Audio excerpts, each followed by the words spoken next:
Hello, everyone.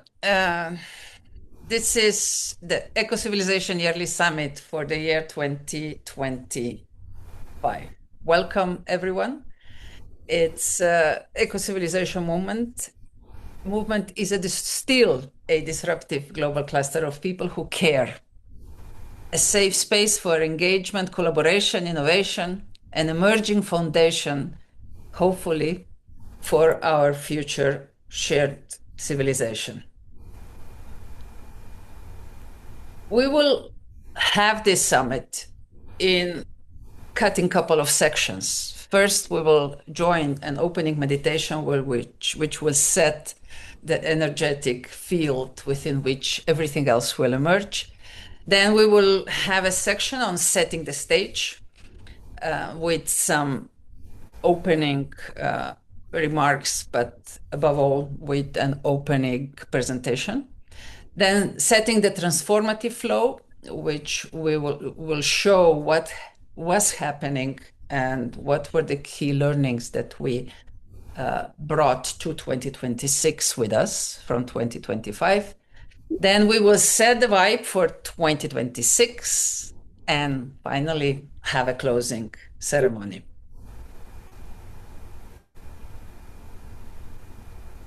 Before we go any further, I would like to ask Eleftheria to take over and create a space within which we will continue the summit. Thank you so much for your letter and welcome everybody. I'm always so excited to be here at these summits and to learn what has actually happened within the broader community of eco-civilization over the last year. So I would love to invite all of you to just place your feet on the ground, maybe lift your toes and place them one by one onto the ground. If it feels right to you, gently closing the eyes and just bringing your full awareness into this body, this incredible vehicle that moves you through life.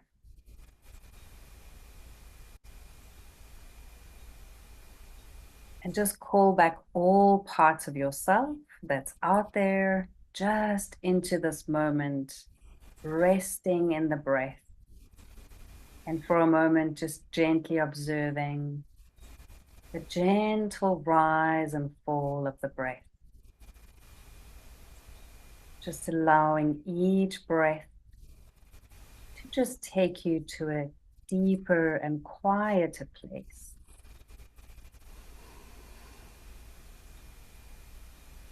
We're going to start by just imagining, sensing, and feeling roots growing from the bottom of our feet, growing into the rich, nourishing soil of this beautiful planet we are privileged to call home. And as you imagine these roots growing deeper and deeper, wider and wider, you're just feeling yourself becoming more grounded, centered, and present in every cell in your body. Just imagine the mycelium connecting all of our roots across the globe. The mycelium of connection, exchange, shared resources, communication. For a moment, I invite you in your own way to just express gratitude to Mother Earth, the Earth, and all the blessings that she gifts us with.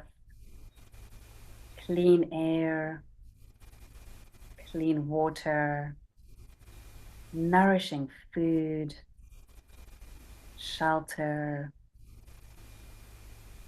clothing, inspiration, connection, and unconditional love.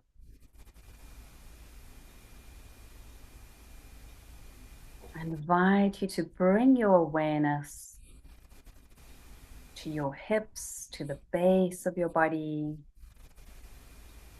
and in your own way expressing appreciation for anything red in nature that comes to mind. Perhaps red earth, the feathers, red feathers on the woodpecker.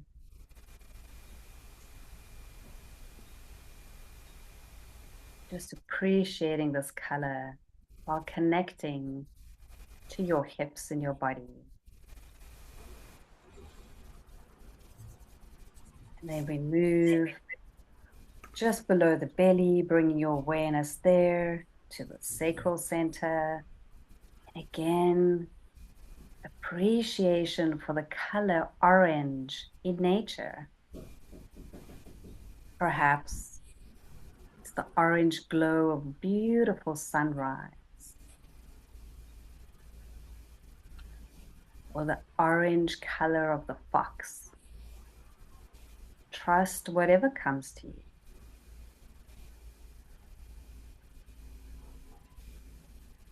We move our awareness to the solar plexus now, bringing in the appreciation of the color yellow in nature.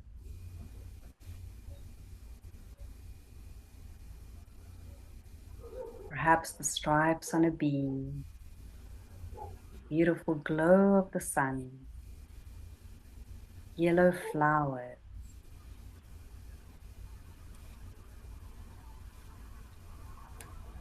Bring the awareness to the heart now, your beautiful sacred heart. Again, the invitation is to bring the color green or pink from nature into the heart space, into the heart field. Perhaps the green of a beautiful malachite.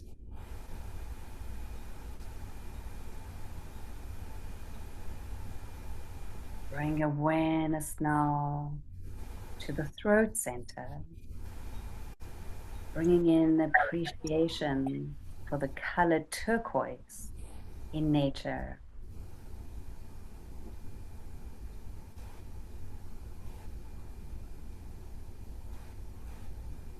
Perhaps the turquoise water.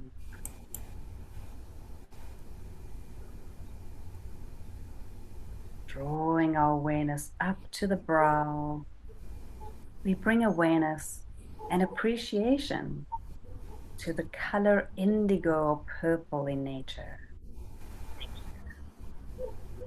Flowers, colors of the peacock feathers.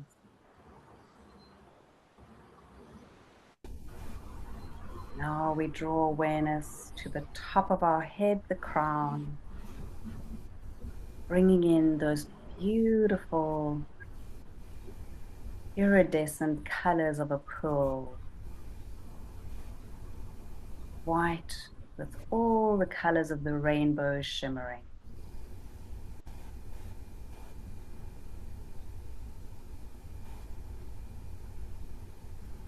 And in this appreciation of nature and our collective connection, remembering that all of life breathes together,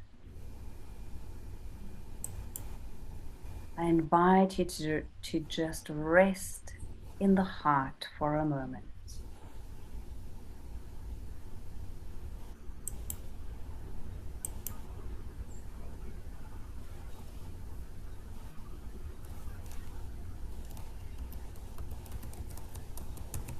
Now, collectively, take a deep belly breath in, expanding the belly, expanding the chest. Draw that breath all the way to the top of your head. Hold it here for a moment. or two, or three. When you're ready, you exhale out through the mouth with a deep sigh.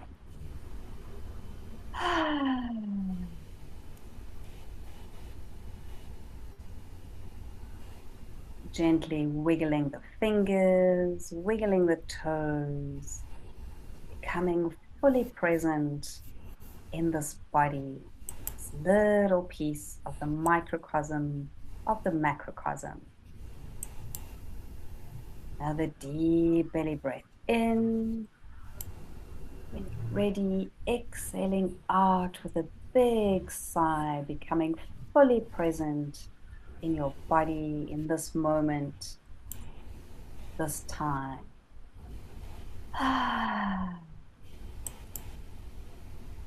Bringing your hands together, rubbing the hands, gently placing your hands over your eyes.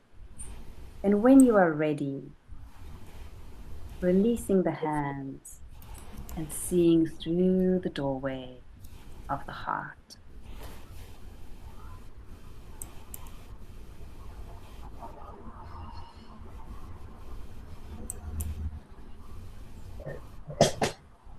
And with this, I pass back to you, Violetta. Thank you, Eleftheria. Thank you for setting the space and bringing us into our heart. And this is a great message for the next phase. So let me first just share quickly with you what is really in my heart for this summit. I'd really like you to all to invite to share, and I'm gonna leave it open, whatever your heart desires. Put it in a chat. I won't be able to really respond much, but there will be people who will connect with your thoughts. We will together explore how, and of course, many different answers will follow. We will connect and amplify many things from 25 and what we feel for 26. And above all, we will reflect, hopefully learn together and sense things that are coming and things that we are invited to do. So I'm going to have a privilege to just share with you a couple of information from my point of view, the way how I saw the year 2025, and then pass the word on to our dear guest, Alexander. First of all, the map is growing slowly, but it's growing. And the vibes of eco-civilizations, together with the global movement G100, are spreading all around. It's a quiet force, but sometimes that matters a lot as well. Some facts from 2025, which were building on the previous success, eco-civilization movement's been happening since April 2022. And what the 2025 will be remembered for is really the cross-pollination and co-creation with other networks. We really try to connect as much broadly as possible. And we will hear today what kind of learnings that brought forward.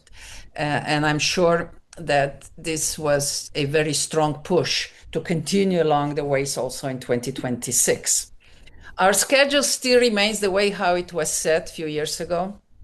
And not much to add there. The only message is we are on our track. And it's really nice to set a 30-year goal because it allows for a lot of readjustments, for a lot of intuitive additions and new insights to be integrated on this path of searching for more. So what were the few key learnings for me this year? And I'm going to share with you only four most major ones that I felt very close to. First of all, consciousness as a soft infrastructure. That probably for me was the deepest one. And without inner coherence, no outer system can remain coherent. Or to put it blindly, we cannot co-create a peaceful world around us without having our inner peace. So what I know, especially after experiencing emotional and spiritually challenging year, is that transformative movements like the eco-civilization movement are not something to be implemented, scaled, or imposed. They emerge through lived coherence between inner development and the outer system. They grow the way nature grows, relationally, contextually, and through continuous feedbacks.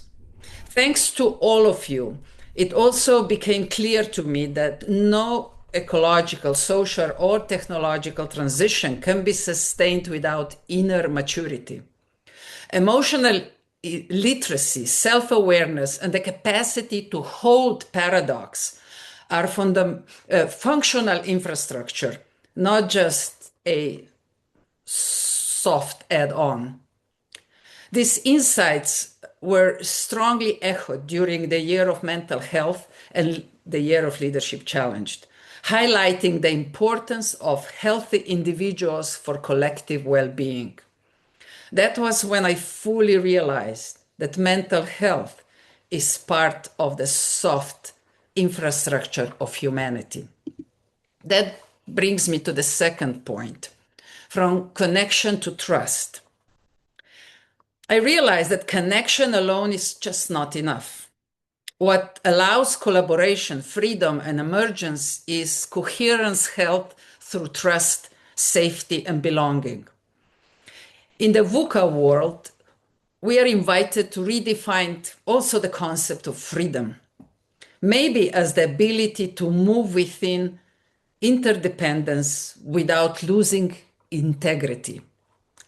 And here comes a clear message of the year 2025. The future cannot be fully planned. It must be lived.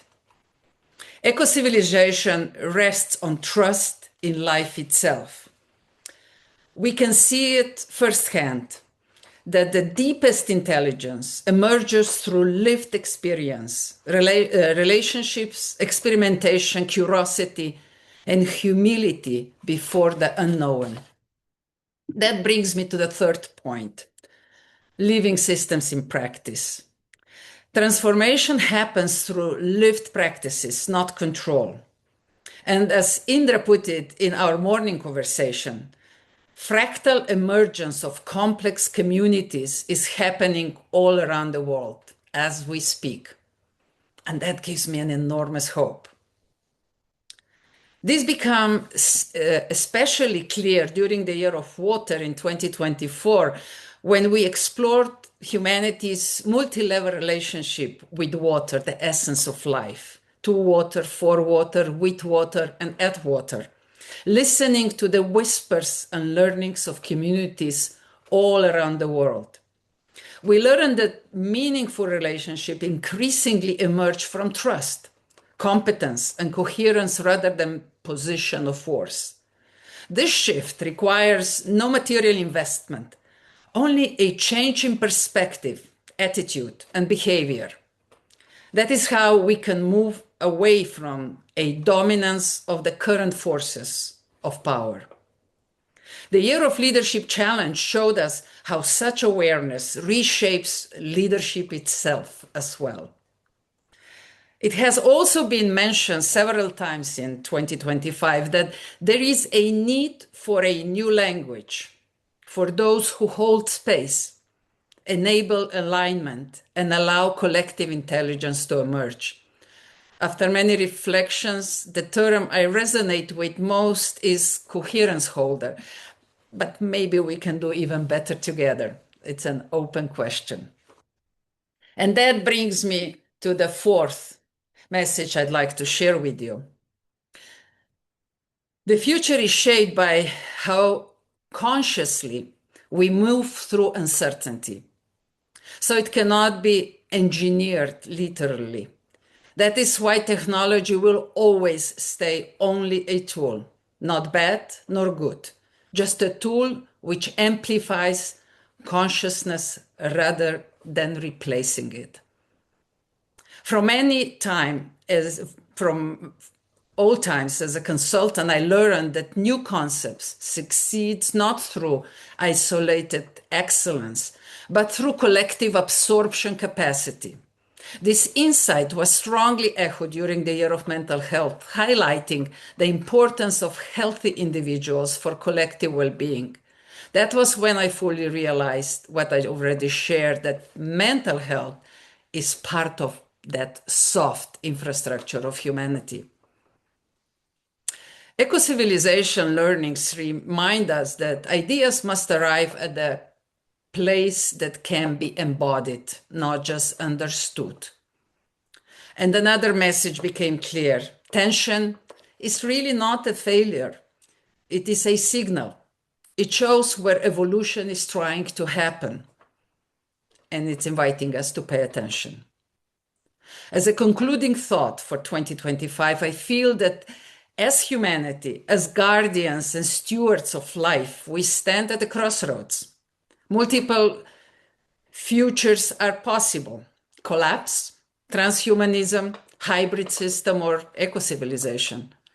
What differentiates them is not technology or resources, but the level of collective consciousness and intensity of actions we bring to our choices. Well, so let us continue to connect, inspire one another, speak from our fields of truthfulness, and confidently walk the path of the future we want to live. Let us help each other to feel safe and free to be who we truly are. Thank you for your attention. And now it's my pleasure to invite Alexander Laszlo to share with us, so what comes next? Alexander, the word is yours. Thank you so much. What a joy, what a pleasure. Let me just grab my crystal ball here 1 second. Yeah, I wish I had the crystal ball, right? So what I'm able to do then is to reflect with you, not to predict, not to be able to say, this is what will come next. Those kind of certainties are in the domain of the soothsayers and the gamblers. And what we're engaged in now is not a time for gambling. But yes, it does involve taking risks. It involves being brave. It involves standing firm together. Firm but flexible. That's the trick of it.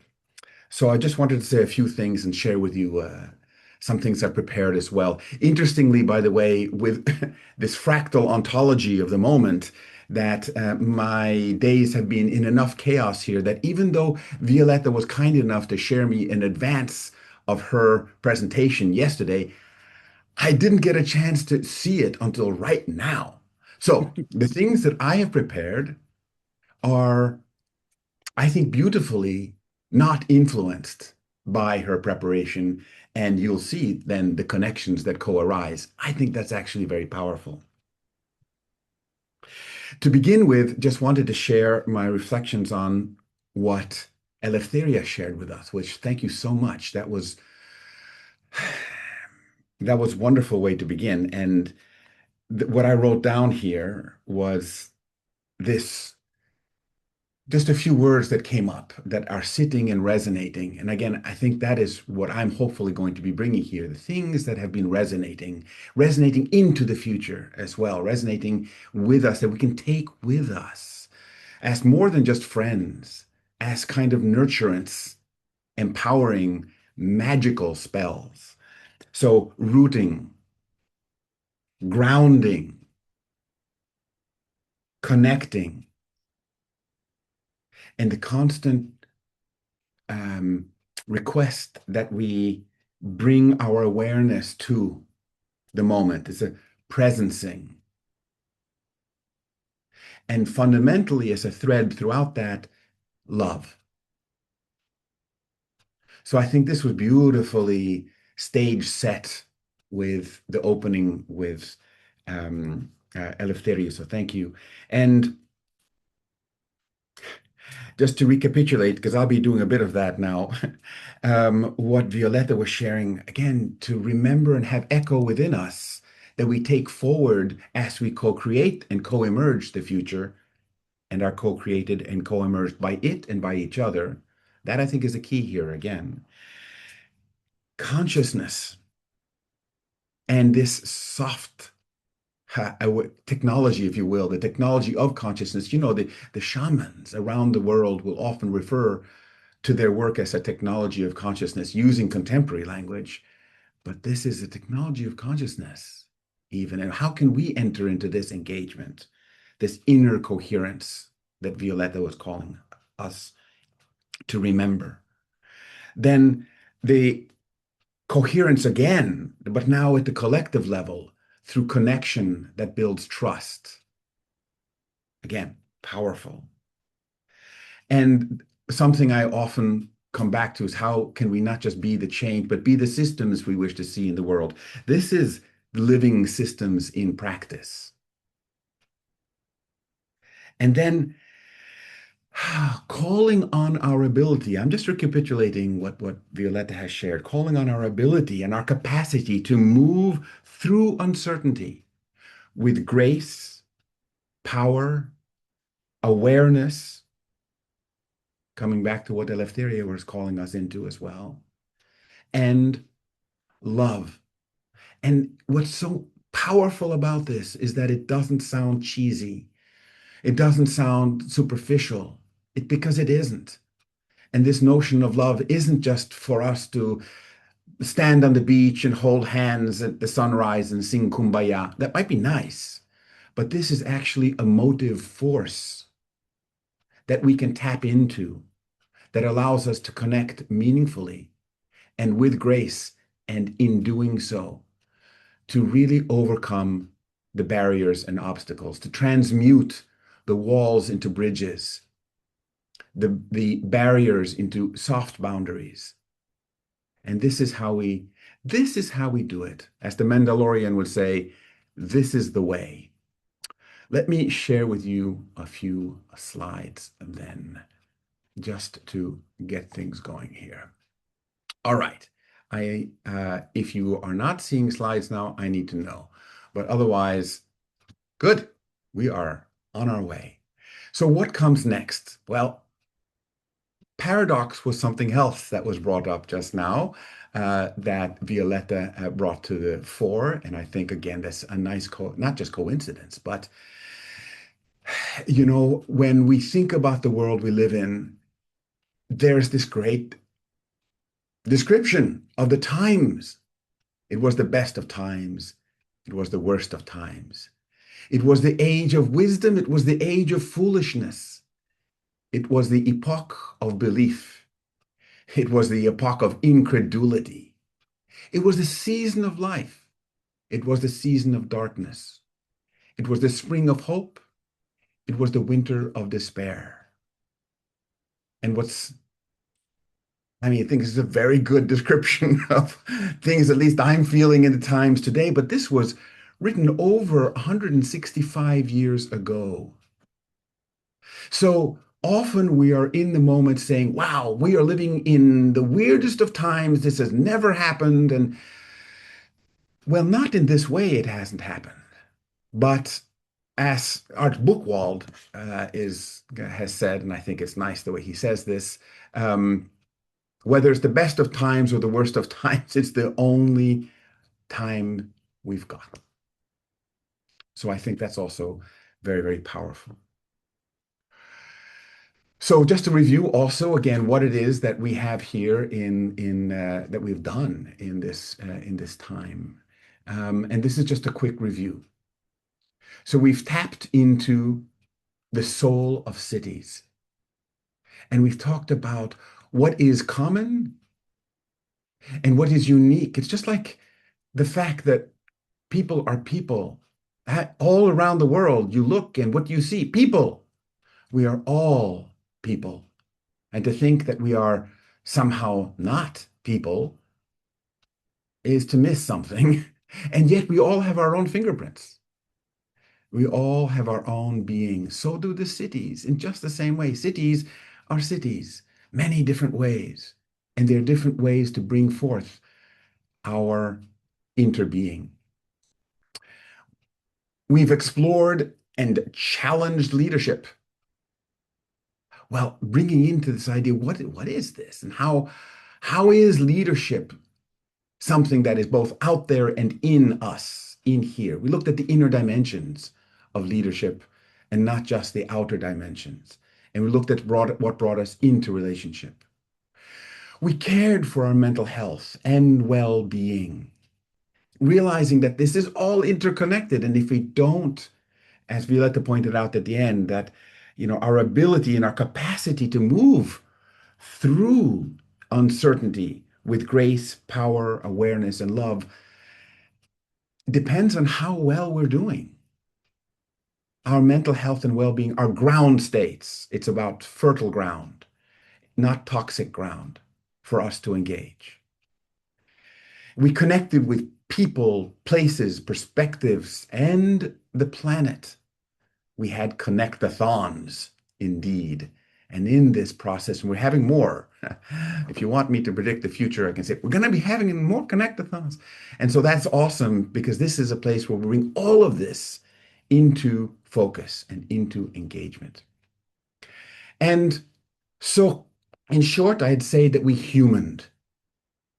We learned, we leaned into the tough questions and listened to our inner wisdom, to each other, to nature, to the traditions and collective knowing of our peoples, our places, our histories.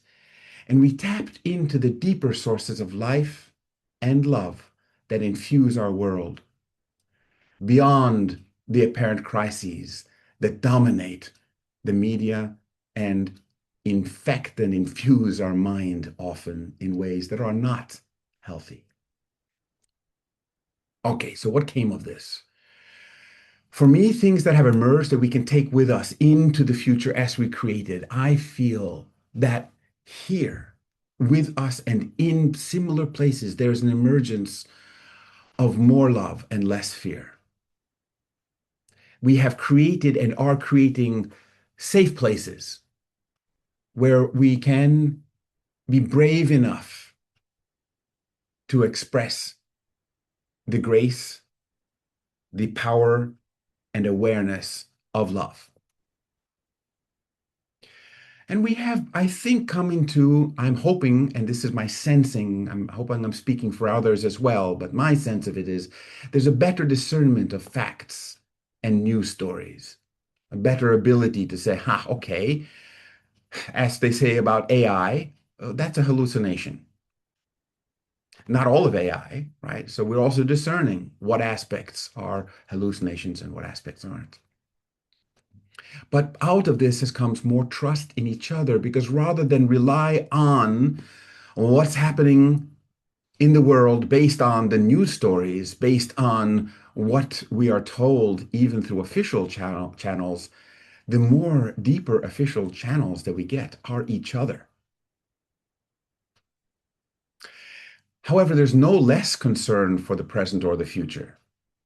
It's not as if, oh, okay, well, now there's less fear and more love, so we can just, everything's not okay. But I think there's a sense that it can be with each other. We have also, I think, come into a greater capacity to listen and learn from and with nature.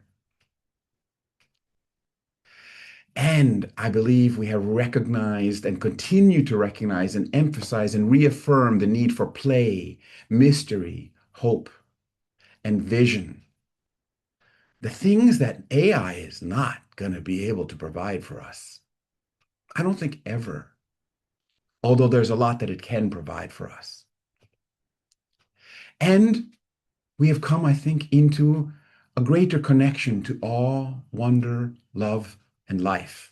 So these are the things that I think Violetta was referring to in terms of the soft consciousness, this aspect of being able to, this power of this technology of consciousness that has to do with letting, as Eleftheria was calling us to do, letting ourselves into greater awareness, being or making ourselves available to the deeper flows that connect us. So what are we waiting for? So in a way, I believe what we're doing is we are waiting no longer. We have waited. We have waited so much. Oops, sorry. I didn't mean to do that. What's to be done? We need to go back a screen. Oh my goodness. Thank you. Here we are. And I'm also trying to get it so I can read what's going on here because I have things that are blocking it and my cursor is not available. So this is dealing with, so let's do this. I'm going to put this here and I'm going to read what I can, but it's going to allow me to improvise as we go here. So the idea is to be the change. We are waiting no longer. We are the ones we have been waiting for. But this is not a privileged position. This is not a sense of we are the ones and you're not. It's not that at all. It is that this is the time that has called us, all of us who are present. And it's not only the us of our human beings, but it's all the beings that are alive on this planet now. And this is what we are seeing that what the world means to us now is to allow all of ourselves, our full selves, the physical, spiritual, emotional, mental, all of that to be nourished, held, and connected in the way in which a tree does this, the way nature does this, the roots, as Eleftheria was calling us to connect with, that find the rich veins of water that flow through the earth. We can do this too. It's just not maybe such a physical engagement, although it does require us to be in physical states of availability.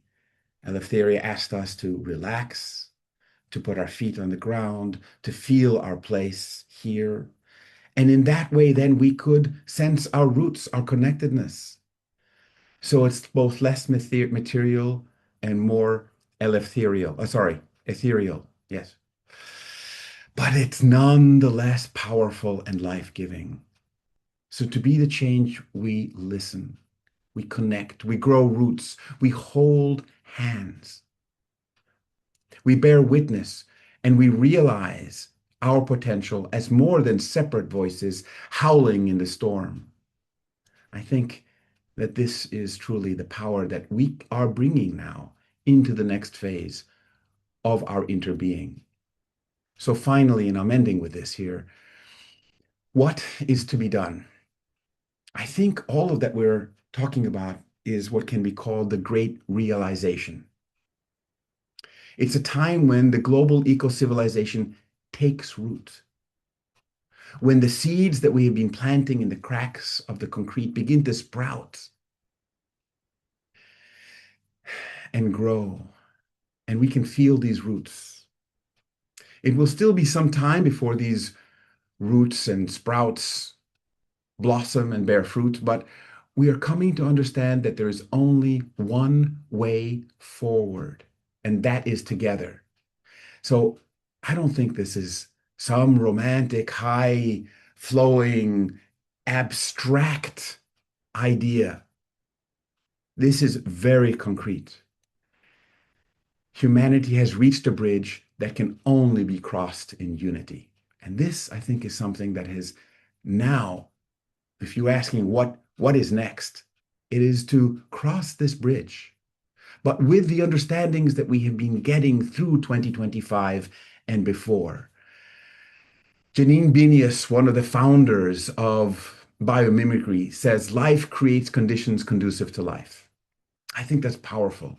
And if you look at our planet today, you will see it blossoming, burgeoning, almost exploding with life. There's green, there's blue, there's yellow, there's orange, there's all the colors that Eleftheria was calling on us to connect with. And it's all on this planet, in this planet, through this planet. It didn't begin this way. We began as a hot rock. And now there's life. Life creates conditions conducive to life. Is that what humanity is doing now? I think this is the challenge. Because when we look around and we recognize, yeah, that's not creating conditions conducive to life, then we can do something because the norm, the actual coherence pattern is about creating conditions conducive to life. So when we can tap into that, rather than into the fear and into the sense that we're going to have to force anything, life did not spread throughout this planet by domination and conquests. It spread by scaffolding itself and each other. Scaffolding, providing the conditions conducive for further engagement. This, I think, is where we're being taken and what we get to explore now in the rest of our engagement here. Remember, the idea is to be the change, to be the systems, these consciousness systems, these living systems in practice.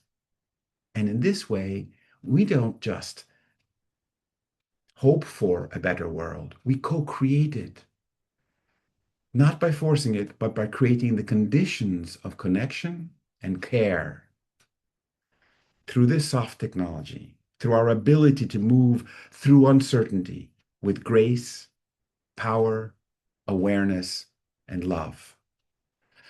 This is the power of the eco-civilization. So thank you very much, and I return the screen to you.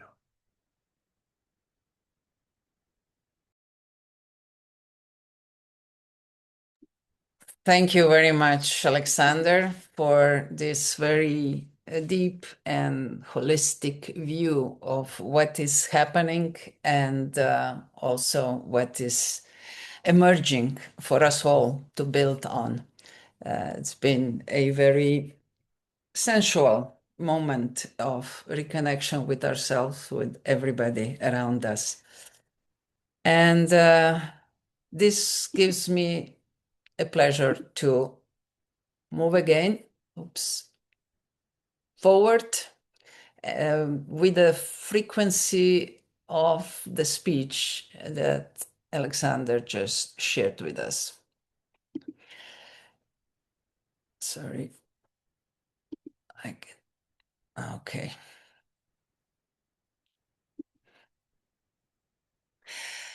So with that, let's take a look at what was happening on the local level.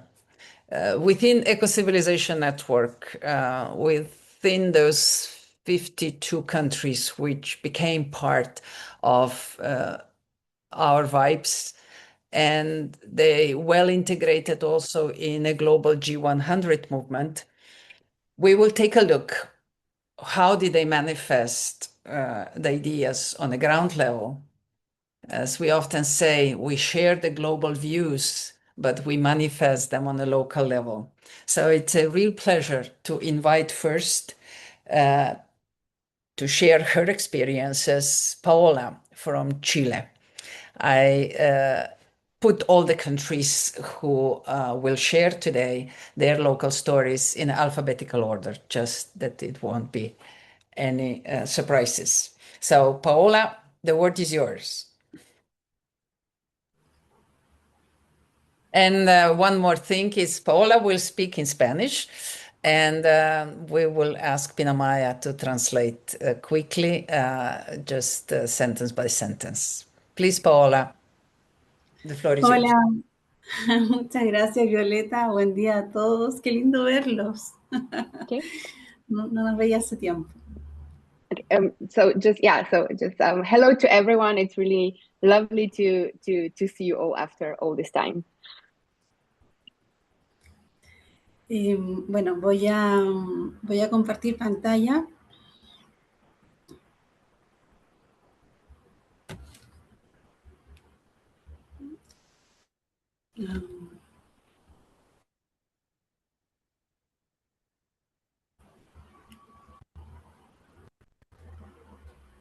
Está un poco lento mi internet, disculpa. Yeah, sorry for some technical. Okay, yeah, we're here.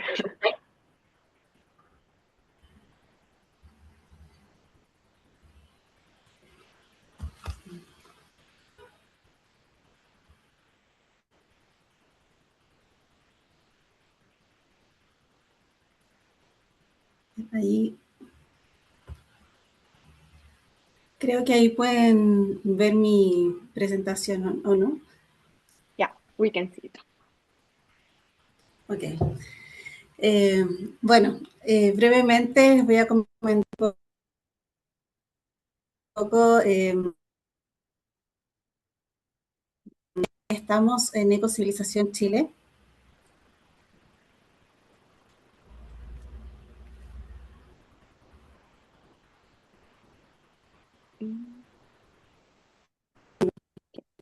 I think we lost Paula a little Creo que bit, no. right? Te hemos perdido un poco. Creo que tu Ya. internet nos... Entonces, bueno, sí, está lento. Voy a ir hablando cortito para que tú puedas ir traduciendo. Sí, perfecto. Ya. Entonces,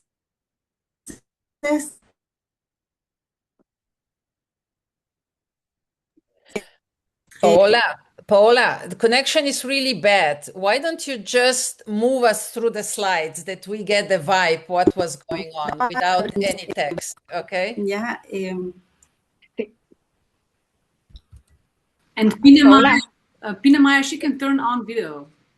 ya, Paola, creo que tu internet es un poco lento y no te podemos escuchar muy bien.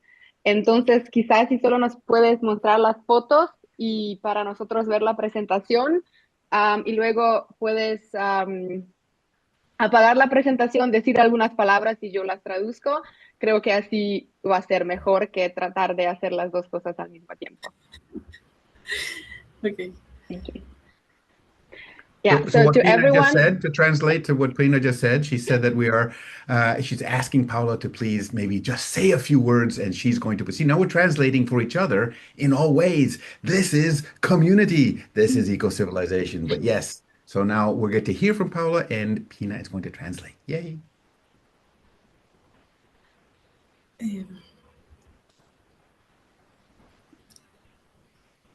And maybe I can comment because I've been following what was happening in Chile very closely. And I think a huge change happened when Paola joined us in Cuba in January this year. And all of a sudden, she felt this strong energy and support from all of us and realized how much she can do in Chile. And after that, the Chilean story just took off. I mean, the number of active members who are really active, she's very strict. If members are not active, she's asking them to leave. But what they've done is that they connected really well with universities, they connected really well with media, and they connected really well with local communities, being really at the center of happening. And what is emerging down there is that they started to associate themselves with the basic idea that we are here trying to develop. And they keep contributing with a lot of posts as well in better understanding what can be done on the local level. So that is a real important contribution of the group from Chile to the overall movement.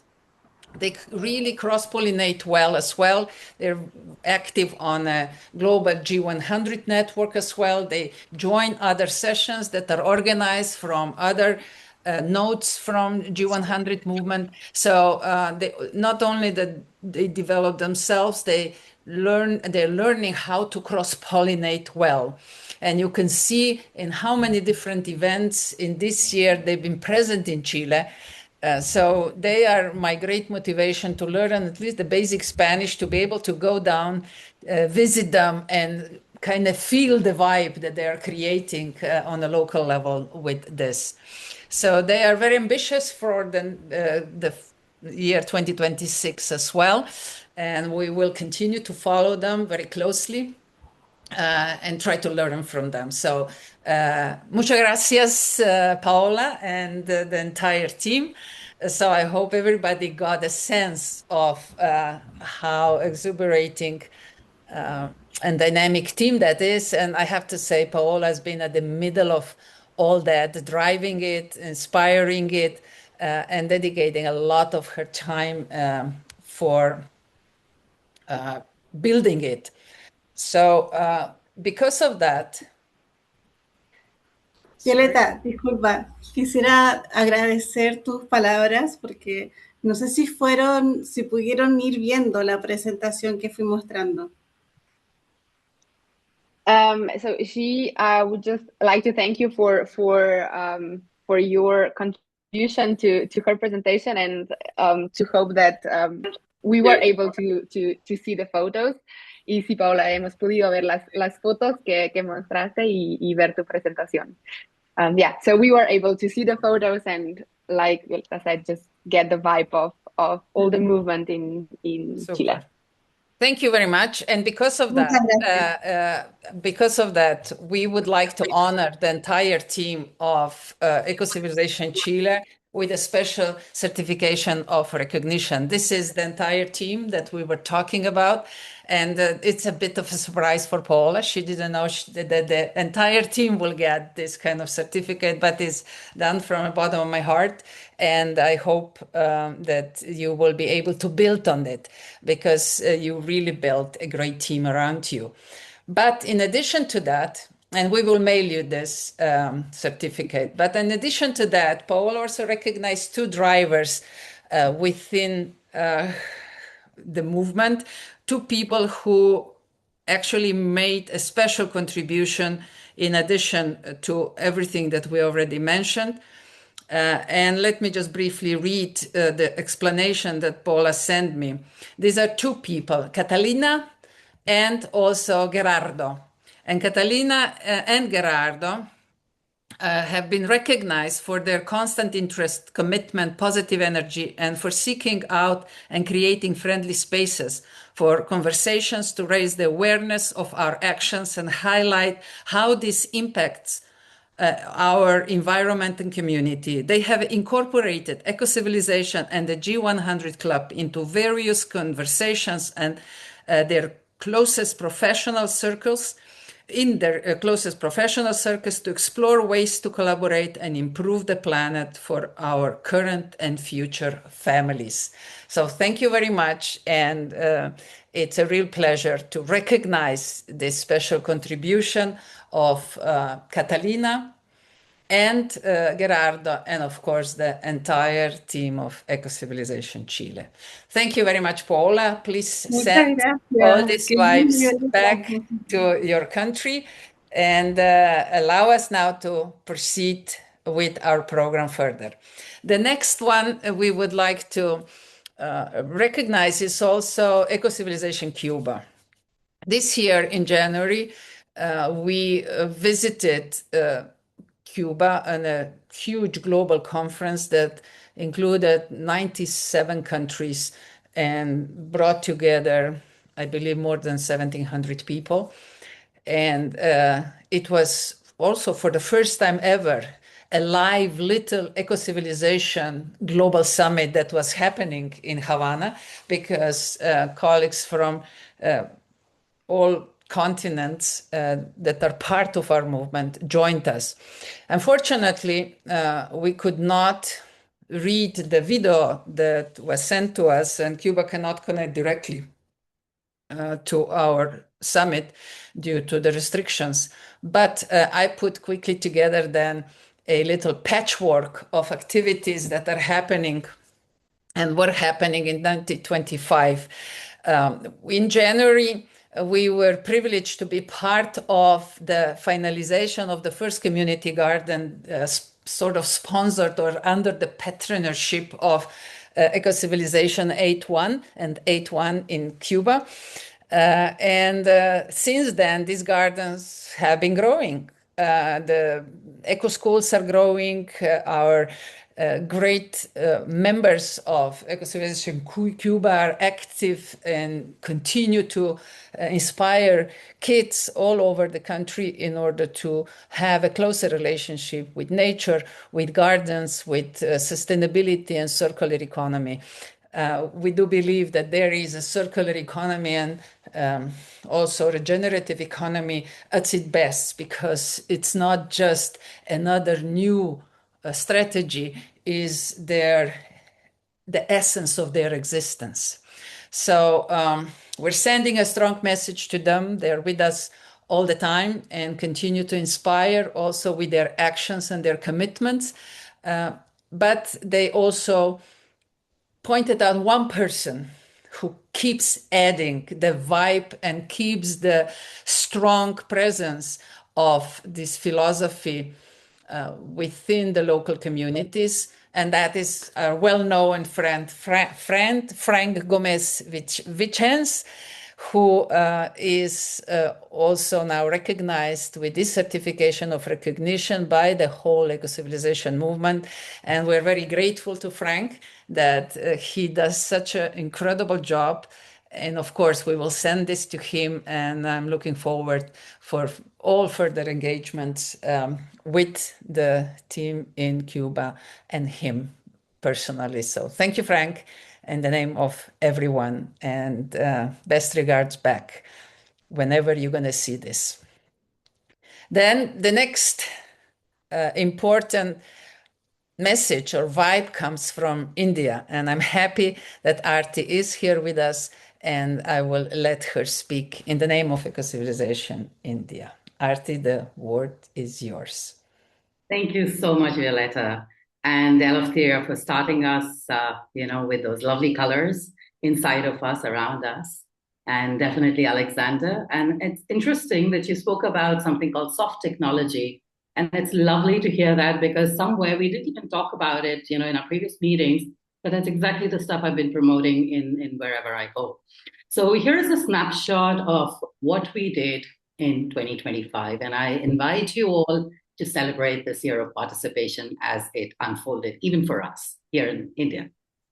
It started with a very interesting conference, which was organized by UNESCO. And this was literally the first international conference on gender and technology. And we unraveled how we literally, in the worst sector that's impacting the earth right now, which is heavy engineering, we've got only 3% women in the leadership roles. So when you look at that disbalance, which clearly tells us 97% are not women, and therefore the decision-making is so skewed and it is so without consciousness. Despite the fact that we had some, interesting partners, support partners, which I wouldn't approve of much, the intention was to get the conversation rolling. And this was in January, so I'm going to go month-wise. In February, one of our youngest state chairs in India, who's I think about 17 now, her name is Mridula, and she heads one of the states in south of India. She and I, we both got the award for the Visionary Women 2025, which was instituted by the government of Tamil Nadu, which is again a South Indian state. We moved to March, which again brought us to discuss, what is it that we are missing out on when we look at the larger economic platform, the landscape. So yes, this was a very tricky subject to pick up for a simple reason that despite the fact we had an economist working with us on this, we realized that this can actually backfire.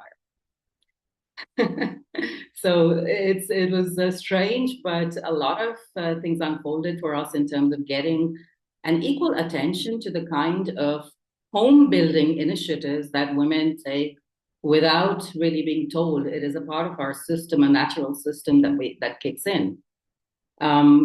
So March with the UN Women, this literally got us a lot of young people to reconsider their options as to how they think of making families and what does it really take to build a family.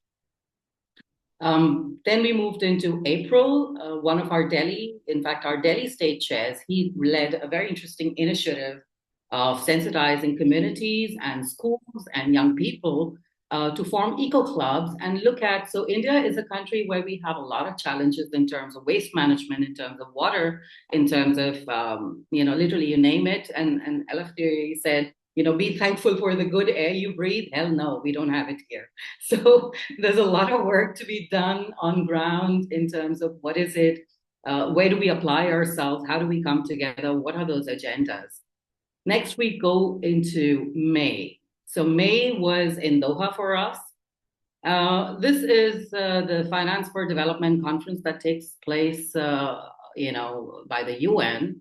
And the topic we selected was Bridge to the Future. How do we simplify global financing for sustainable development? And the point that our team brought up was that we're still talking about old money that doesn't show up for new solutions or challenges. So how do we look at monetizing small value chains, local value chains, to create new wealth? Then we moved into June. Now, this is my homegrown business, and fortunately, we were recognized as a gold standard for the best material manufacturing organization, because as a partnership with Ecocivilisation, we are very, very cognizant in terms of the kind of impact we make at an industry level. So fortunately, we did well. Moving into August. So interesting, UN Global Compact brought us to talk about ESG and sustainability as a part of the global leadership or the leadership in Southeast Asia. And there was literally no mention of nature.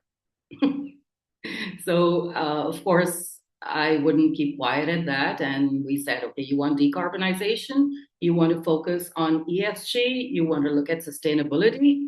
Let us change the language. I think Alexander also pointed it out. Violeta also spoke about the language that we're using. So sustainability to me is a very non-directional term. It doesn't allow me to check my action. It doesn't make me think if the clothes that I'm wearing are, sustainable. So we're looking at replacing the term at a level of UN, and we're replacing it with nature reverent. So you want to look at environment, you want to look at society, you want to look at governance models. You have to recognize your life location in the bigger scheme of things. And that is not just space related, it is time related as well. Then we move into September. Oh, this was a brilliant, happening in my life. So the summit had invited a lot of industry leaders to talk about what kind of joint credit mechanisms can be built to be compliant towards Article 6. And interestingly, and like many of you would know, I would pick up 6.8.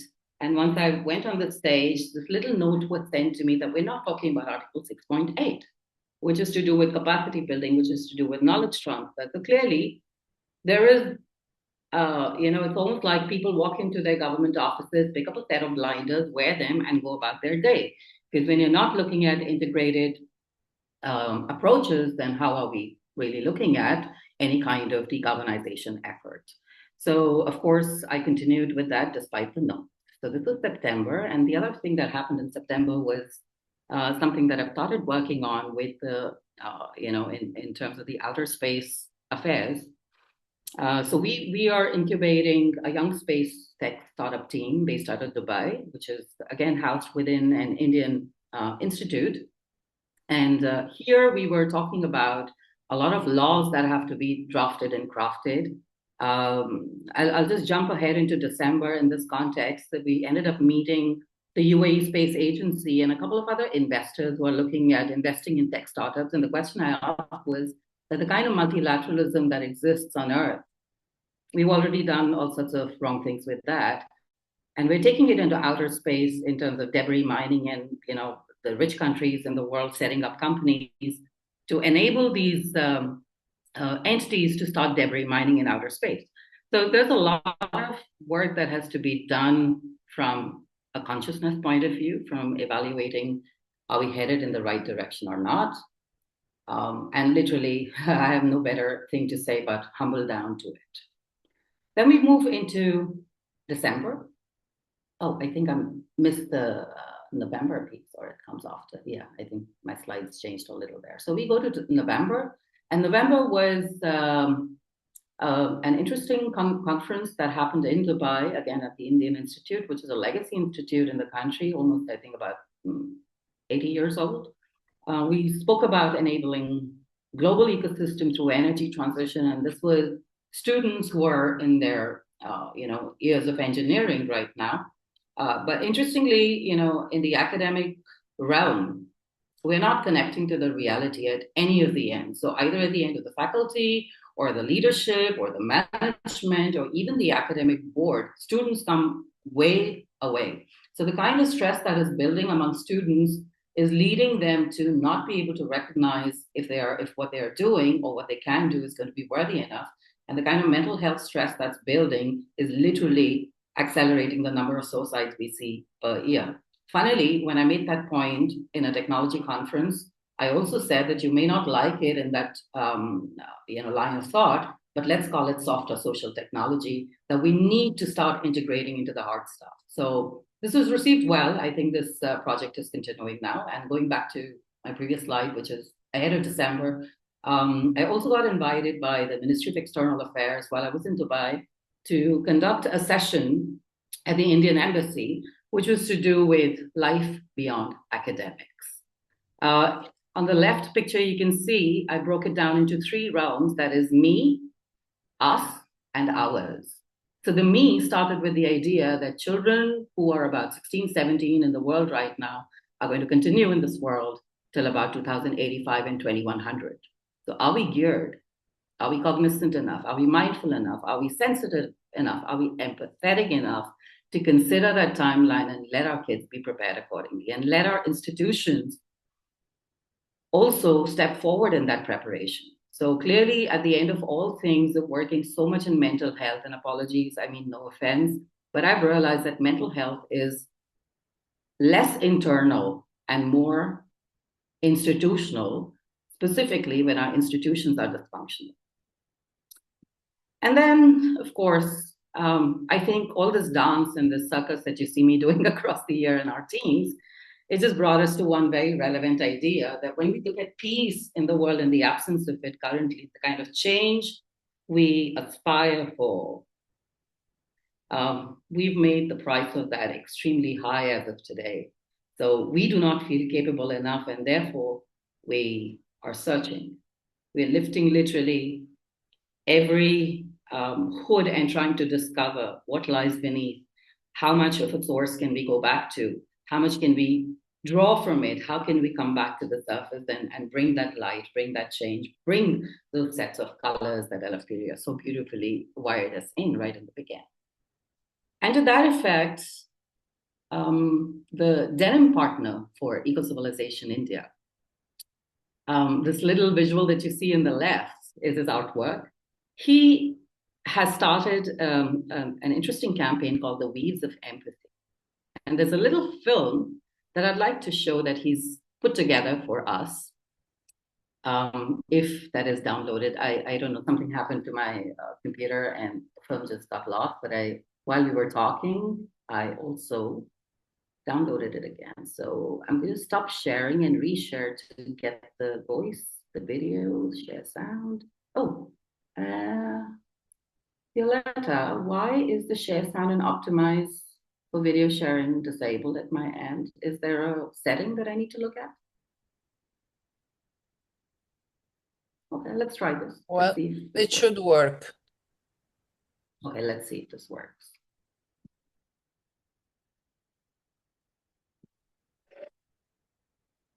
Is the sound coming through? No? Yeah. Then I think there's a challenge here at my end. Normally, I get that function ready.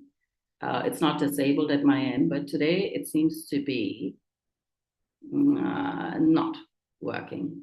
Parasha, I'm really, really sorry. I so wanted to play this film. What I can propose, we can publish it as a separate social media. Perhaps, yeah. Because it's a really nice, it's a really good one. I saw it, and it would be great to share. Yeah, I'll share that. Parasha, if you could share the link here in the chat, so I think that would help everybody. And I invite you to view this film because it is just so beautiful. It's so elemental. It's so fundamental to our existence and our construct together. So put the link in the chat. I'll see if I can run it. Yeah, so this is what we did at Ecocivilisation India, and we are seeding and curating a lot of these impactful spaces because this is where decisions are stalled. This is where we expect decisions should come out from. So that's what happened in India in 2025. Thank you. Thank you, Arti, for this very comprehensive overview. And you open up another dimension how these vibes can be shared, because I saw you were using the eco-civilization little symbol everywhere you go. So it's, as I wrote in a chat, we are seeing now many different approaches, and we will see even more as we progress through the summit. The important thing is that the dots are being set, and eventually they will congest to the point that they will start connecting. And that's the exciting part of sharing these experiences. And there is no prescribed way of doing it. You do what it feels right. Remember, that's one of the fundamental principles of eco-civilization, transparency, and we do what it feels right. But thank you very much for sharing this powerful story from India. And I'm looking forward to engaging in 2026. One thing, Violetta, to add to what you're saying, and I think a lot of people are within eco-civilization, we do struggle with how do we bring in eco-civilization in what we do. I think the way I put it, anywhere and everywhere I go, maybe an award, maybe it's a conference, all I say is that we are a part of eco-civilization, which is a 52 country strong movement, and we're in the business of preserving the human fabric and life on Earth. That's it. That's the big umbrella. Thank you. Thank you very much. And let us move on. The next country we're gonna visit virtually is the country we unfortunately do not hear that much from, especially in 2025. It's been under a lot of stress, but thanks to our dear friend and Eco-Civilization G100 wing in Myanmar, Nini, we do get information out. She is unbeatable hero of this situation, and she keeps raising her voice and making sure that we know Myanmar exists and Myanmar is active, and people in Myanmar try to do the best. They do what they feel is right. Nini, the word is yours. Thank you. Sorry. Thank you, Violeta. Thank you for your kind introduction and also understanding of the real situation of Myanmar. Actually, that's what we really count on you, among other leadership. May I share my Yes, please. PowerPoint? Yeah. Can you see? Yes. Okay. Let me make the slide mode. Okay, so this is my presentation on behalf of more than 200 people in Eco-Civilization Wing Myanmar. But you see, if you want to see the list, I will have to say plainly, no. So this is what Violeta has already understood our situation. I'm most grateful for giving us the time to explain about setting the stage, local strength for global change. During that hardship, we see like, okay, lemon has been given to us. So why don't we make a nice, cool, peaceful and delicious lemon juice, the lemon drink. That's what we all are doing. So our motto is we have to be a piece of peace in order to co-create peace. And we also think by doing so, we contribute honestly and directly to the global initiatives like eco-civilization. Let me explain our structure first. Our structure is flat, very horizontal. Everybody is co-creator and everybody can choose the theme, what they are interested in. So we are all interconnected. For the sake of time, I will not elaborate these arrows, but please look at the arrows very seriously.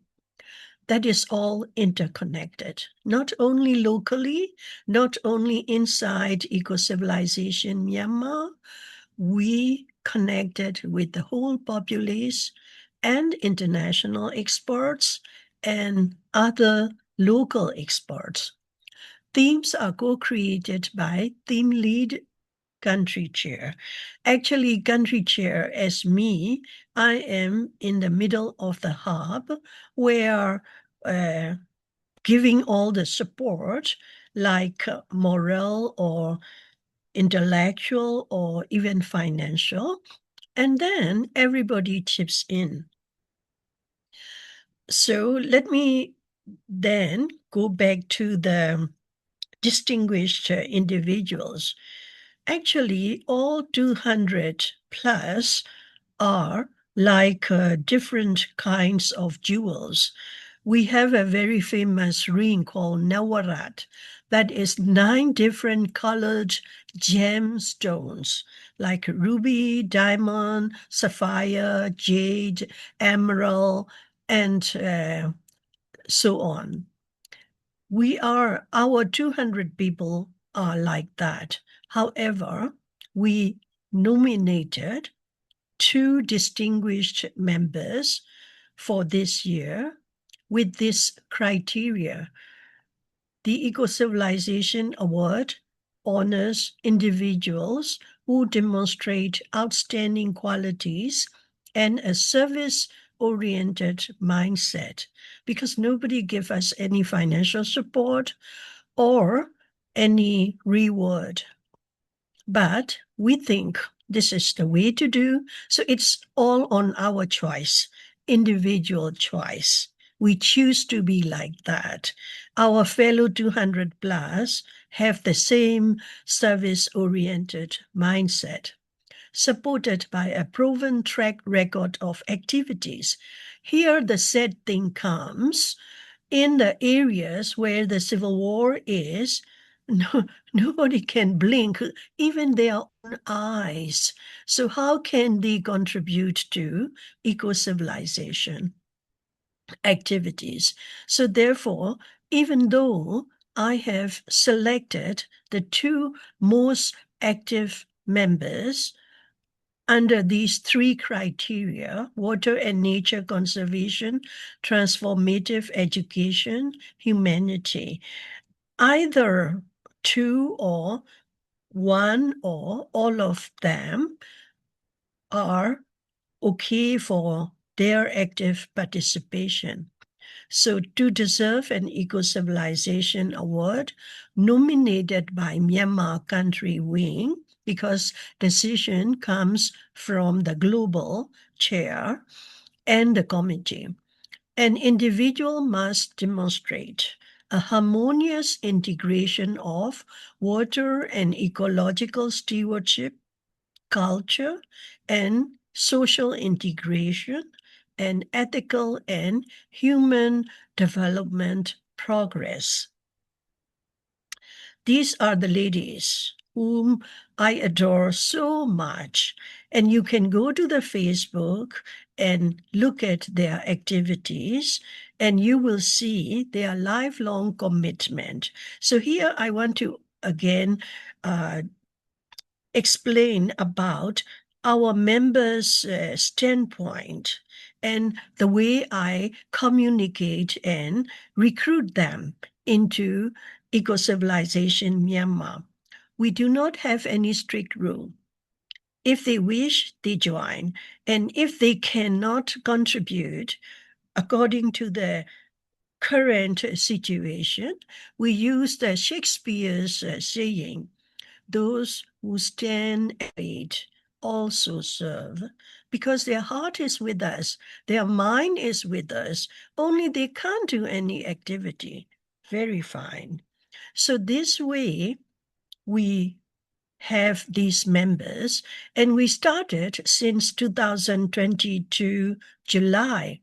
So then, of course, we need somebody who hosts the organization because it has some expenses and also energy and also to organize the people. Therefore, the host is Myanmar Water Academy, and we gathered 200 plus members on the Facebook Messenger group. We also add our global chair there, and sorry, Violeta, because she has already, load of information. So I inform her that this is just for information. We do not mind even if she muted our conversation because we have like 10 messages per day. So that's it. Each individual member possesses lifelong experience, relevant formal and or informal education. Some do not really get the university education. Doesn't matter. We appreciate indigenous knowledge. We appreciate the customary habits and rules and everything. Balanced worldview. Yeah, that is very, very important. Nobody has to be extreme and promote their own view. And passion to co-create eco-civilization based on local culture, customs, belief, and realistic expansion of working days for everyone. Oh, yes, we are suffocated. So we need an expansion. We push our envelope, but we are very careful that envelope is not the political envelope. That has to be eco-civilization envelope. There we are. So our motto, we have to be a piece of peace in order to co-create peace. So this is the gist of the list, but this is all for our 2022 to 2026 activities because of the sake of time. I would be very happy if you, the audience and the participants of this summit, also the Facebook readers, LinkedIn connections. I have more than 10,000 LinkedIn followers. So please contact me and ask for detailed information. I will feel honored and obliged to release the information. Okay, so in 2022, 3 water seminars co-organized with Ecocivilisation Global Team.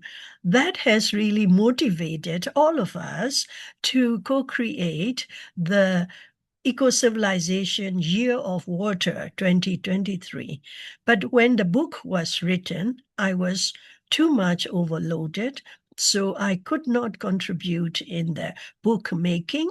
Therefore, I thank Dr. Rajni and Violeta and H.E. Dr. Violeta book, and also other active members for publishing the book, Water. So that was really very happy moment for me. And also we, in parallel to that, contributed to the UN Water Conference 2023, together with the global team. So in 2024, we have motivated to go something bigger. And then inside Myanmar, we established a consortium with 3 main organizations: Federation of Myanmar Engineering Societies and Myanmar Green Building Society. My organization is the smallest among 3, but of course, we are the thinkers and we are also co-creators and co-founders.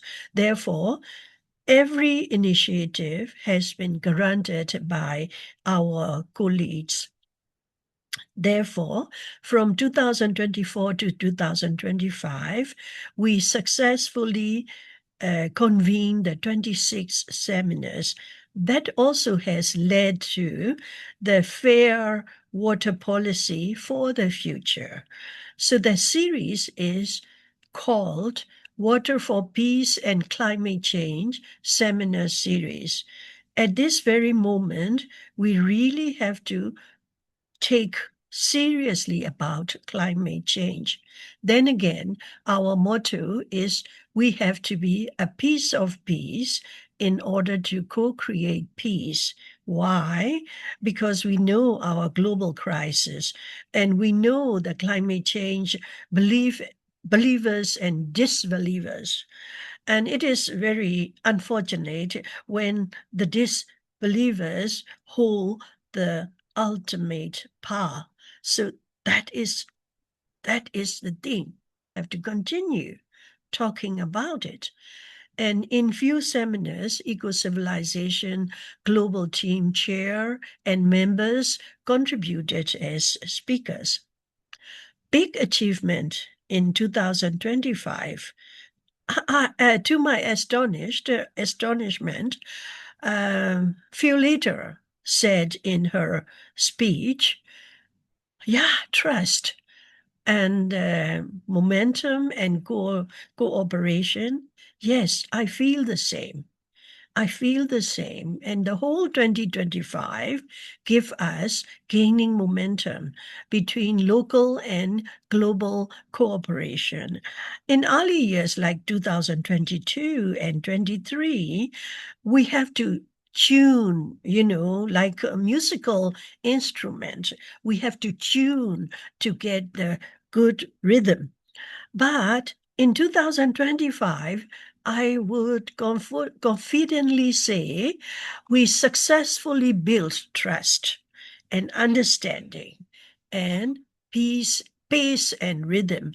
Our pace is quite different from the rest of the world, let alone the Western Europe. So we are so proud to be one of eco-civilizations.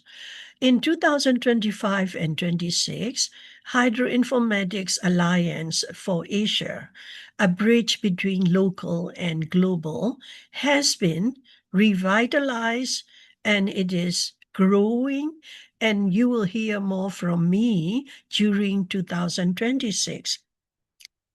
At this moment, we will be joining UN Water Conference 2026, celebrating World Water Day in March, and Stockholm Water Week again in August 2026. So this is my last slide. We are committed to co-create more and more local initiatives that influence global change. We wish to remind us that our daily actions ain't just about saving the planet, but about redesigning how humans live within it. And I can assure you, each individual member of Eco-Civilization Myanmar walk their talk. We say save water, then we don't spend thoughtlessly water. We only use the exact amount that we need. We will continue Water for Peace and Climate Change seminar series also in 2026 to 2028. Perhaps our big proposal from Myanmar to Eco-Civilization Global is we could or may we host the hybrid Eco-Civilization Summit 2027 in Myanmar during the Asian winter time. That is December 2027. Sorry, the typo here, December 2027 or January 2028. I agree with Alexandra, and thanks for telling us. So I quickly added in my last slide, we are the ones we have been waiting for. And that we is not me or only Eco-Civilization members. We are 8 billion on Earth. Thank you very, very much. Thank you very much, Nini, for this really thorough sharing of all incredible activities that are happening in Myanmar, of course, hidden in a way due to a political situation in your country. However, well recognized. And of course, I hear you. You gave us a couple of very important pushes, and all conversation we've had was worth it, because first of all, we will build on your criteria for having a general framework for a ward system in the future. And also, thank you very much for showing an interest in order to organize the hybrid conference either in 2027 or at the end of 27 or in 2028. Let's hope the world conditions will allow us to do that, because slowly Eco-Civilization is moving also towards a hybrid conferences and hopefully big physical summit in 2028. So without really too deep justification, I think everybody would agree that Myanmar Eco-Civilization team is really one of those who are extremely well organized. And because Nini didn't want to share, due to political reasons, again, all the pictures and names of the members of the movement in Myanmar, I just put a picture of your country on. So I hope that will be sufficient as a message. But thank you very much for building such a dedicated network and keeping the water as the essential piece and keeping the vibes within the eco-civilization movement related to water alive. So thank you very much indeed. And I will mail this to you for the entire team. And of course, you have already mentioned 2 awards that go to 2 of your distinguished members that you recognize as the most devoted ones. And I will be mailing these certificates to you as well. And I'm sure you will proudly share them at one of your meetings in Myanmar. So I sincerely hope your country sees a brighter future, and that you will all be able to actively participate in global community with all your noble thoughts and actions and dedications. Thank you very much. And now, in the alphabet, we move to Portugal. Portugal is a new member, and we will hear today very briefly from the lady who represents Eco-Civilization wing and G100 wing in Portugal. So Rosie, are you ready? Good afternoon, Violeta. Good afternoon, co-creators. Thank you so much for having me here. My apologies because I couldn't prepare the presentation of what happened in 2025. But I'm happy to share what I think that will be the best for us as Eco-Civilization members. For Portugal, the Eco-Civilization Portugal, Ubuntu as a local strength for global change. So as we stand at the threshold between 2025 and 2026, between what has been and what is emerging, I invite us to pause and remember. When we speak about regeneration, we often speak about land, water, energy, and systems. But through regeneration, being deeper, it begins in relationships. Ubuntu reminds us, I am because we are. And Eco-Civilization reminds us that the well-being of humanity, the well-being of nature, and the well-being of culture are inseparable. Portugal unique strength. Portugal carries a unique memory of land and sea, departure and return, encounter and exchange. It is a crossroad, Europe and Africa, tradition and innovation, heritage and future. This is not history. It is capacity. Portugal is not just place, it is a meeting point where creativity and connection can become regeneration. A culture as regeneration. In Portugal, culture is not decoration. Culture is life in our food, music, arts, festivals, wine, and stories. Here is our opportunity in 2026 to recognize culture not only as something to preserve, but as something that can regenerate. Guided by Ubuntu, culture becomes a living system of care. Care for people, care for place, care for future generations. Ubuntu in action, Ubuntu asks a different question. Not what can I create alone, but what can we create together? Portuguese creativity meets African wisdom.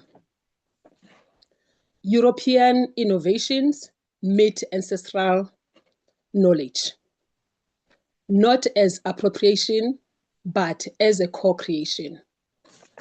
Festivals that nourish land. Culinary projects that restores soil and community. Art that restores dignity, destiny, and belongings. These are regenerative cultural ecosystems where culture, community, and ecology strengthen each other. From local to global, this is how local strength become global change. When people experience sustainability, not sacrifice, but as beauty, not as restriction, but as connection. Portugal's model travels. Ecology is lived through culture. Sustainability is embedded in lifestyle. Guided by Ubuntu, when culture leads, we remember that global change begins with how we care for one another and the places we call home. As we step into 2026, let Portugal culture regeneration, guided by Ubuntu, serve as a beacon for the world. Let our arts, stories, and tradition not only preserve the past, but co-creative a sustainability, inclusive, and regenerative future. Because when we embrace Ubuntu, we see that our local strength, creativity, heritage, and community are powerful catalysts for global transformation. Thank you. Obrigada. Enkosi, with respect, humility, and shared hope for 2026. Thank you. Thank you, Rosie. What a wonderful introduction and a step into the movement, your personal and what you will stand for in Portugal, connecting Europe and Africa with this beautiful frequency of Ubuntu. I have to say that Rosie presented an incredible plan for Ecocivilisation Portugal, and then life came in between. So I'm glad, Rosie, you're back, and we're looking forward to engaging with you and collaborating in 2026. Thank you very much, indeed. Thank you so much. Thank you. And from Portugal, we are moving to Serbia. Natasha, are you ready? Yes, I am. Can you hear me? Yes, please Great. go ahead. Will you have a presentation, Natasha? No. So I please made go some ahead. I made some points, and I have Mhm. to say immediately that I'm having completely mixed feelings because listening all these good happenings in 2025. So I will go some back in 2024 when we started with when we registered the Ecocivilisation Serbia, our organization, our NGO, and really started very fast, and how we entered the 2025. We were organizing the strategic planning for our team. We were five in the team. Communication and business strategy website was launched with the monthly articles, social media accounts. Then we were developing the course for companies in order to gain some income for the organization. Had the promotion in August, and after that we stopped. So after 1 year of full engagement, that somehow it came that we failed with this program, and it was really difficult for me. I was putting everything aside, and I was thinking that I am not capable to do this. Uh, for months, I was not touching anything about eco-civilization. And now, when on the way back from Slovenia, it was starting the talk with the young people from Serbia if they are about to join eco-civilization. And yesterday, even I was talking with the new possible member, very interested to come in. So we will do something probably from scratch in 2026. I would add what we were doing also last year. So together with the global eco-civilization, it was made the criteria for donors based on eco-civilization values. And this was thanking to the presence of our representatives on two events organized by Western Balkans Fund. One was in Podgorica and one was in Pristina. So this is something to be implemented. So this is an important step, I think. Then we were developing also water and sport initiative. It was reaching some point, but then it was also stopped. Balkan network of eco-civilization was also having the good speed. We were having these monthly regular meetings, and then it came at the end that finally we were only meeting our friends from Bosnia and Herzegovina at the end. So that they were the only showing up, and so that's it. Yeah, I would say that during the last year, and it is still ongoing, Greenovate project, we are putting the eco-civilization, like that this project is powered by eco-civilization, so that is the way how we are also putting the logo of eco-civilization in our work. And this is very powerful project, working a lot with the young people, and actually promotion of Agenda 2030 and European Green Deal as processes, and to understand then that our daily habits are directly causing the climate changes. And there is a very good slogan of the Greenovate project, and very much fits also to eco-civilization. This is educate, innovate, cultivate. So that's it about our. I'm not happy to share about our fails, but that's the life and that's the work. So this is from me. Natasha, thank you very much for this very open, direct, and powerful intervention. And let me just remind you of a sentence that I used already today, that tensions are not a failure. They're just a signal. They show where evolution is trying to happen.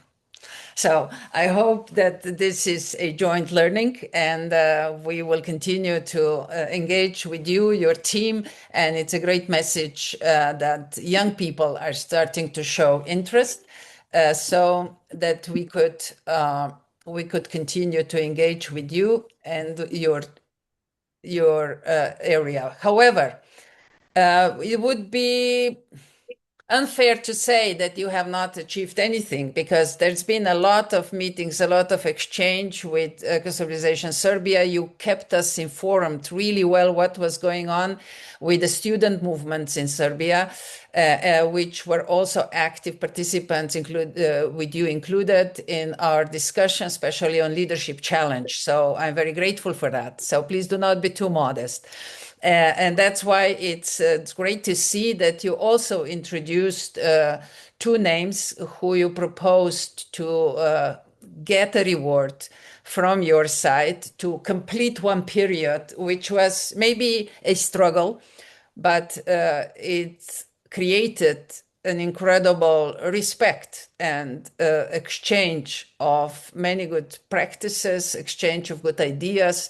And I'm sure that in the next wave, there will be also deliverables that you would acknowledge as a great one. The ones that you shared, I acknowledge as a very valuable ones. So who are the two candidates that you proposed? They are brother and sister, Ardi Sonia Shari and Ardi Vladimir Huba. I can say and vote for both of them personally as well, even though that is your proposal, because we've seen them everywhere at all the sessions, meetings, very actively participating. And I got to compliment you as well, because you were the first node that actually legally registered as Ecocivilisation Serbia, as a legal entity, leading the way. And we can all learn from you. So if I heard you correctly, one of the reasons that you consider as a failure, because you could not accumulate or attract any sort of projects that would also generate revenue that will help you to continue to move and build on this idea. Maybe the timing was not the best due to the situation in Serbia, but I don't think any of the actions were not worth it. You learned a lot, you built yourself, and congratulations to Vladimir and Sonia for the contributions that they've made, for the courage that they showed, for the dedication that they showed. And I'm sure that they are the new foundation of the future movement in Serbia, which hopefully will be able to flourish within a more stable, also political and economical environment in Serbia. But thank you very much, Natasha, for everything so far, and I'm looking forward to the future engagements. Thank you very much, Violeta, and everybody. And from Serbia comes the letter S and Slovenia. I'm inviting Martina and Manica to take a stand. Thank you. Very in sync. Okay. Okay, now I have an issue with my sharing screen. Something like this happened to me and on some other Zoom, and now I see I have the same problem. Let me see if I can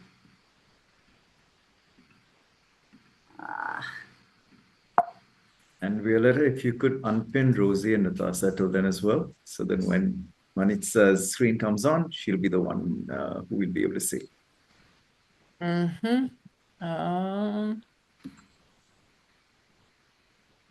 Am I sharing anything?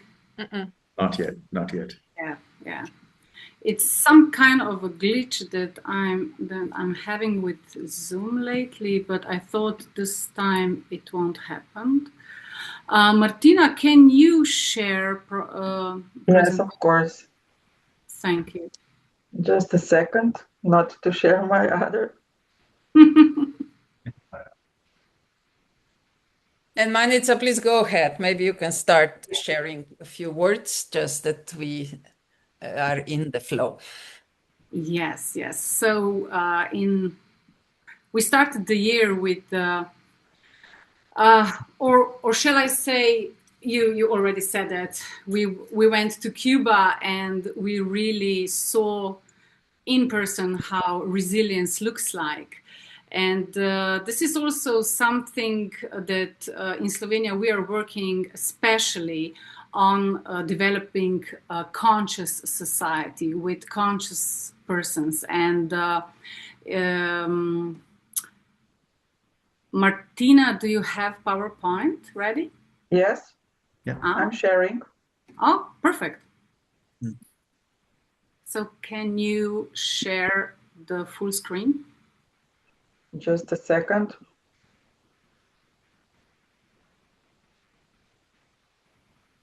So in Ecocivilisation Slovenia, we are working on intuitive leadership for conscious society. And as evolution of organizations is showing us is that no longer just productivity and creativity is enough. We have to bring in our spiritual connection, as some of the panelists said. No one talks about nature, Earth, the planet. And when we are co-creating with intuition, we are aligning all the levels of existence together. So the world is not so misaligned with life. And this is what is the center of our work actually in Slovenia. And now I would give the word to Martina. Yes, we started our co-creation with Manica having in mind this chart from Violetta, which one you already seen at the beginning of our gathering. But we really concentrated on this transformative society level of work, because we think that there are a lot of initiatives on many levels in the world, and it's important to add some new value. And that means that it's necessary to think about other approaches. So what we are doing really is connecting empowered people to join us as individuals who bring new emerged projects and who are ready to expand the consciousness of society. There are a lot of techniques and approaches how to expand consciousness, and one of really important one is reflection. So this is how we do it in Slovenia, where it's really important that we understand our relationship toward the whole environment, not just local environment on the planet, but also within the space. And how we understand it really depends on the level of the consciousness of the whole society, not just some individuals. Could you move the PowerPoint, Martina? I did. Oh. Move the slides. Yes, I did. It I see only the first. Okay. I will start again sharing. Maybe that will help.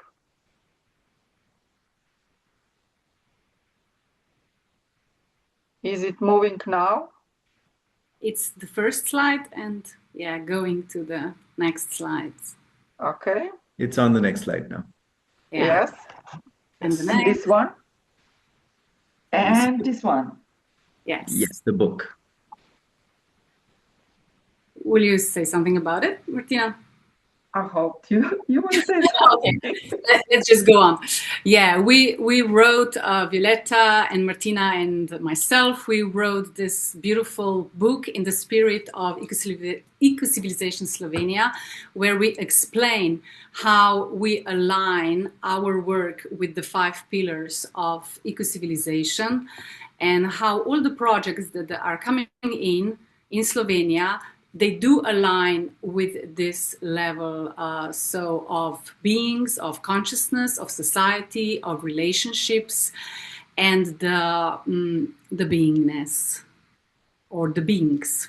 So if you can move to the next slide. This is a little bit of the things we did in 2025, where we were like organizing meetings with people who were bringing in the awareness of everything that Western society does not see yet, like entropy has syntropy. Nature brings in quantum knowledge through the flower essence that our co-creator Martina Prapratnik is bringing in. Then the crystals that should be part of everything we do. So this is, if we can move to the next slide. So this is how we align the work that I mentioned before. And the next slide, please. Maybe you can address the cases. Martina, would you like to address them?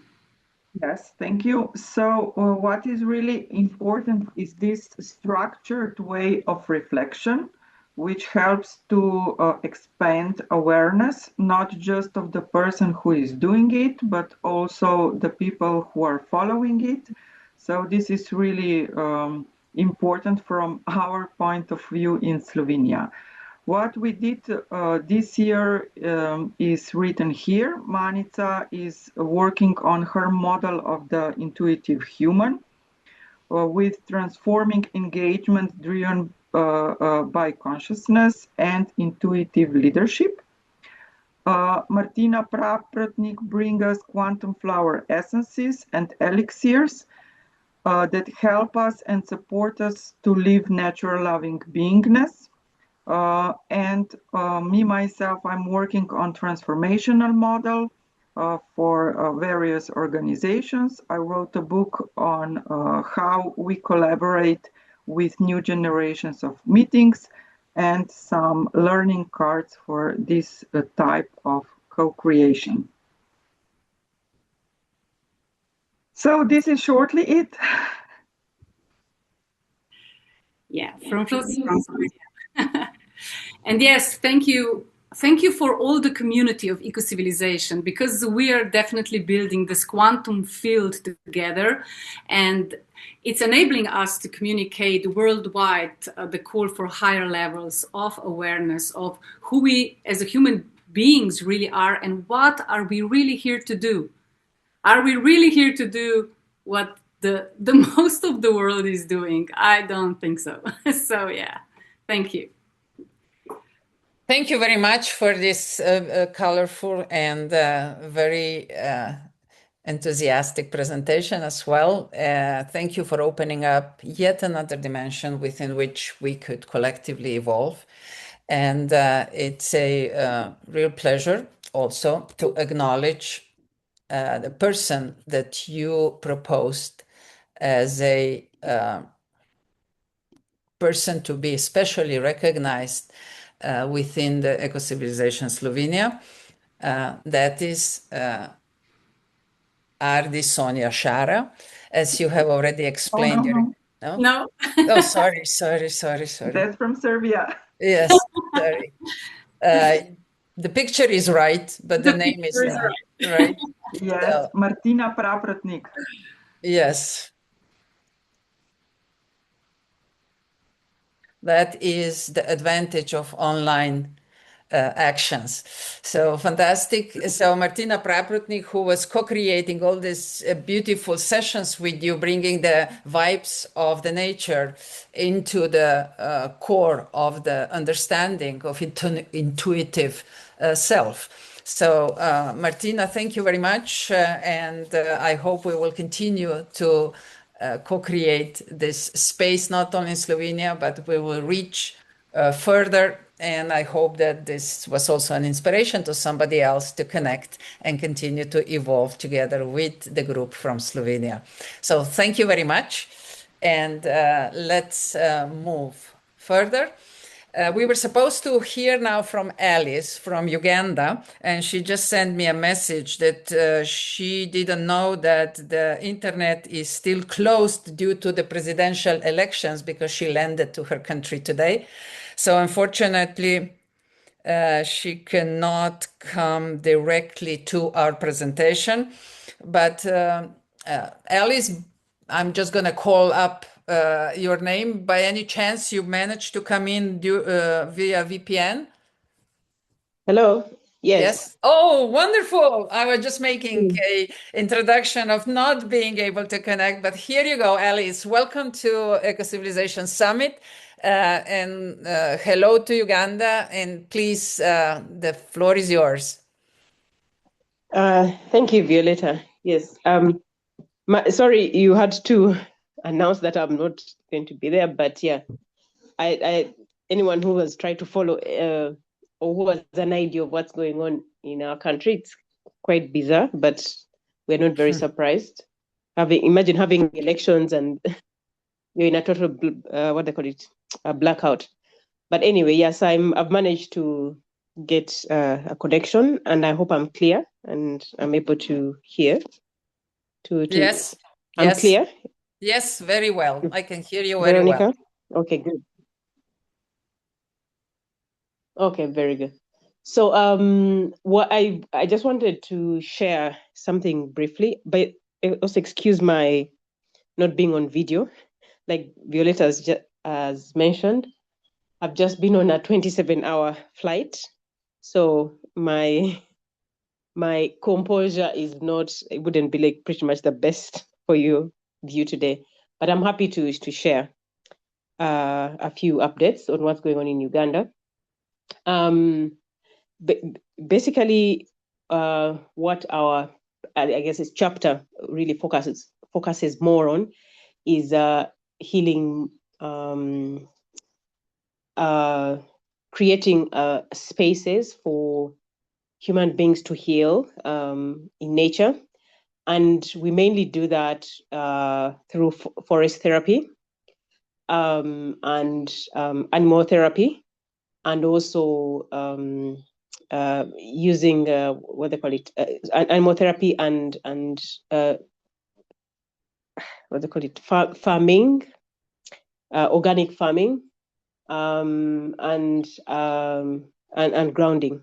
So we started out with hosting camps. My theory usually is whenever I want to share like really critical information or to bring about change, I usually like to start with very young people, like children, really. So the concept that came to us in mind was, first of all, how do we let the very, very young generation appreciate nature, appreciate to preserve it, one, but also use it or thrive in it. So we started camps how many years ago? This is 3 years ago. 3 years ago. And what we do is we bring children, very young children from like the age of 5 to 12 into the forest. Like I told you, it's through forest therapy.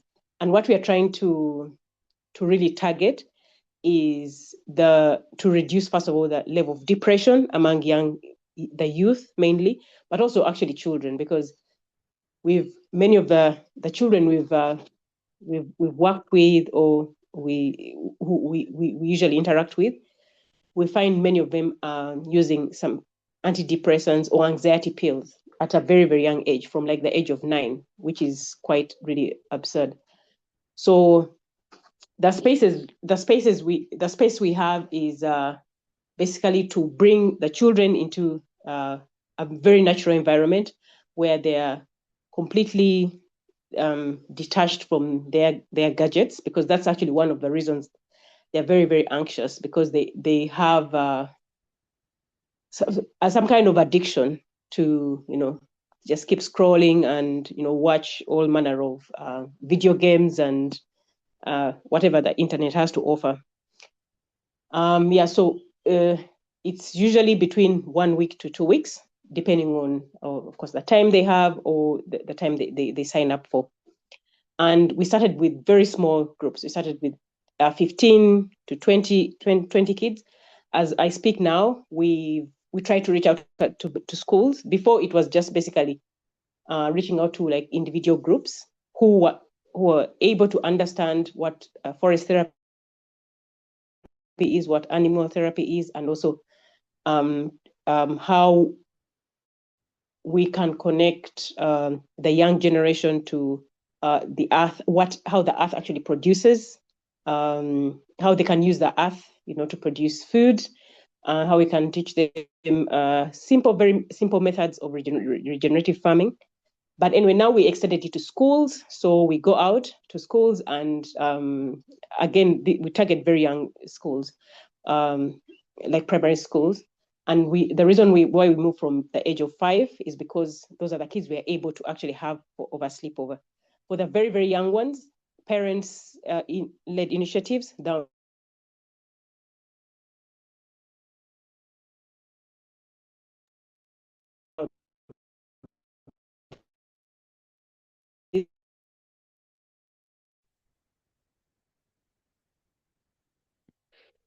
Alice, we have lost you.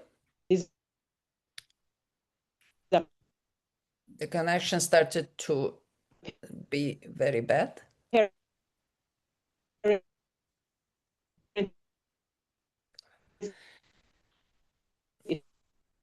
So let's see if you can improve the connection, Alice. The VPN obviously is losing the bandwidth. Okay, so I will mute you, Alice, because we cannot hear you anymore. But if you can come back, let me know and I will put you back. Okay? Can you hear me? Yeah, she disconnected. Anyway, so at least we got a little bit of insight of the challenges and the way in Uganda and the way how Alice is approaching them.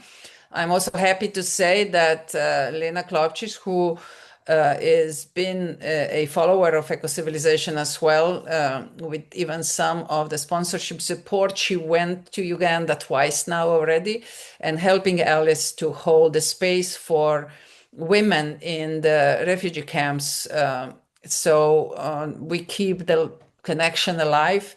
However, as Alice said by herself, the conditions are a bit difficult. Hello. Yes, you're back, Alice. Yeah. I just shared with people meanwhile your collaboration with Lena. So because I wasn't sure if you're going to come back, but please complete your intervention. Okay. Yes. So yeah, the impact we are saying is that whatever we teach the children in it's a retreat center, is they practice it, like they involve it in their like curriculum that is pretty much for the schools, and so that is pretty much not like a one-off. And we keep interacting with the schools. Of course, they keep also spreading to other schools. So we are very positive with that, because for us, most important thing is that how do we bring more children to nature? How do we support more children to learn in nature, but also to learn how actually also to preserve it? The other one was about like what Violeta has talked about. She introduced us to Lena from Slovenia. And so she's an amazing lady who works with refugee women in refugee camps. So they have, she has different like people, she works with, and for her focus is helping them to deal with the stress that is involved. Of course, as you all know, anyone with a refugee status, they have to deal with so much trauma. And usually, they keep, of course, moving from their original country, and they're in a different country. And they have, many times they stay in these kind of places without knowing when this is going to end. So Lena works with, there's a local NGO she works with and collaborate with. So when Violeta introduced us, I told her about the retreat we have, the retreat center we have. And so we decided to collaborate where we opened up the space to this particular group. And it's a group for women who are from South Sudan. They're in Uganda in different refugee camps, where she offers physical, social support. And her and another lady called Annie, they offer Ayurvedic treatments. So this is a whole range of, how can I say, like, they usually like series. Before she actually comes here to Uganda, before she gets here, she provides us different sessions online. And then when she's here, the women come to the retreat center, and she offers the treatment, physically. And it's I've attended both two of the retreats, and I have even me myself, of course, I'm on now I'm onto the journey of Ayurvedic treatments. And trust me, it's been really an amazing journey. But most importantly, it's what Lena is doing to these women to support them, especially to deal with stress and live more, productive lifestyle. She's also introduced us to another group of, they're based in the UK. It's an NGO, but they also work with women here in completely different refugee centers. This is in the north, that is Sudan. So again, it's also still about Ayurvedic practices, and they come here for 10 to 12 days, where they, in addition to the Ayurvedic treatments and practices, they also do, combine it with yoga. So Lena is a yoga practitioner too. So to us, it's, the greatest collaboration, helping human beings to heal in nature. And so right now, that is our main focus. This year, we have already 3 retreats that have been booked. One is next, the next one is coming up in February. So it's a very exciting project, and also just to see the impact it's actually having on these refugees. Yeah, that's all I have to share.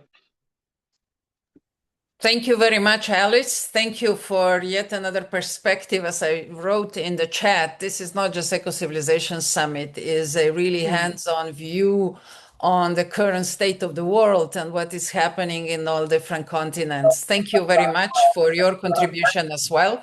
And let's move on. The next one is Indra Adnan. She's coming from UK.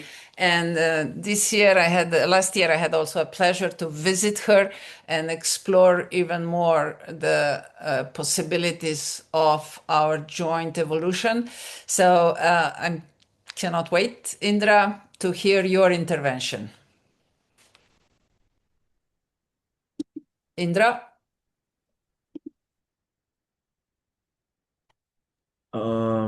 I don't think she's here at this She might moment. not be.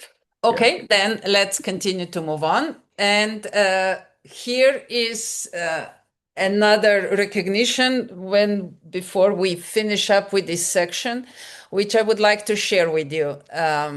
Marina, I didn't invite her to elaborate on the wing activities, but I also didn't tell her she's going to get this recognition. But she really was one of the most active members in the year 2025, being all the time very much engaging on the line, helping and co-creating also the year of 2026. So Marina, it's a real pleasure to give you this certification of recognition, and I'm really looking forward to our future collaboration.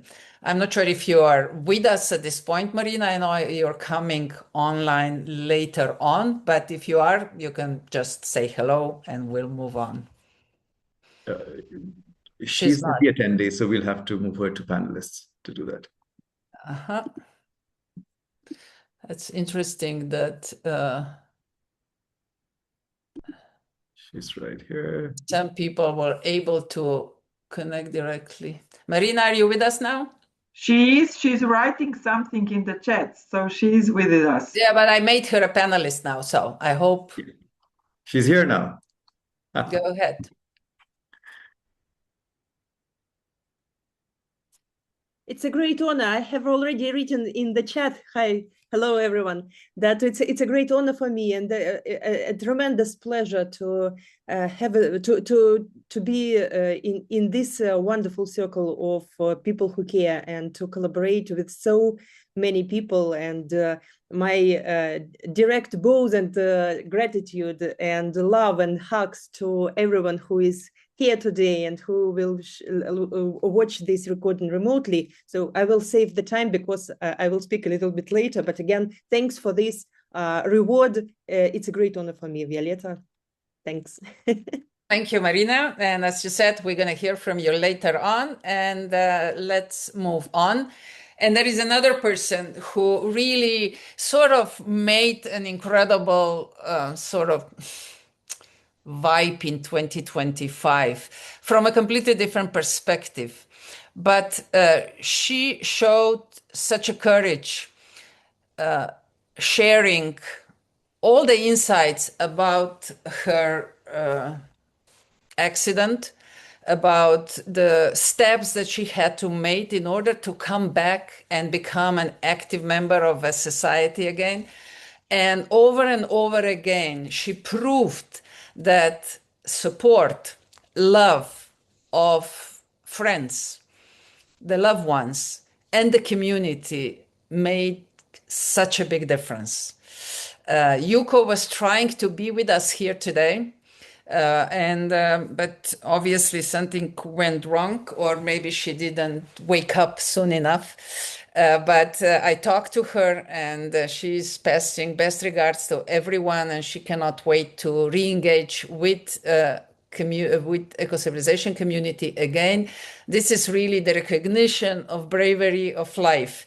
And she showed how art is important in our recovery in case we have any kind of brain damage, because she really dived immediately into the art and sharing the way how her brain started to reconnect and how art helped her to come back. And she's fully back as a painter, as a singer, as a community participant, developing new projects, which we will hear about more in 2026. So I'm very proud of you, Yuko, and thank you for all your lessons and everything you taught us in 2025.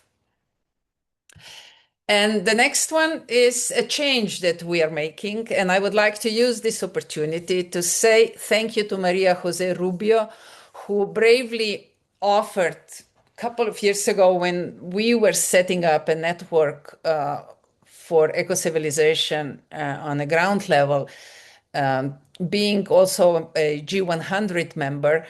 And together we built especially the Latin America. And now I hope she will continue to stay our co-curator.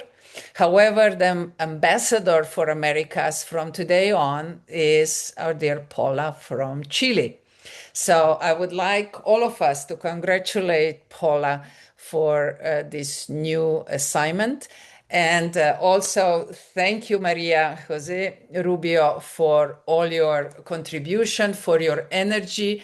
And as Nini said in her presentation, it's not only those that are on the stage, it's also the people from behind the stage just hold the space and keep the vibrations going that play an enormous role in the co-creation of our tomorrow.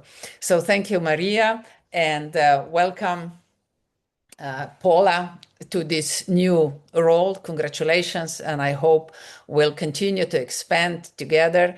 Not that numbers count, but the vibes do. And Latin America and all Americas, including Canada and United States and the entire Latin America, they have so much to offer.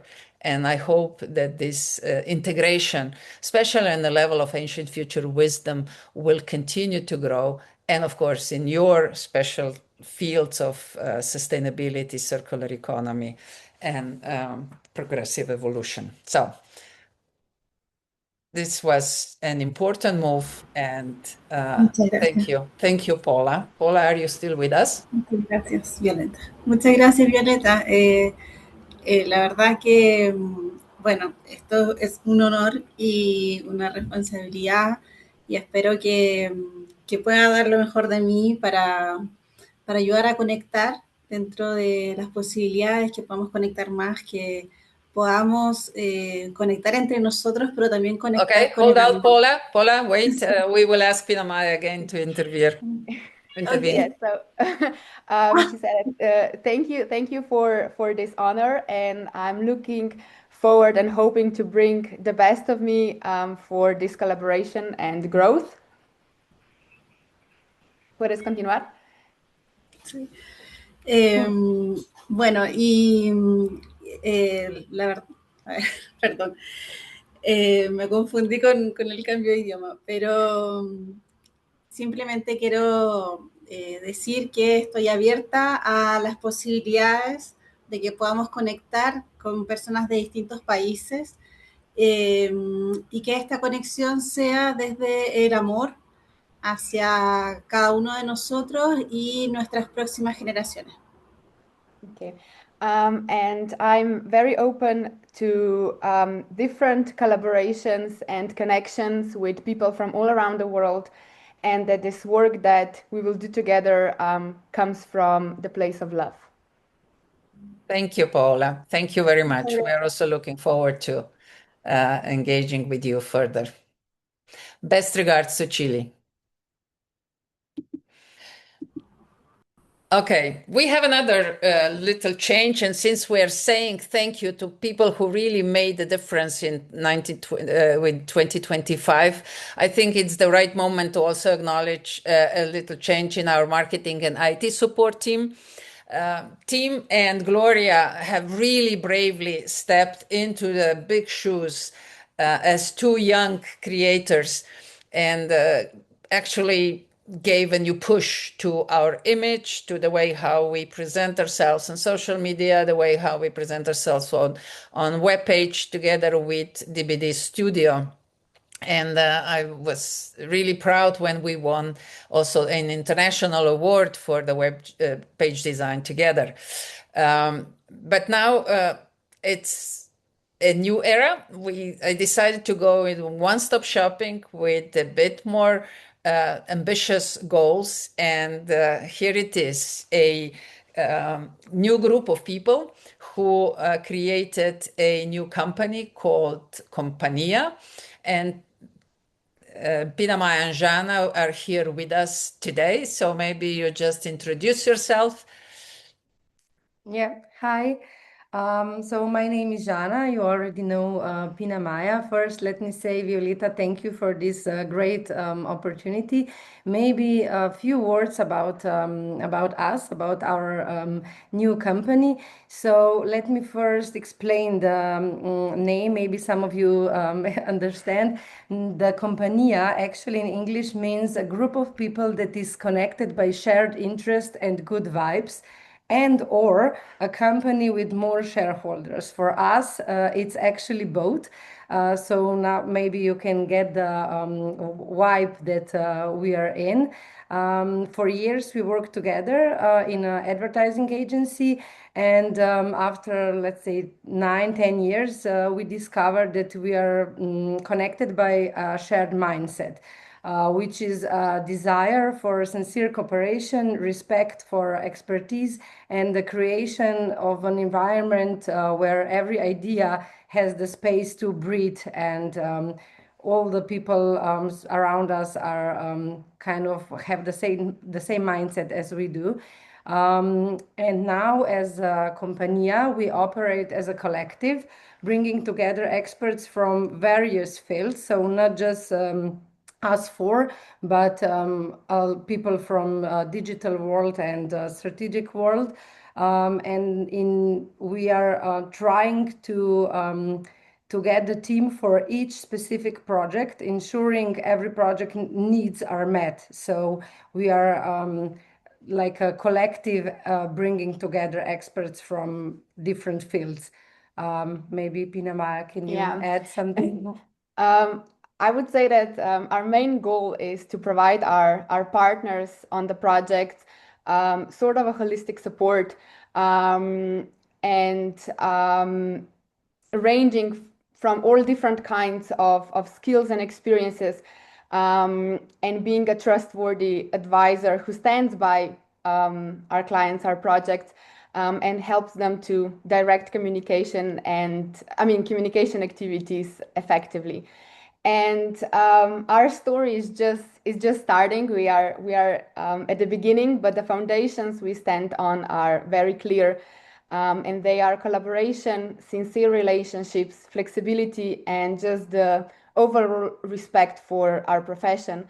And we are forming a path that we truly believe in, connected but by what matters the most to us, which is an honest desire for creativity, quality, and just bringing people together.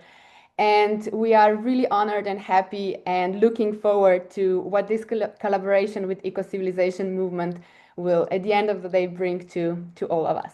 So thank you. Thank you very much. And also there will be continuity, and Team and Gloria will stay in a larger circle of engaged community. And this is now a good moment to say thank you for Gloria, for all your responses, for all the challenging, especially time-wise, which the new team will yet to discover moments, and for all your dedication. So this is just a little thank you note and token for everything that you represented in the last year and the year before when you joined Ecocivilisation movement. So I think you are with us, Gloria. Yes, Yes. thank you, So Violeta, so much for the opportunity to work together. I'm really, really grateful to have had the chance to be part of a movement that serves a better planet. I wish you and the whole team and community all the best and continued success. thank you, Gloria. Thank And you. of course, team, you also, still as a student, bravely took on the challenge of technical support. And thank you for all your good ideas. And I'm also happy that you continue to stay in a circle of those that will continue to vibrate with us. Maybe a word from you? Thank you very much. It's been a great project, great 2 years almost, actually. Really exciting stuff. Challenging at times, but always fun, always interesting. Always great to work with you and the team. So yeah, excited for what's coming ahead. And thanks so much for your kind words. And thank you, Tim, and all the best to both of you. And I hope we continue to co-create together. And that brings us to 10-minute break, which we have eaten already.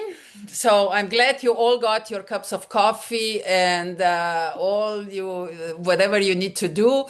And I suggest that we just continue and move on to the next block. So we finished the first two parts. Now we're setting the transformative vibe.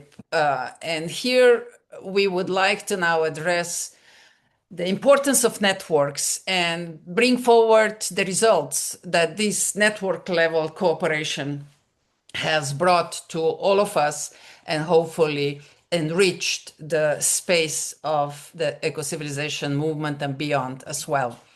So first, it is enormous honor and privilege to greet Bodil Valero in our circle. She was last year leading a very challenging but incredibly inspiring and growing global network, G100, that Ecocivilisation has a privilege to be part of as Ecocivilisation and Water Wing as part of this G100 movement.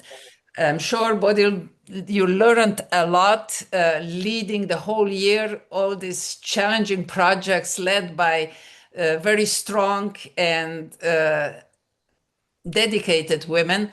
So I cannot wait to hear what do you think why the nets need to connect and how do you see this emergence of global networks to evolve in the future? Bodil, the word is yours. Thank you very much, Violeta. I'm amazed with everything what you do in eco-civilization movement. And I just want to thank you really for all that you do. I've learned a lot. And I've also learned how, well, I've seen a lot of possibilities to co-work in the future between your wing and my wing, between us in Europe and in south of Europe and in Sweden, for instance. There came already some proposals to go to Sweden now in the Water Week, for instance, and I would come back to that. As you said, I was the president last year for the whole network, the global women network, G100. And I came in there. I was one of the first global chairs, just as Violeta and Mar, as we are going to listen to in a short while. And we didn't really have so much guidelines when we started. We didn't know what to do, really. What I knew from Harbin, who is the founder of the network, was that more or less 1 hour a week, it would be the work for me to organize all these. And the idea was that we should be 10,000 in the end, after 5 years or something like that, in my wing, security and defense. And I said, that will be very, very difficult because security and defense is a very male-dominated area. And to get women to engage is a bit complicated. But I said, I want to do it in another way. I don't want to work only with territorial defense and wars and conflicts, because security is so much more. It's about human security, and human security is all the threats that we are facing as humans on this earth. That is about climate change very, very much. It's about economy. It's about the social our social rest or unrest in countries. It's political, it's water, it's energy, it's food, it's everything. Everything that is a threat to us as humans is about human security, and that's why it should be in the security and defense wing. I did choose the wing because I came from that area. I was in the European Parliament and before that in the Swedish Parliament. And working with foreign affairs, cooperation, climate change. I'm from the Green Party. I've been an ecologist my whole life. So for me, that was the most important to really make sure that security was about all of these kind of things. Taking on the task in G100 after 5 years, when we have all struggled, how are we going to work to make an impact? My main goals was that we should grow even more as a movement, because I saw how difficult it was to grow in the wing. And I knew that many other global chairs had the same problem. I see that you are, Violeta, around you about the eco-civilization, you are many. I saw it on the more than 2,000 or something like that. But for most of us, it hasn't been that easy. And maybe because we work in different ways. So I wanted us to meet and discuss, how do we learn from each other to work in a better way? How can I learn from Violeta what I can do to reach out and to get more members? Because if we are not many who will listen to us, because I also think that as network, as the global G100 network, we also have a message. We have a message that we can't wait for equality for another 100 years, as our founder Harbin always say, we can't wait for that. I used to say that 1 million women, if the 100 wings in G100 have 100 global chairs, or the 100 global chairs with 100 country chairs, each of us, and with 100 more in each country, then we are 1 million. And 1 million women, we cannot be ignored.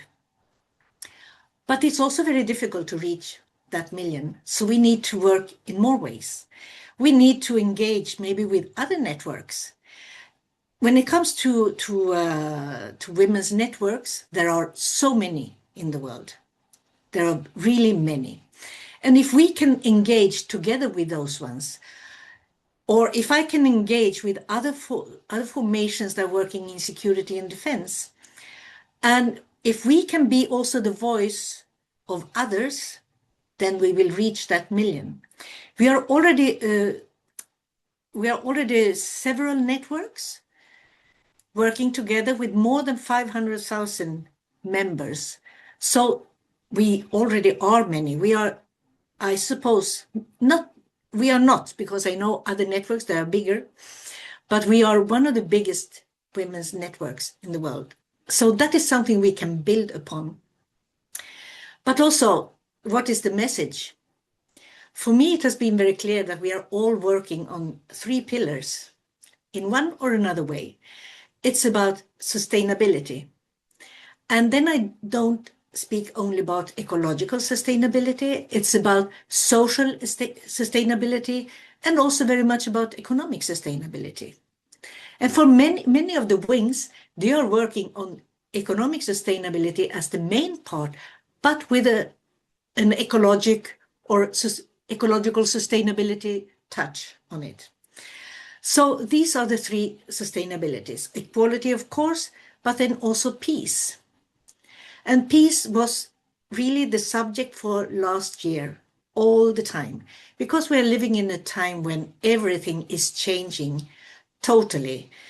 And the last days, every day, there is something new we have to discuss. But so peace has also been one of the main subjects during the year. I already told you, I said I wanted us to cooperate more because we were working very much in silos. And if we cooperate also between the wings, maybe in Ecocivilisation, you have been working in your wing or in your movement, but then we need also to cooperate with the other ones.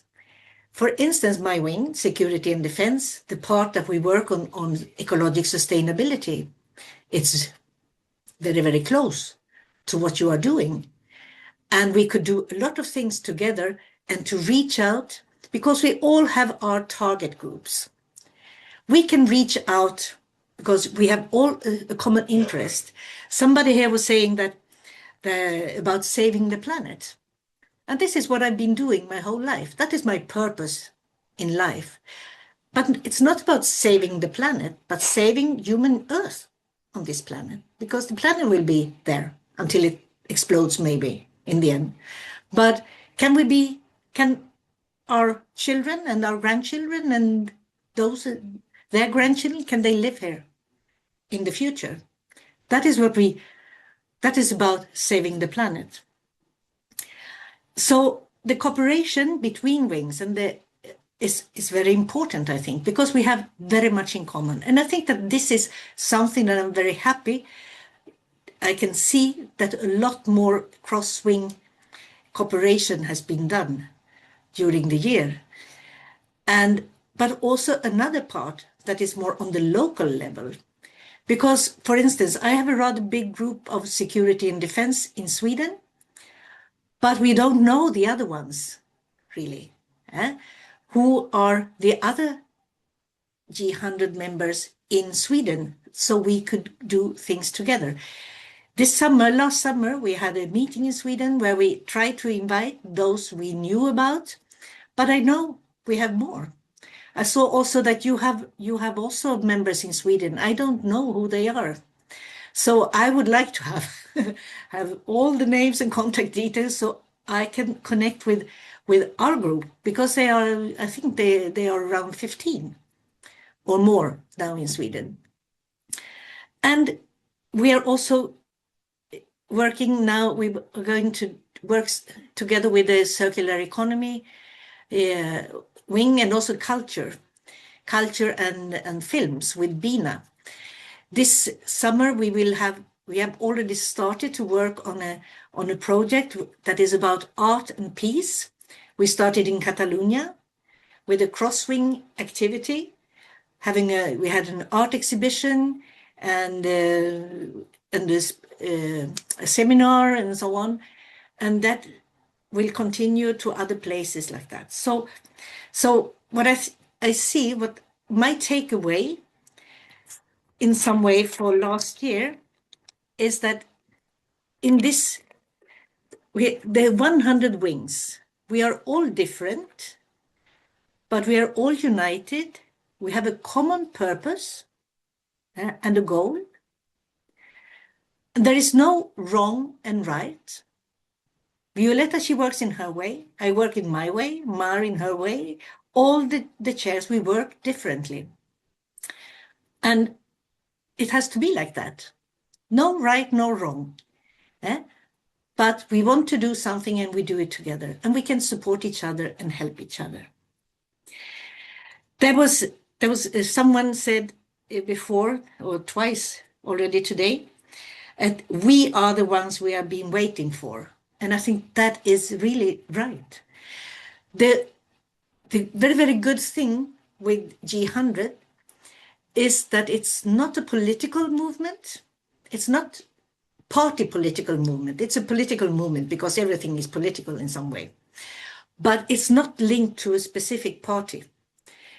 We come from all different opinions. We come from all different parts of society. We should have members, rich and poor, academics, non-academics, politicians, non-politicians, business and non-business. We should be the voice of everyone. And that is also why the question about tolerance is very important. We do agree as women on around more or less 80% of everything. So, and that we can work on that together. But then we have the other 20% we do not agree upon. Okay, we leave it outside. Or we work with those who agree with us, but we don't need to think all the same. The important is that we have our purpose, our goal, and our message. And that one, we work together on that. When I prepared my speech for today, it was totally different from what I just said. I made 2 slides, but I will not show them because I've already left them behind. And that is always the case when I'm not first in the speakers list. But I wanted to take up some of the parts that I had in my slides, because I think that to understand where we are now and where we are going, we have to look also at the past.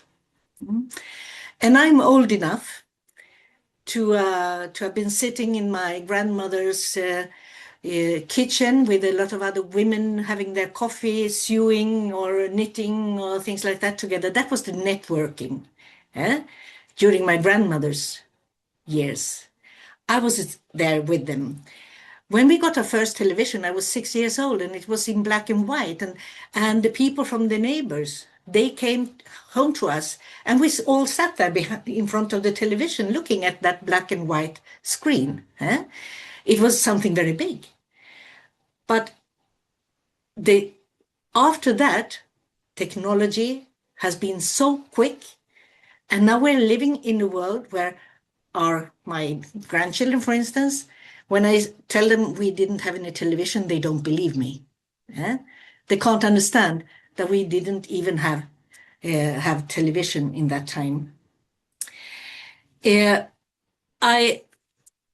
We also had other parts. It was not only women sitting, knitting, and drinking coffee, of course, but we had a lot of different networking, like the workers, the unions, the church, everything like that. People they met. They met physically, they did things together, and so on. We went from local to global in a very, very short period of time. And now we are sitting here from all around the world discussing. We see each other on the screen. We can interact with each other on the screen. And it feels for us also as if we are very close.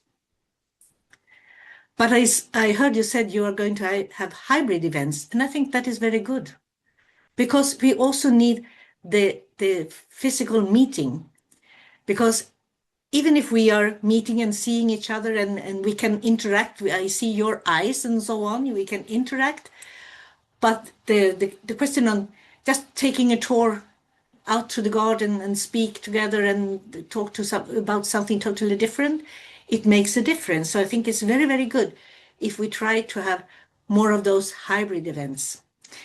Also because we come from different regions in the world. For me, for instance, as a green politician, I'm supposed not to fly, and I don't want to fly too much because of environmental reasons. But I can take or an electric car, I can go by train, I can go somewhere, and I can meet with you if it's not too far away. I think we need to work more also on the regional level, where it's easy for us to go, and then we can invite the other ones. Also for other reasons, when it comes to Europe, it's very difficult to come to Europe now, to get a visa, things like that. When Bina came to Spain, for instance, it took her several weeks just to get a visa, just to get an appointment to ask for the visa. It can take months. So when we organize something in Europe, we have to organize it very, very well in advance if we are inviting people from outside. So if we do more regional stuff like that or events, we can also invite from others, so we can have them hybrid, and the same for the others, of course. If we go back to why people also connect, I think that we also have a purpose. We all have a purpose when we connect. It can be a very personal one. It can be because you find a lot of new friends. you get new connections, you learn to know a lot of interesting people, or the purpose can be that you want to achieve something very specific. In my case, if I go back to be as a politician, for instance, if I want to, I was working with arms exports, for instance. In the European Parliament, I was the rapporteur for arms export. And I know that as a Green, we have no majority, we cannot do anything without others. So then I need to network, I need to connect with the other parties, of course, and try to find where are the red lines from all of these parties. So if you have a purpose, you want something specific, you network with the right people to go there, to get what you want. That is one part, one kind of purpose. You have a very clear goal. And sometimes for me, for instance, with the G100 network, I don't have a goal or a purpose for something really to happen. But I find it a fantastic network where we together can advance to more equality, more peace, and more sustainability without having a specific goal.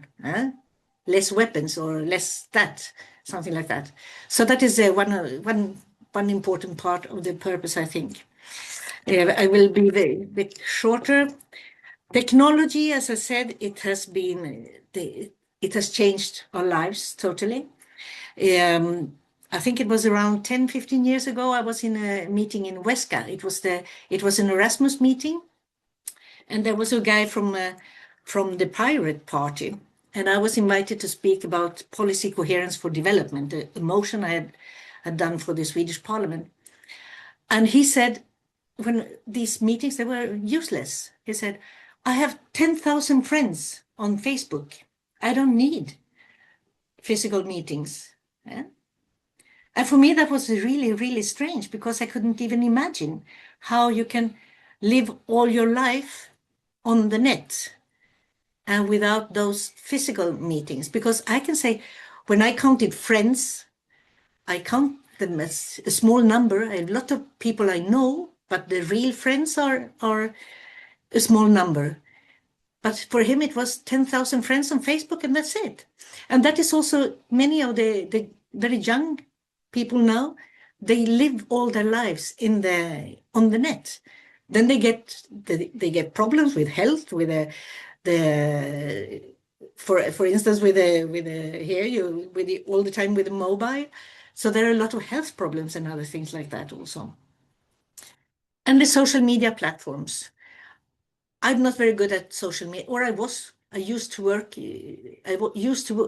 use social media much more when I was working in the parliament, because it was a political tool to come out with a message. But also when you're a politician and you're working against the weapons and in favor of migration, as in my case, you also get a lot of hate. And I stopped more or less with social media because I can't use it. I can't stand all these hate and death threats and things like that. I didn't want to use it any longer. And now, today, I see also many of I'm still on social media, but I don't use it very much. But that is my situation. But then for us as G100, social media is also important because it's our way to reach out. But I think that some of us are very good at it, and you should use it. I am not very good at it any longer, at least, and I don't use it as much as before. But that is, everybody has its tool to reach out.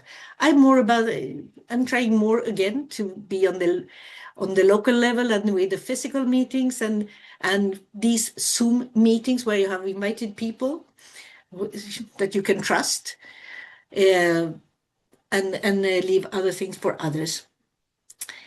I had some also the question of fake news. We have all this problem with the fake news and the reliable sources of information. How do we find the reliable sources. I have a husband who is telling me all the time, oh, no, Trump did say that. And then I always have to say, well, I need to check first with some reliable sources if this is right or if it's wrong. But many people, they are living in this fake news world. And I was reading an article in the reliable sources about a guy who was a MAGA. And now he left it, and he was had an association or a movement to help people get out of MAGA.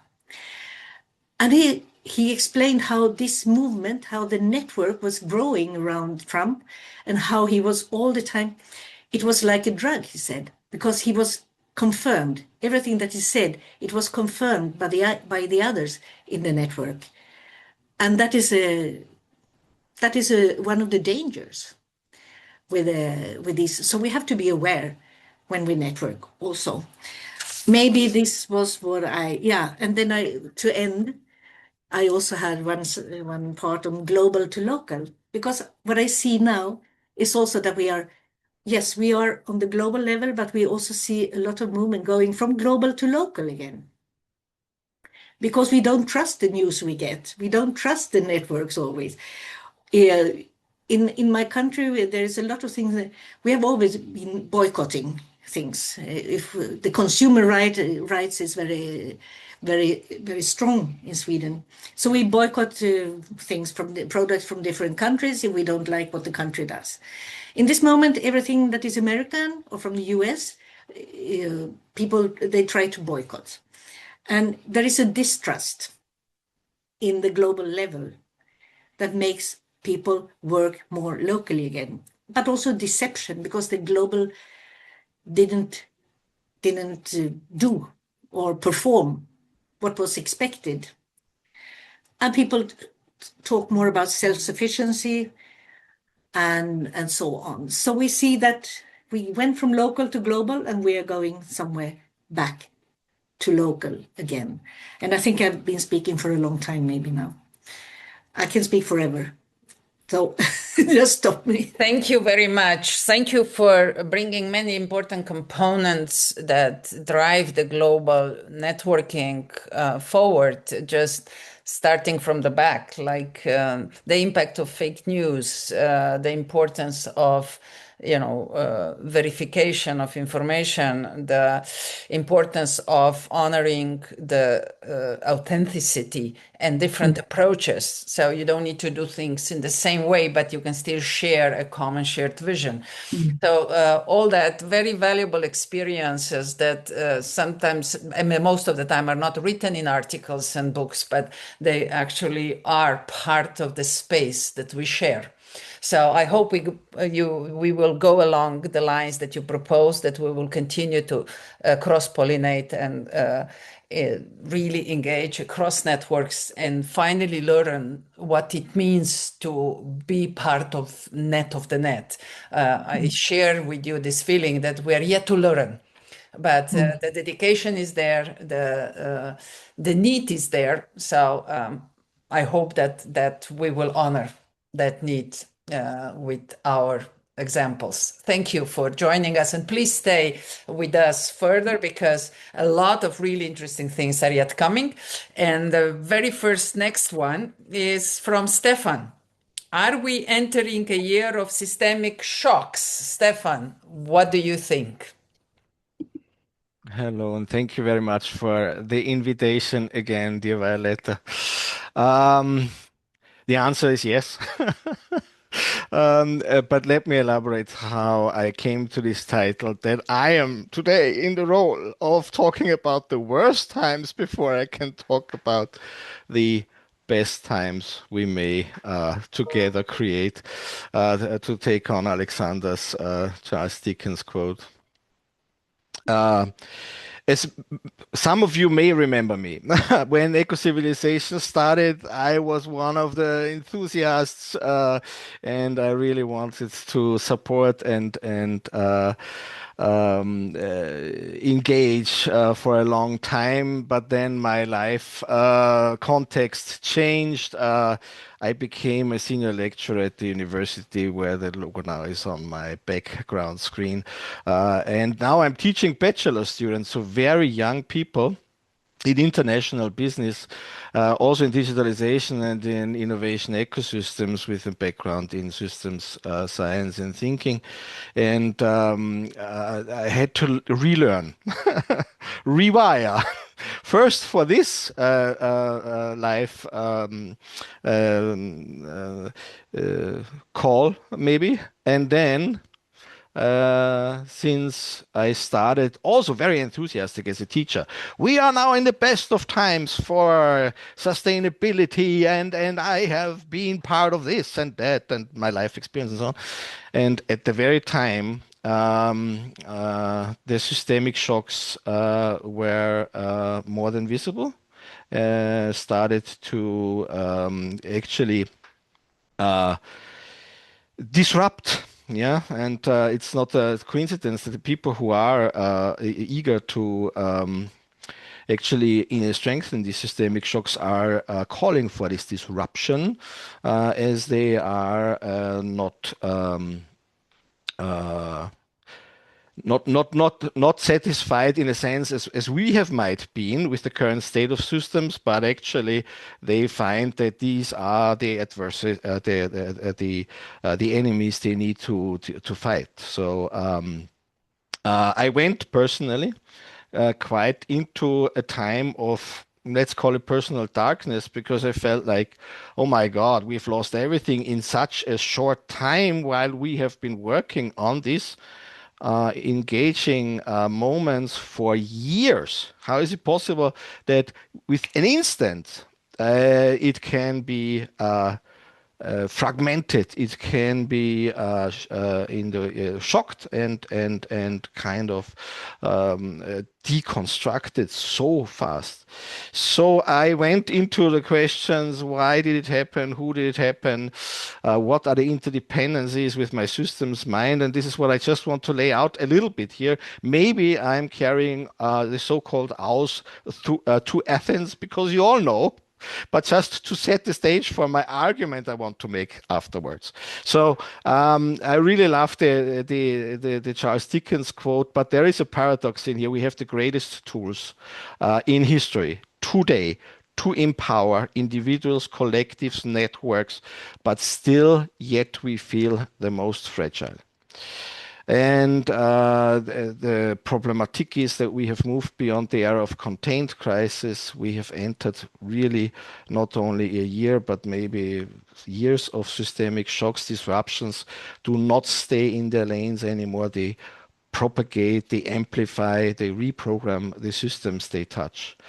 And the framework I use usually is that one of embedded systems. So the biosphere as the a fertile ground of everything, our biological life support system, the sociosphere, which is embedded in the biosphere with the invisible architectures of trust, law as a then agreed upon social construct, and participations, democracies, and other forms of governance. The economic sphere, which builds on a stable sociosphere, so that the flow of value and can actually exist and should actually give the opportunity to have access to the economic sphere, so the inequalities are lowered and not widened.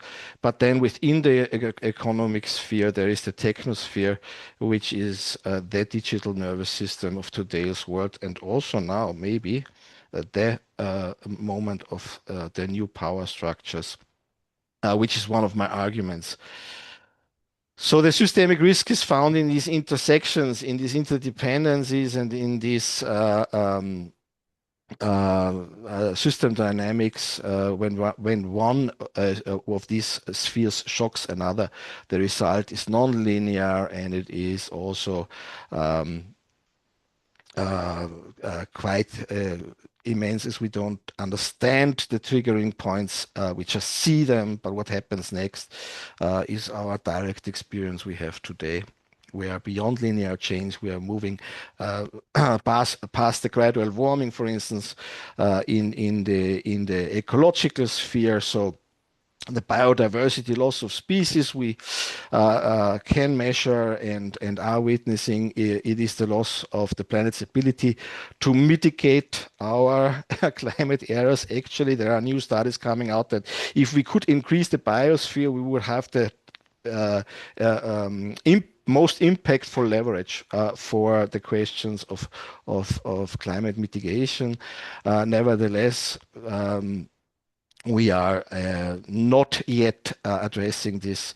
And the shock in the biosphere, like droughts or crop failures and the direct experience, immediately reprograms the sociosphere through migration, economic sphere through food inflation. So nature is, for all the other spheres, indeed the ultimate regulator.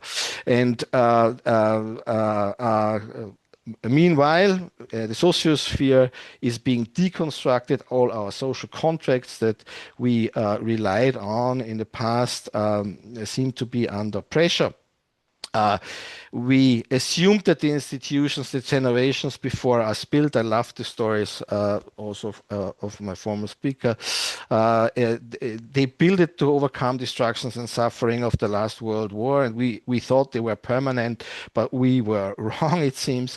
The deconstructions we are seeing, the deliberate weakening of judicial independence and the framing of basic human rights. This is something those who work with me know how much I always said, can you imagine that we were able to co-create the human rights, right? And what a moment in history. And now these human rights are called optional or contextual, depending on the powers that seek to deconstruct. In geopolitics, we see now the comeback. I couldn't believe it because this was like my youth and where I was becoming an activist, actually, because of the zero-sum power politics. And now we are back at this dynamics. The global commons are being abundant. And the shock we are seeing is that the connections, to also go back to Violetta's initial words, the trust and the belonging within the local as well as in the global breaks. The sociosphere loses thus its immune system, and and all sociospheres, we see this all over the world, are becoming vulnerable to authoritarianism. Form of social fabric we thought we have largely overcome. But unfortunately, this is now one of the strongest pressures. Thus, the economic sphere, the international business now faces the weaponization of trade. You saw it all. We are in the midst of it now with I don't know what happens right now because they are now in Davos listening to the 1% speech, or it ended yet, but the weaponization of trade, by the way, beyond jurisdiction. A world leader called the President of the United States by law is not enabled to do that by his own will. He would usually go through the institutions, but no. And so we see this now, and the fragmentation of supply chains, but not for the deconstruction of the globalization, but for the hegemony, power, influence on the globalization. And that is the problem. Right? So everybody might cheer like, wow, the globalization is over and we're going to local, but this is not the case. It is the question who is now enforcing through this economic weaponization and also the weaponization of the military powers, their power. influences. We have a widening gap between the super rich and the rest, and this is a real systemic friction. The high inequality creates this political polarization, or further enforces it, so which leads to the regulatory instability. And the economic power now is shifting from those who own capital to those who own access. And the technosphere, first independent, now interdependent, because I think they haven't thought about all the things that will actually emerge through the technosphere, as I was included in some of these let's say foundational research and development phases of what we call nowadays our technosphere in a young age, and all the engineers never have thought about political consequences or environmental consequences of the hardware nor the software they would be developing. I know. As I was very young already, one of those who said, but think about what happens if these tools might not be deployed in such a wonderful democratic environment we have today as we developed it, but maybe in the future, just as one scenario, nobody thinks about it, but just one scenario, authoritarianism might be on the rise again. What happens if these governance structures would actually take advantage of those? And I think we created the Pandoran box and we open it, and now we have the what is called meanwhile even the largest superpower in the world, and the third superpower next to economic and military powers. We have the techno feudalism, because yes, those who are now in the ownership of these platforms. And that's the problematic, not the engineers who developed it, but the ownership structure. So those who are in the ownership, and this was one of my darkest journeys, because I really wanted to know how the heck did they get these ideas? Where did they get it from? And going down that path, I will not go into these details, but they have a sound philosophical foundation. But of the darkest I could think of, some of these are even called the Dark Enlightenment, by the way, if you want to look it up. And I'm like, what the heck? I've never been in touch with these ideas before, but I dared to go into that rabbit hole too, because I really wanted to know. Sorry. So what we have today is a new technopolar world too.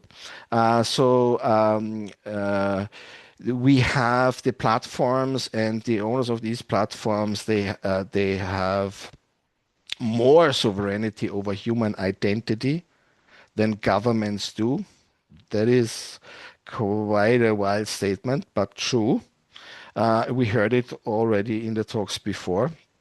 And then artificial intelligence hits the playground, and it helps us. I have wonderful assistance through artificial intelligence meanwhile, but it also accelerates the concentration of power and the erosion of individual agency. And if we don't control, in the literal sense, not regulate but control the algorithms, we don't have the control over our social fabric anymore. The technosphere now entered this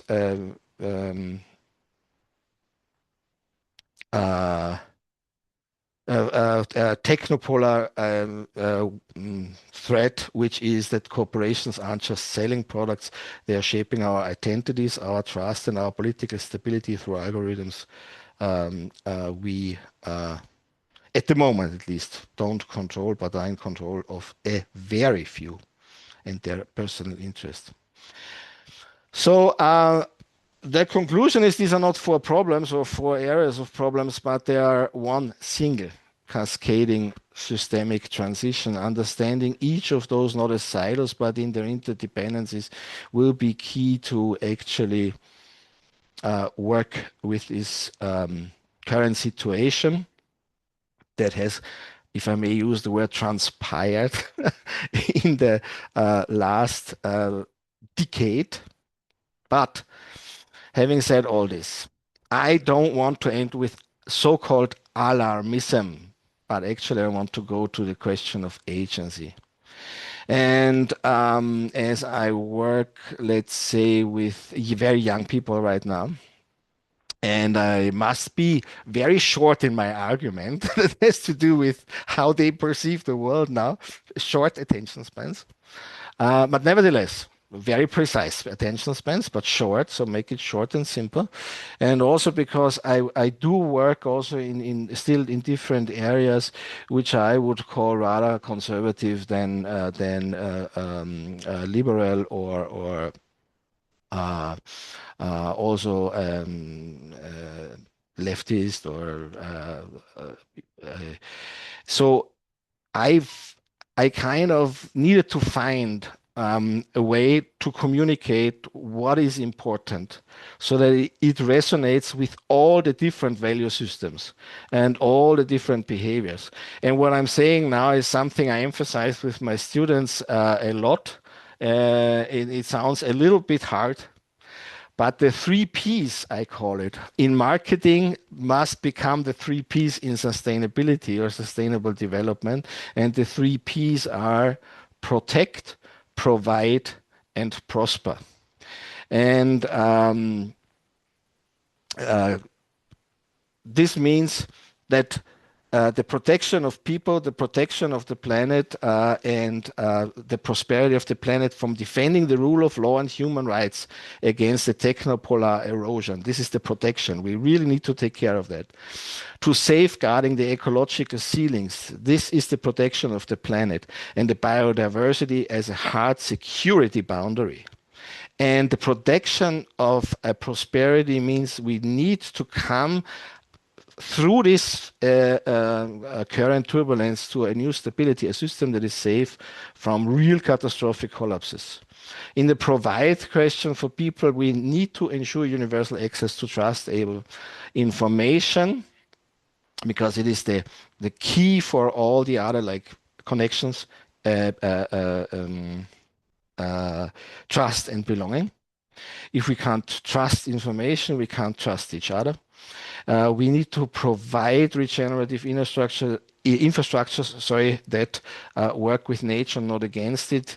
And in the prosperity, the questions of equity, a system where the gap narrows because the floor is raised of those who have not. And so we can prosper. We shift from users to citizens with agency. With identity, we shift from we foster a bioeconomy where human success is measured by planetary health. We do it already. You are the examples of doing it, and of course many others with many other value systems and purposes are working on that, so that we can thrive together as a collective, transcend the mere GDP. Or profit into real, we coined it once thriveability, but prosperity is something everybody understands as the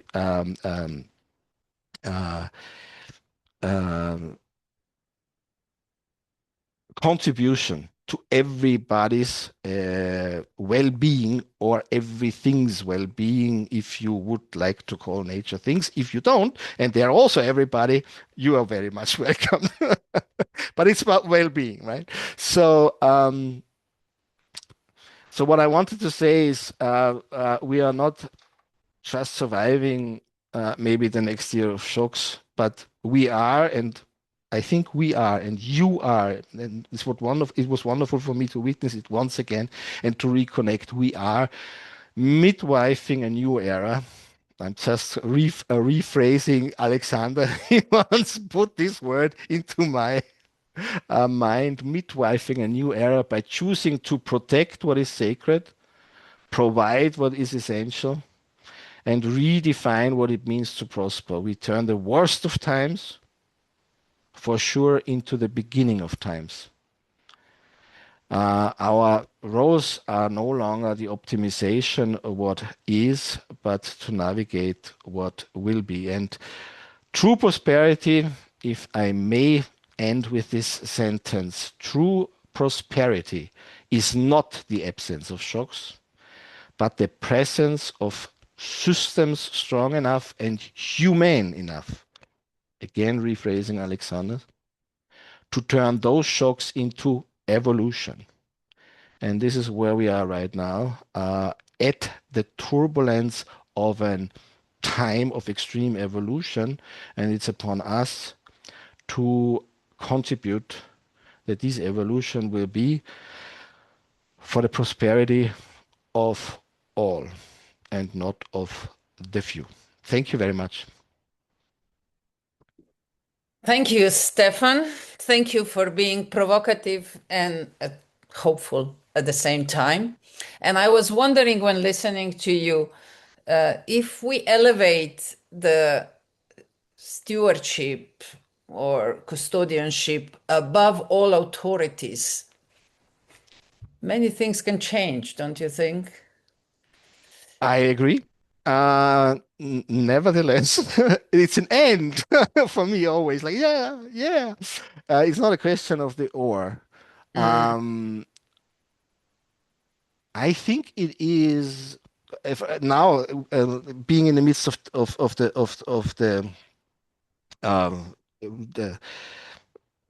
storm, yeah. So in the midst of the storm, I think it is a.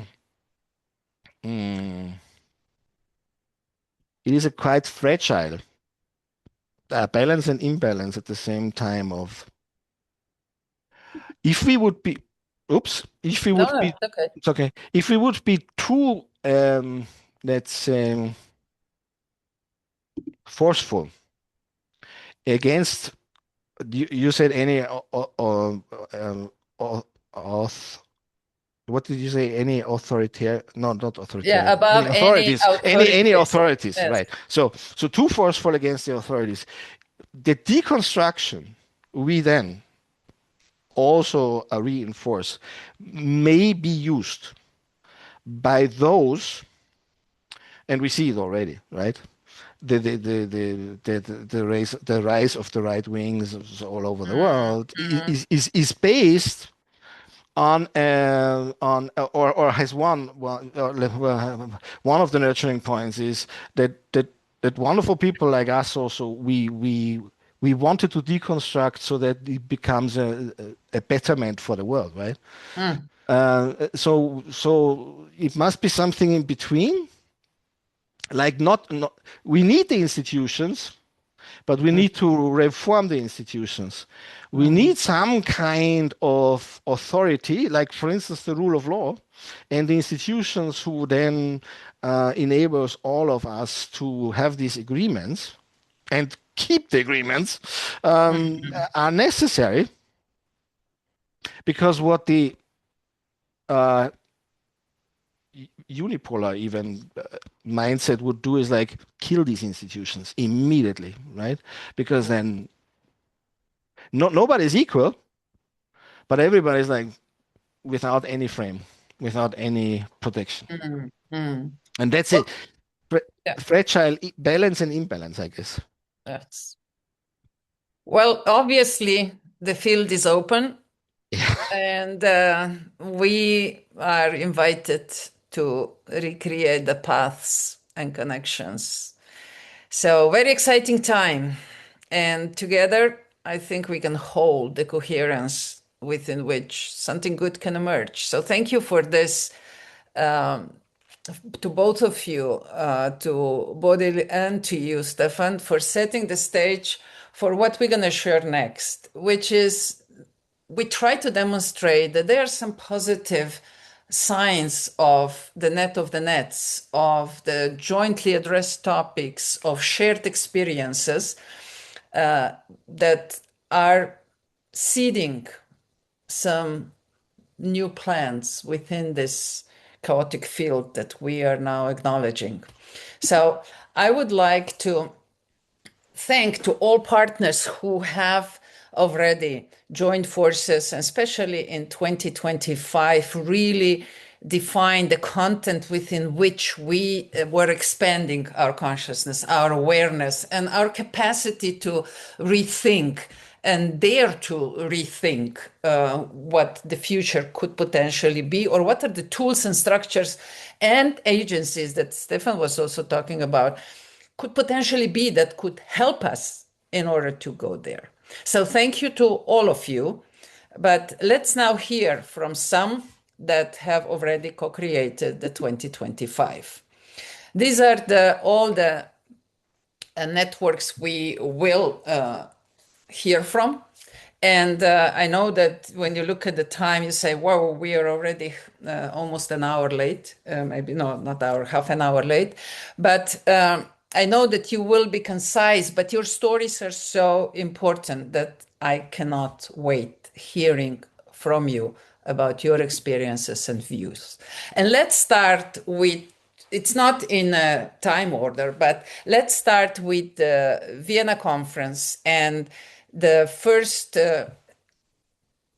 direct encounter with G100 GSR group, who organized a really, really good event in Vienna in the UN quarters, and set the tone for many more meetings like that to follow in the next years. So Ursula, the stage is yours.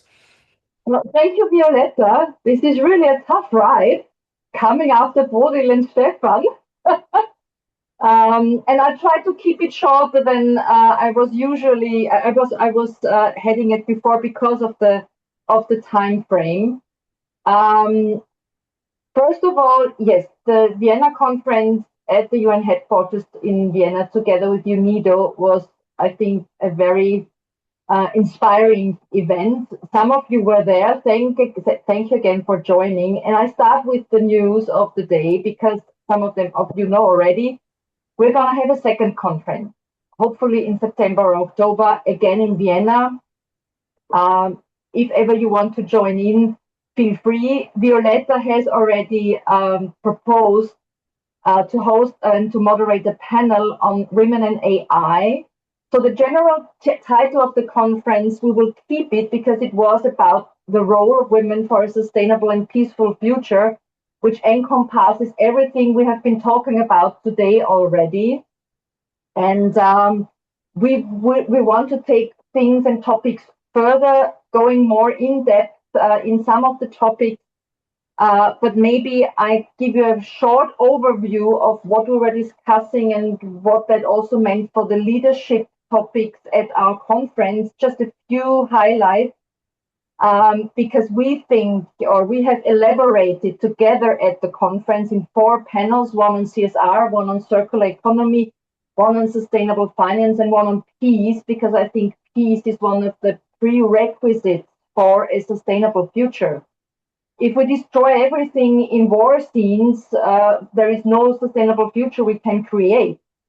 That is something very important for me. And together with Stefan, I hope that we will be able to start researching peace as a business case also for the economic part of CSR, which, as Bodil already said, has the 3 pillars: the economical, the ecological, and the societal part. And I think peace is one of the biggest topics. I mean, I suppose you all will agree with me on that. I think we also need ethical and inclusive leadership. We have worked on that a lot in the conference because we can use that as a performance multiplier. And we should also, work out a little bit more how women can contribute to leadership. And I have been citing a very interesting study by the BSDC on the SDGs and the Leadership Connect. And there we have, they have talked about 6 competencies that we need in order to reach a sustainable future, which is defined by the SDGs as a general framework. And these competencies are long-term thinking, innovation, collaboration, transparency, environmental management, and social inclusiveness. And these competencies are brought on the table mainly, not exclusively, but mainly by women. So we need more women in leadership roles all over the place, or in all of the sectors, and also on decision tables in politics, in economy, in big institutions like the UN. And I'm very happy that UNIDO has a very big focus on that. That's also why we cooperate with them. And they have gender mainstreaming in all of their programs. They have a very big gender unit, which also contributed to the conference. And finance is also a very, very big player in that, because if we allocate more money also to female-led startups and to female-led companies, then also we will see a systemic change in the overall situation. And I hope you let me promote once again, as I'm not getting tired of doing this, the petition which was launched at our conference. We had an international lawyer there, a Lebanese French advocate and activist, who launched a global petition for getting into place a UN resolution that asks for more women on the negotiation tables for peace. It's a resolution that has already been in place for more than 20 years, but it's not executed. And we need people to sign it, because Patricia, the initiator, wants to go to New York in March and confront Mr. Guterres with that petition. And maybe you can include in the after work of this summit the link to the petition, because it would really be very, very useful. And I think this is also a forum where we can promote these kind of initiatives. Maybe, Ursula, you can drop a link in the chat that leads to this petition. That after my presentation. Oh, I mean, I've not really prepared a presentation. It was just like Bodil said, while listening to all of you, I just changed my mind and thought I'd talk about a little bit about other things.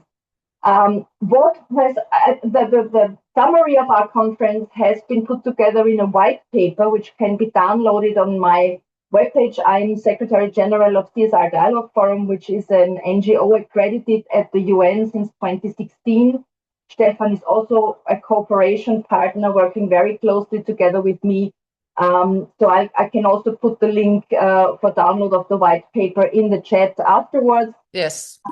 And one of the things I would really love to invite also you, because you with the Ecocivilisation wing, I think are, in my opinion, a potential cooperation partner for that. We have in mind to work out a G100 CSR dialogue forum, gender and impact index, tracking progress towards SDG targets, with a very special focus on female contribution, And I have already asked AI how we could do that, and I have several people who have already proposed to work on it together with us.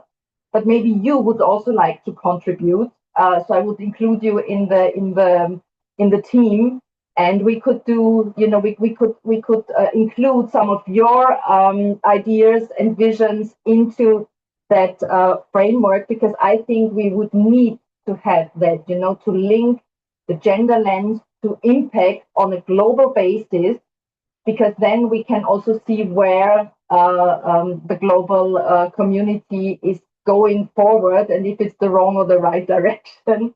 And also the work out the positive contributions of women to a sustainable and peaceful future. So that is my invitation to all of you. And last but not least, as Bodil already worked out a bit, on the G100 network, it is really not easy to get country chairs in the different countries. CSR seems to be not a topic which is very well known worldwide, much to my surprise. But if in your respective countries you know someone who would be a suitable country chair for the CSR wing, I would very much like to grow. As Bodil said, we need 100 country chairs because I'm the global chair. So if ever in your countries you have someone, I mean, I have already some, but maybe there is the one or the other country where you will find an additional person for me. I have a super person in India, which I would like to also connect with Arti. But I think on the Balkans, I don't have anyone yet. So maybe you have some propositions for me. That would be great. And yeah, thank you for putting together this wonderful summit and all the valuable contributions of all the people who have spoken before me and are coming after me. And yeah, I hope that I could contribute a bit of a positive things also after Stefan's. How can I put that? Not pessimistic, but it was very, very much, the world as it is. And I sometimes I don't want to see it like that, because for my psychological health, I don't want to be confronted all the time with all of these things. Although it's necessary to work on it, I know.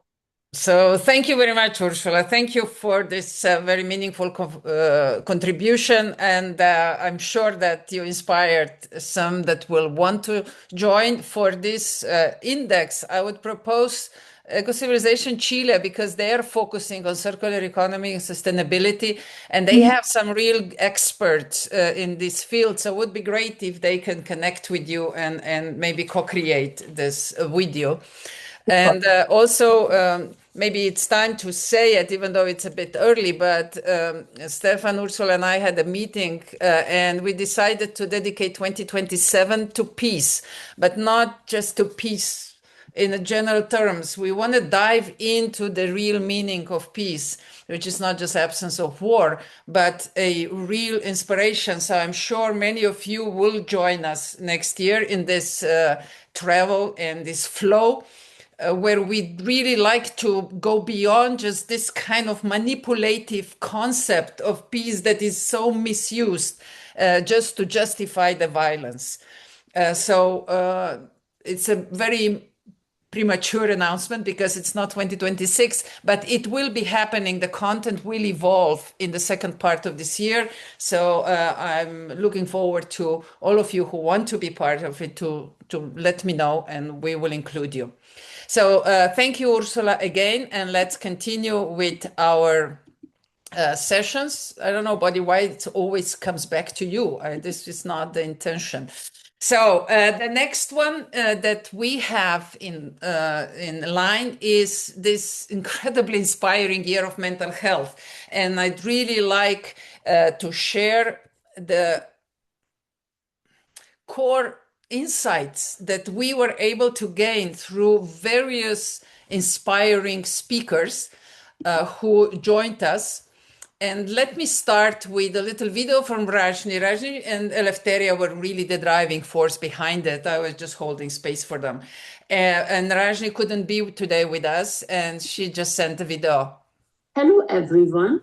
I feel truly honored to be part of this summit by Ecocivilisation. Thank you for including me, Violeta. As you know, together we conducted a series of mental health webinars throughout the year. 10 insightful sessions in total. During these sessions, we invited guest speakers from diverse domains of psychology and healing, including psychologists, psychiatrists, counselors, consultants, Ayurvedic doctors, and even survivors of terminal illnesses too. Collectively, we explored a wide spectrum of mental health themes, almost every topic one can think of, right from root causes and the impact of modern lifestyle to remedies, empathy, healing, resilience, and so on. The importance of such dialogue becomes even more evident when we look at the global shortage of mental health professionals. For example, our country, India, has only 0.75 psychiatrists per 1 lakh people, while the WHO recommends at least 3 per 1 lakh. There is also significant shortage of clinical psychologists, and these numbers clearly underline why initiatives like ours are not just valuable but necessary. And this was precisely our intention, to create a safe, accessible space for mental health awareness, dialogue, and collective learning. Continuing this journey, we will be bringing out our book on mental health, which consolidates all the key insights gathered from our year-long webinar series. The book is titled The Soul of Humanity. We have already shared the submission guidelines with all our experts, and in response to multiple requests, we have extended the submission deadline to 25th January. We are hopeful of receiving many more thoughtful and impactful submissions. Thank you so much for your continued support and commitment to this cause. See you soon. Thank you, Rajni. And we have with us Eleftheria. So please, Eleftheria, come in and add your reflections on the year of mental health 2025. Thank you so much, Violetta. It was a really inspiring year. We as Rajni said, we really got to hear about the shortages in most countries of availability. What we also got to really see, I think, the golden thread throughout the entire webinar series, and I would encourage you to go and have a look at Ecocivilisation's YouTube channel. Or the whole series is there under a playlist. We also invited you into experiences of self-care and hearing the stories of hope of people who have really managed to work with, as Rajni was saying as well, like cancer thrivers. And we looked at their holistic journey. And I think that was one of the key golden threads through what we learned, is that it's a holistic experience. Mental health is really something for our youth and for most people in our very adventurous world right now.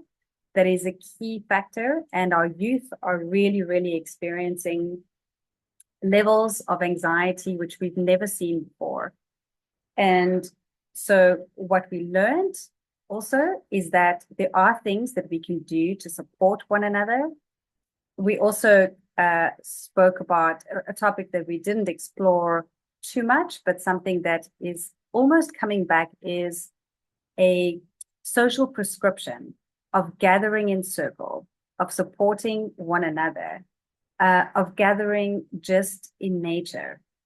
We also had some fantastic speakers on eco-psychology, and how that is also something that really supports us and helps us. I would say that the power of social circles is still one that reminds us of an essential truth, and this is that we are not separate. Loneliness is an epidemic which we're experiencing in a world that really disconnects us. So the power of social circles, to be listened to be witnessed, to rediscover our shared humanity, I think for me is the key in helping us heal together. And the power of the circle lies its capacity to restore balance, to reawaken the ancient neural, social, and spiritual pathways of belonging, which our modern world has eroded. And in closing, I'd like to say that I believe that reintroducing circles into education, into healthcare, and workplaces do more than create community. It restores civilization's nervous system. As we face the ecological, psychological, and social challenges of our era, the circle offers not just connection, but a blueprint of compassion and coherence for a way forward. And so I invite you to go and have some experiences with us in this webinar. And I wish you beautiful rest of the summit. Back to you, Violeta. Thank you, Eleftheria. Now you can see why I had this idea that mental health as part of soft infrastructure is the hope for humanity. And it's for a few more minutes, Yuko is with us. So I thought that this is the most appropriate moment as well to invite her to join us. You probably will remember I already made an introduction for the certificate of recognition for Yuko before. So Yuko, you have the stage. Thank you so much. Hello, everyone. What an honor and Happy New Year, everyone. I hope your year is going well. I am very, very honored to have this being presented. I had no idea, so what a great surprise. You look lovely. Thank you. My short hair has been getting some positive messages, except from my parents. They they're very much familiar with my old style. But yeah, I'll make it quick, but I'm excited to hear Eleftheria's share about the social prescribing and some area that I've been really looking into. It's a similar lane of art prescribing. And as an artist, even without the fancy title of like PhD or anything that attached to my name, I've been doing the work of art, creativity, and community and connecting with people through art for all this time. So I'm very excited to continue the work and partner with people that I never thought I would, or at least in a way that I thought I would. So I'm very excited for this new chapter, excited to re-enter and reconnect with the Ecocivilisation community and beyond. So thank you so much. I'm very honored and I'm so excited to hear more from each and every one of you and in recording and more. Thank you. Thank you, Yuko. We are also very happy to have you back. And I'm sure that we already, this year, we will find the ways to reconnect again and bring art together with you and Deidre and many other members in the mainstream of our happening, because we cannot imagine life without it. And I'm so thrilled the way how you used it well in your recuperation process and the way how you manage to continue to intertwine that with all of your activities. Thank you for joining us and all the best in 2026. And let us continue. We are now at the part where we go through the achievements of networks, and I'm happy to invite the next group that actually shaped the year 2025 significantly. There was every month there was a discussion on the year in the year of leadership challenged, and here again we brought many different networks together through our coordinators, and I feel that the messages were strong and really opened up the field within which we can reimagine the leadership very broadly. But without me speaking too much, I'm inviting Mar and Lev, who are with us today, to share their insights, and best regards from Andrea, who currently is occupied with her job, so she couldn't join us. Mar and Lev, who wants to come first? Lev, you're with us, right? I saw you, you're returning back.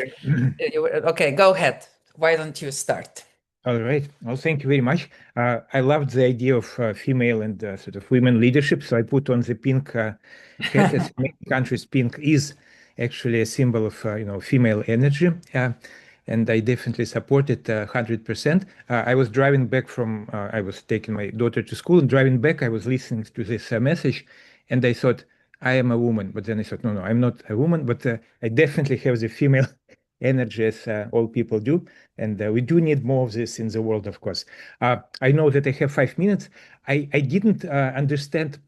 Shall I talk about the insights from our Leadership Challenged series? So I prepared some slides on this, but also on the achievement of our network activities.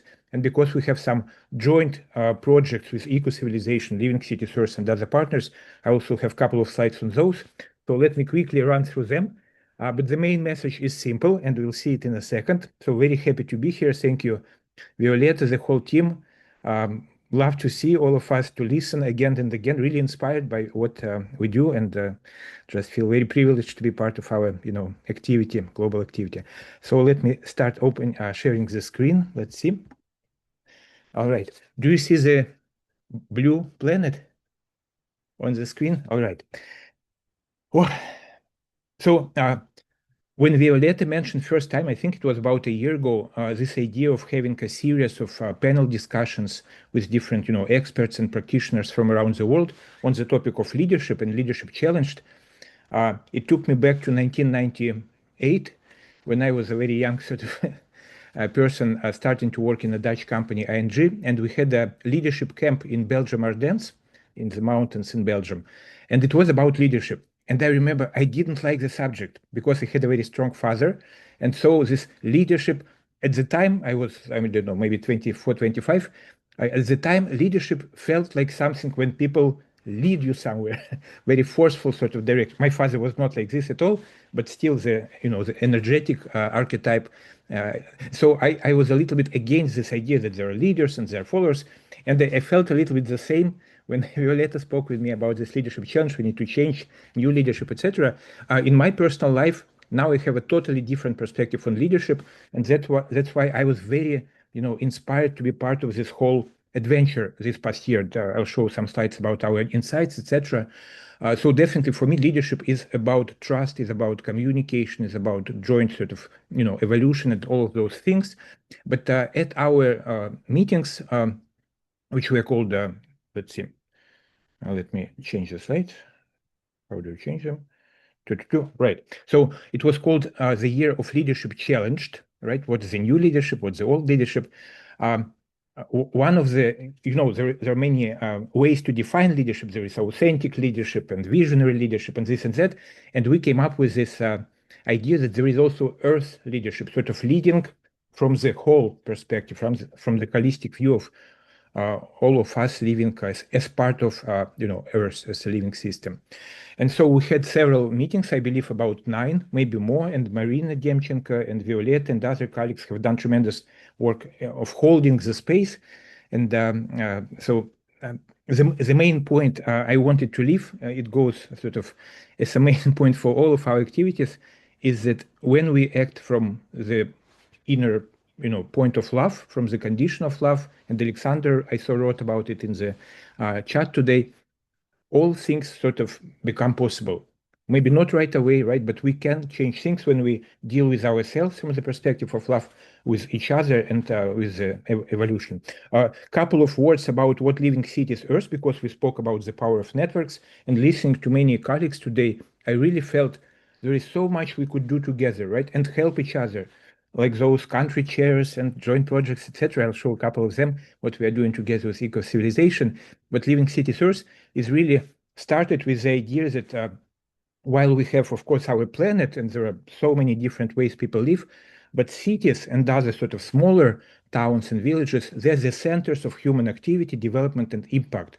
So if we start working with this natural network, it will automatically allow us to create positive impact on a global scale. And there are, as you see, 10,000 cities and about 500,000 local governments on our small sort of planet. And so we are developing, we're in a very early stage, we are developing this integral city development community. It's all started about 3.5 years ago in Amsterdam, small group. Maybe you see some familiar faces. Marilyn Hamilton, Pavel Lukša, Alexander Laszlo was there, online from Argentina, Anne-Marie Verhoeven, etc., etc. And we do a lot of activities. And of course, we learn from, Ecocivilisation and all the other partners. more and more people join, but we're in the we call it early stage. We have a 100-year, vision. So we're just starting some things which we are doing. Our vision is very simple: 10,000 living cities, one living planet. And this is a beautiful slide from Marina. Marina, thank you. When I saw it, it just became a laugh of my life. This, blue color, it's both the water and the sky, and also our consciousness. When we thought, okay, how do we realize this vision, beautiful vision, but what do? We realized we cannot do it ourselves, of course. So our mission is to work with people on the ground in those 10,000 cities, leaders of positive change, to inspire them, right? Give them a broader perspective. Also, all the ideas from Ecocivilisation, we love to share them in all of our projects. And you'll see a couple of slides on what was done together with the Leadership Challenge and other sort of joint projects. Inspire, interconnect, and empower leaders. And I learned today a couple of things about how to empower leaders of positive change. We work on several levels: individual person, people, communities, place, and the planet. And with many different projects, I just wanted to highlight 3 of them. So one of them, what we are doing, we're building different, networks and different circles of, influence, starting from co-founders to institutional partners, to ambassadors, and to leaders of positive change in 10,000 cities. And we definitely do it and want to do it together with Ecocivilisation and other partners. Sorry, that's one of the partner calling. Let me restart. Yes. So the idea of building network of networks is very close to what we do, because we understand this is how we really multiply everything we can. The project which we were doing together with Ecocivilisation and with several other partners is called Future Leaders, right? It's about leadership, and it's helping young leaders worldwide to learn the skills of the future, soft skills, evolutionary skills, and all those things. And so far, this is a couple of slides from our Ukrainian program. We have been working with kids in Ukraine in 200 cities last year, and now we are launching the new sort of year with kids from Ukraine, living in Ukraine and other cities, other countries worldwide. And we plan to have about 10,000 participants this year. Another project which also relates directly and was inspired in part by Leadership Challenge series is the Global Mayors Academy. And it started, interestingly, with a conversation with the mayor of Bern, who asked, okay, how is your idea of helping leaders worldwide connects to the Harvard City Leadership Initiative from Michael Bloomberg? And then we remembered that Kriton Arsenis, who is one of the speakers today, Daniel, myself, and other people, we are graduates from Harvard University, and we thought, okay, how can we bring the Harvard level education, which is really transformational, or better, to people and leaders worldwide? And so we started to basically study all the best programs that put them together. And now we have a Swiss-based, but globally sort of reaching a program with many people, again, who are here today, like Alexander and Violetta and others, which will be helping leaders worldwide to think about how to be better leaders, whether they're young people or people, in certain positions of authority. And now coming to this Leadership Challenge series, many members of, Living Cities Network were part of those discussions last year. And the idea was to raise the awareness, to learn, and then, of course, to propagate, right, to share, to educate other people based on the lessons which we ourselves learned in those meetings. So we had a few sort of meetings organized by Living Cities and Ecocivilisation, several others, but I want to focus on a couple of specific points before I pass it on to the next speaker. So when Ravi spoke at the first meeting, we realized that each one of us in our daily communication shares, wisdom and very, very deep, profound knowledge. And just listening to all the speakers, I identified several key elements of this new leadership versus the old leadership, so I don't talk about the old one. So we realize that leaders need to have this leadership capacity, but it also starts with the caring capacity, of course, about ourselves, each other, and the planet.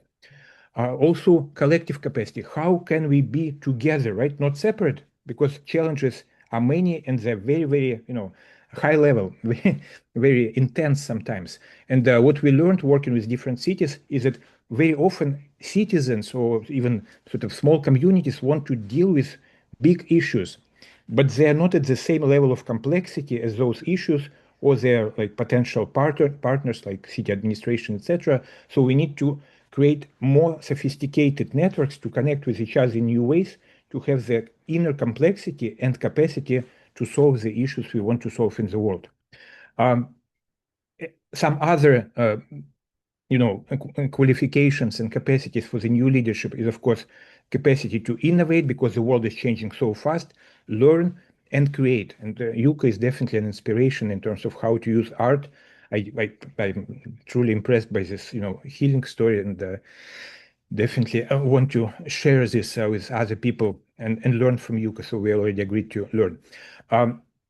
Many other elements, of course, of this new leadership, how to change, how to create change on the systemic level, but how to also thrive, because many of us, me, Violeta, I'm sure other people, we're used to really work a lot and do things in the world, but sometimes forget about how we are, right? How to regenerate our inner power. And listening to us today, and this is what I learned from all of those series, is that the learning is not that you do some homework and then you come and talk to the audience, right? It happens in the moment. So as I was learning from Ravi, from Marina, from Stefan, from other people, even today, I realized that today, you and I mean you, all of us, we have also highlighted some very important elements of this new leadership. Kin Nini Tain from Myanmar, she spoke about beautifully about the interconnecting capacity. And she said, we have 200 members, but we cannot even show them because of the, let's call them, authoritarian regime, etc., etc. I'm coming originally from Russia, so we have the same. So we do a lot of things over there, but we can't even show it because sometimes it's very dangerous with the current, government, etc. So I was very, able to relate to how we can change things and communicate and connect in order to create a better, world for our future generations. Rosie from Portugal spoke today about regenerating capacity. Natasha, I loved how Natasha presented it. I was also so touched, Natasha, if you're here, when you spoke about how things did not go right? Maybe most of us have seen it in our life. Sometimes we have big plans or give big goals, but something doesn't work. And when we are true and sincere and open, somehow it gives us power, not takes the power away. So Monica, even the last time we met, maybe half a year ago at one of those leadership challenge series, but you spoke about it today, the spiritual capacity for leaders of the future, whether those, are mayors, community leaders, or young leaders who will build their own sort of impact networks, etc. Without this inner strong core, we can't do much in the world. So healing capacity, again, a beautiful story from Alice today, evolution, what we're doing all together here. And it's interesting that we also today spoke about caring as the foundation for all of our external activities. So I would like to sort of congratulate all of us on this journey. And this Saturday, we're presenting the results of the Leadership Challenge series as part of our discussion at this Learning Planet Festival. Some of you, of course, participate there. And we want to bring the messages from what we have created together to many different projects in 2026 and beyond. Thank you very much. And let's move ahead with love. Wonderful connection between the year of Leadership Challenge and today's summit. Thank you very much, Lev. And now the word goes to Mar.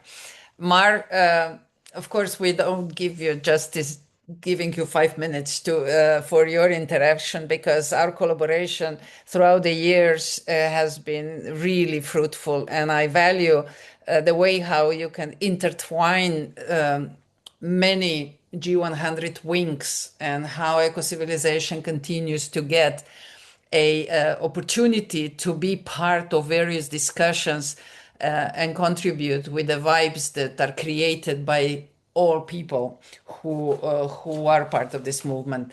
But nevertheless, the stage is yours, and I'm looking forward to your contribution as well. Thank you so much, Violeta. I will try to maximize my 5 minutes. Thank you so much for what you are doing. Thank you so much to all the speakers, especially Lev, that mentioned what is interconnecting capacity, what is caring and healing.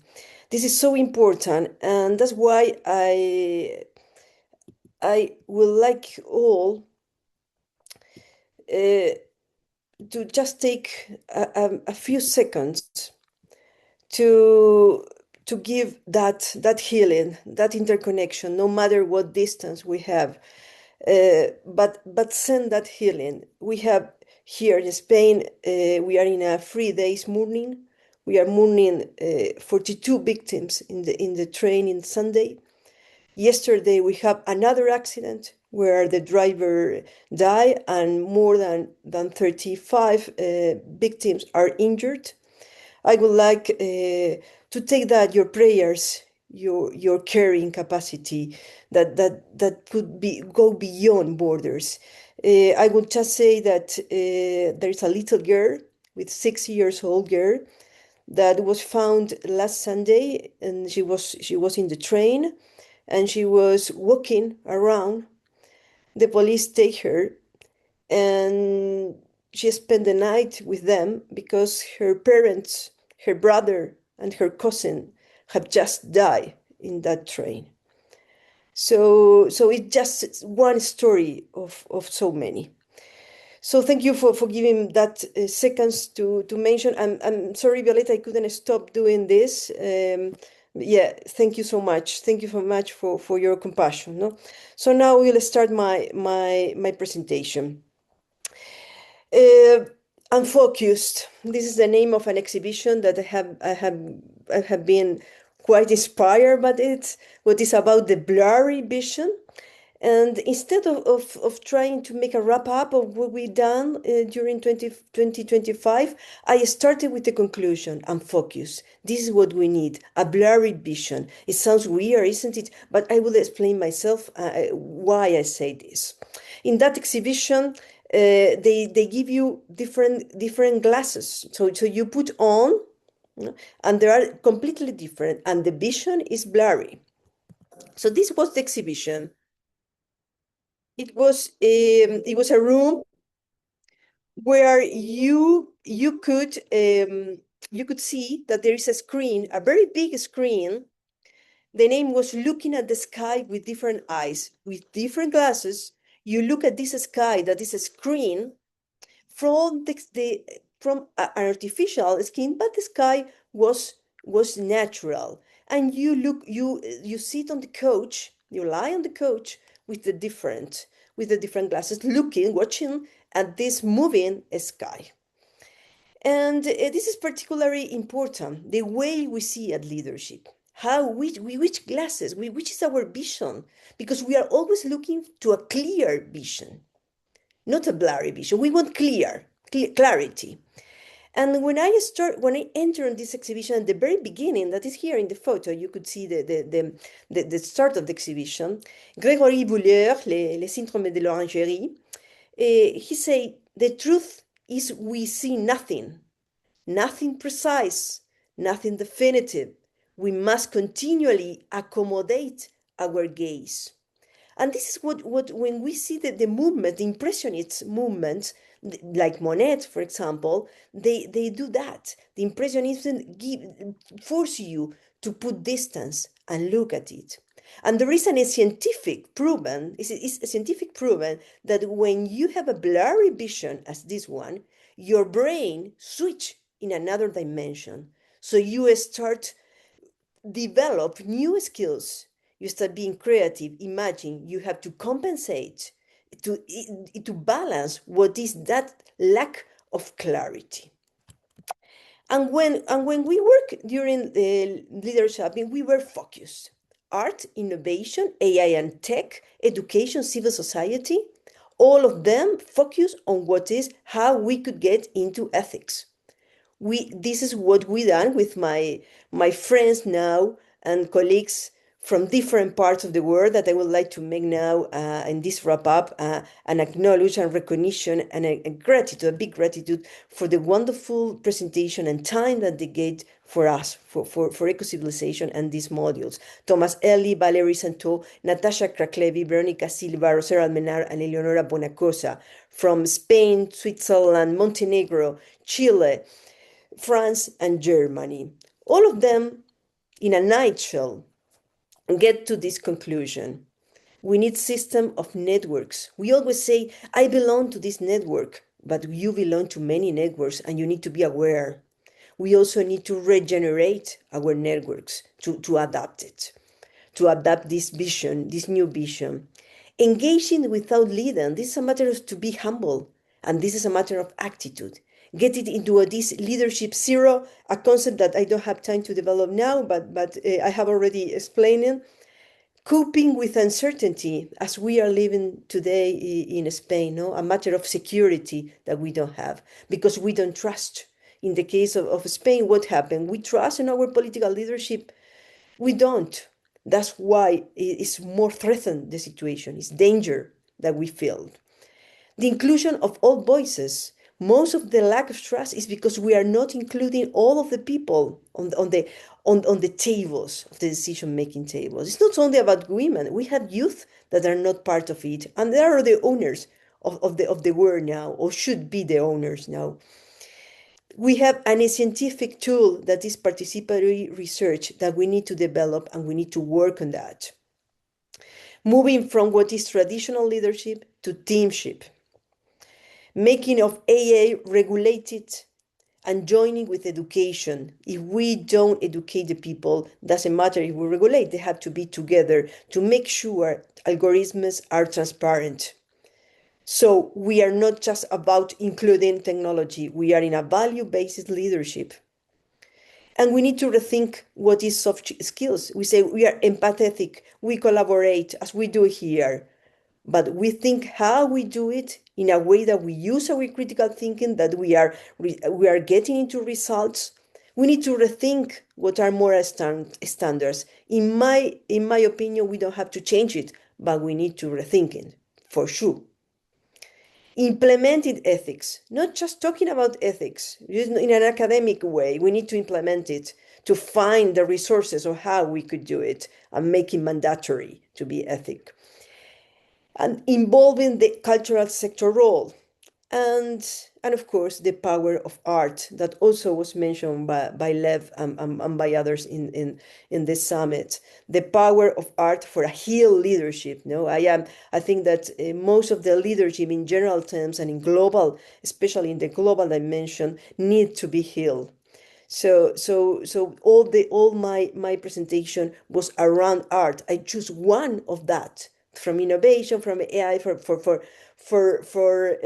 education. I take this art because I think that could be the one could rescue us. So if you need more information about what I say, don't call me. But if you want to call me, do it because we are friends. But just open your eyes and search for your new sky, and don't worry to be in a blurry vision because that is part of the way. So thank you so much for all and for your compassion and time.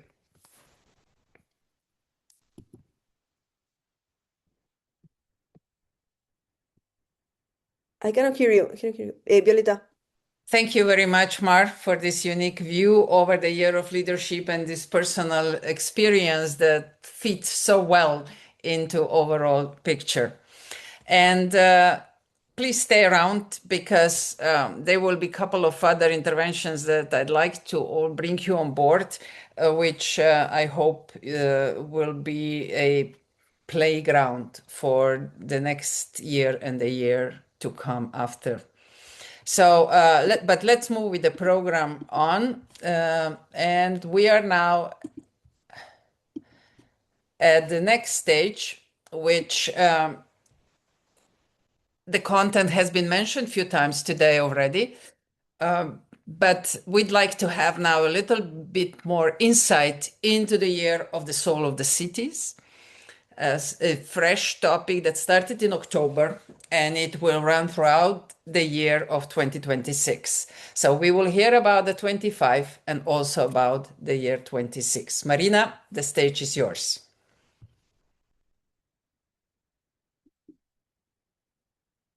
Thank you so much. Let me share the screen. Can you see the presentation? Yeah.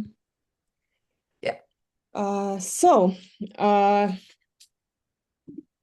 here's the the logo of the Year of the Soul of Cities, which was launched last October, and it will last until November 2026. Make the soul of your city visible is our tagline, and these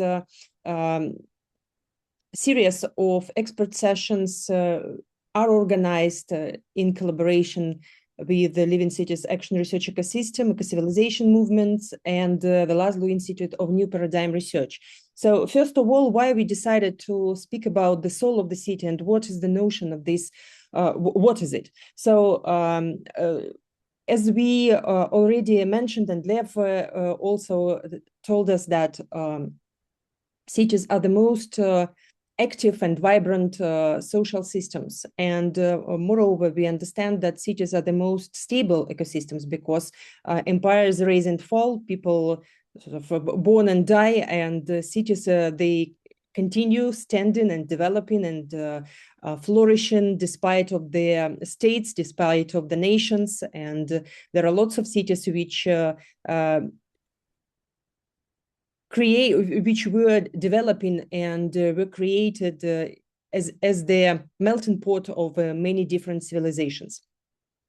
And of course, cities are not only infrastructures and not only the built environment. It mostly cities continue embodying and collecting memories of different human cultures, and they are the places of connecting to Earth.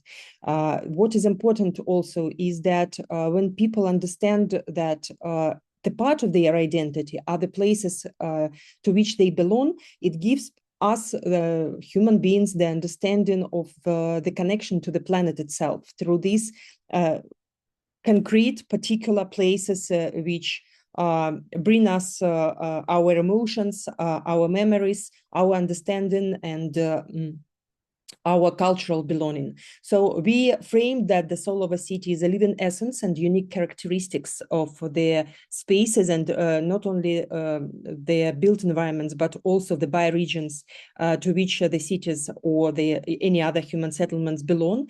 And this living essence emerge from a dynamic relational field and coherence between people, place, across time and different generations, and of course, including the modern human world. Because if we are talking about the cities, it's not only us humans, but also living beings, mountains which are surrounding our cities, forests, soil in which the food which we eat is growing, and of course, rivers and other watersheds which bring us life.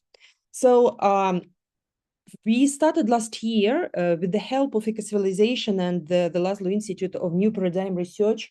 In particular, in March and April, we started collecting stories from different places. And by July 2025, we collected 16 stories from 6 continents, many Ecocivilisation wings. Leaders of these wings took part in this survey. We asked about personal experience of connection to cities where people live, to connection, asked the stories and the memories of people about their cities, about their experiences, about memories which were brought by their relatives, by former generations, but their grandfathers and grandmothers. And in July 2025, we managed to publish the first volume of the Soul of the City book. And this sort of was considered to become the first step in our survey related to the souls of the places where we live. And as you can see, the first milestone was in July 2025 by launching the Soul of the City, the first volume of the Soul of the City book. In September, we finalized the academic article based on the research which was conducted with the participation of all those people who contributed to this book. In September, we first, in collaboration with Connectaphone, because today we are talking about cross-pollination and supporting each other on the Connectaphone in September 2025, we conducted a series of events, Voices of the World's Cities and Places, and we had the representatives from all continents, starting from New Zealand and finalizing with Canada and Mexico. And this was the zero step of launching the Year of the Soul of the City. And on the 8th of October, together with Ecocivilisation and the Laszlo Institute of New Paradigm Research, we conducted the first session of the Year of the Soul of Cities. And these sessions will take place until November 2026. Also, we are now creating, in collaboration with the Connectaphone organizers, with Tim Olson and the Community platform, the Soul of the City online exhibition.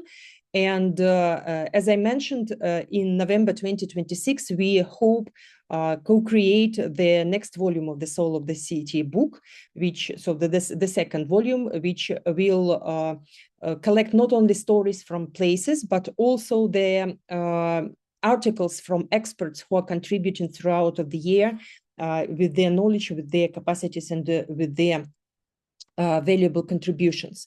So this Year of the Soul of Cities is the year-long inquiry, which brings together experts who are contributing their ideas about local belonging, about sacred ecology, well-being economies, leadership, storytelling, digital impact on their local development, and many, many other topics.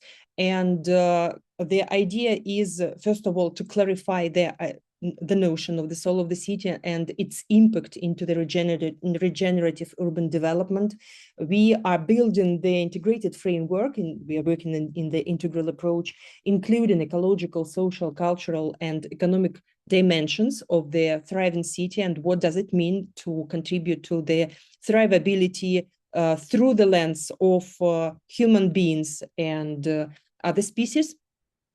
And throughout of the way, we already started collecting and implementing practical tools, collecting best practices from different places and different approaches, and new models which take place in different places, to take place in different locations throughout of the world, because we believe that it's really important to create a network where people are ready to share their knowledge and their experience and enrich local practices across the world. And as a result, we hope to create the Memorandum of Cities and the new vision of the soul of the city in the second volume of our book. So as I mentioned, we started in October with the opening session about what is the soul of the city. And here we looked at this phenomenon through the lens of governance, through the lens of professional architects, philosophers, local leaders. And this launch of this program gave us a great start, and we created the guidance for the local leaders where to start, and we are usually publishing the results of each session, both on LinkedIn in our webpage of Living Cities Action Research Ecosystem, and also in our profile in Substack. So more extended version of the core outputs of each session is published in Substack. Second event took place in November, and we were speaking about sacred ecology, and we also tried to bridge inner and outer world and understand how. So here is a great correlation and interrelation between the idea of mental health and the Year of Mental Health, and leadership, which is taking place locally, and environmental protection, because we were speaking about our inner peace, our inner connection to the place where people are living, and their impact and contribution, that people can provide and can bring to the places where they live. And we also discussed their Ubuntu approach to the understanding of what does it mean to live in interrelation and in sacred honoring of the local ecology, and through the lens of modern ideas of integral development, inner development goals, integral development, and many other approaches. So very impactful session. And by the way, I would like to mention that all the sessions of the Year of the Soul of Cities, Year of Mental Health, and others, you can find on their website, on the YouTube channel of Ecocivilisation. So when we are speaking about all these wonderful topics, you can visit YouTube channel and find all these recordings, which I think is incredible because it's their repository of wisdom shared by so many beautiful people throughout of all our sessions. So the next session took place in collaboration with the Home for Humanity and One Home Journey. With Alexander Schiffer and Rama Mani, we co-created this absolutely fantastic session of Earth citizenship and One Home Earth.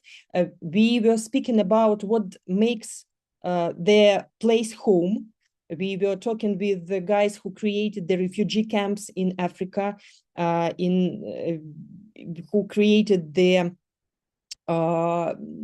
permacultural gardens and places in Mexico, spiritual leaders from South Africa. And it was an incredibly useful conversation in terms of how many lens to the relationships with the land we have, and the Western perspective is not the one. So it's really important to expand our vision. It's really important to see how people from different continents, from different cultures, see their notion of home, their value of home, and how people are going to contribute to their development, and how the connection to land may give us this sense and the identity of being the citizens of the whole planet.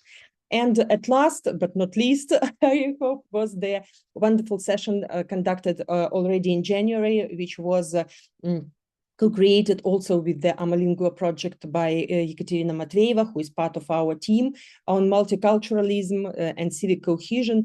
Also, we were talking about bringing together different cultures, how people can adjust to the cultures if they migrate and if they change the places where they live, and how we become bridges between different cultures if we change our location, change our residency, but at the same time we still belong to different places where we live, and how we can contribute, how we can bring prosperity and flourishing and treasures of our cultures when we change the places where we live. So it's the whole program which will take place throughout of this year, and we had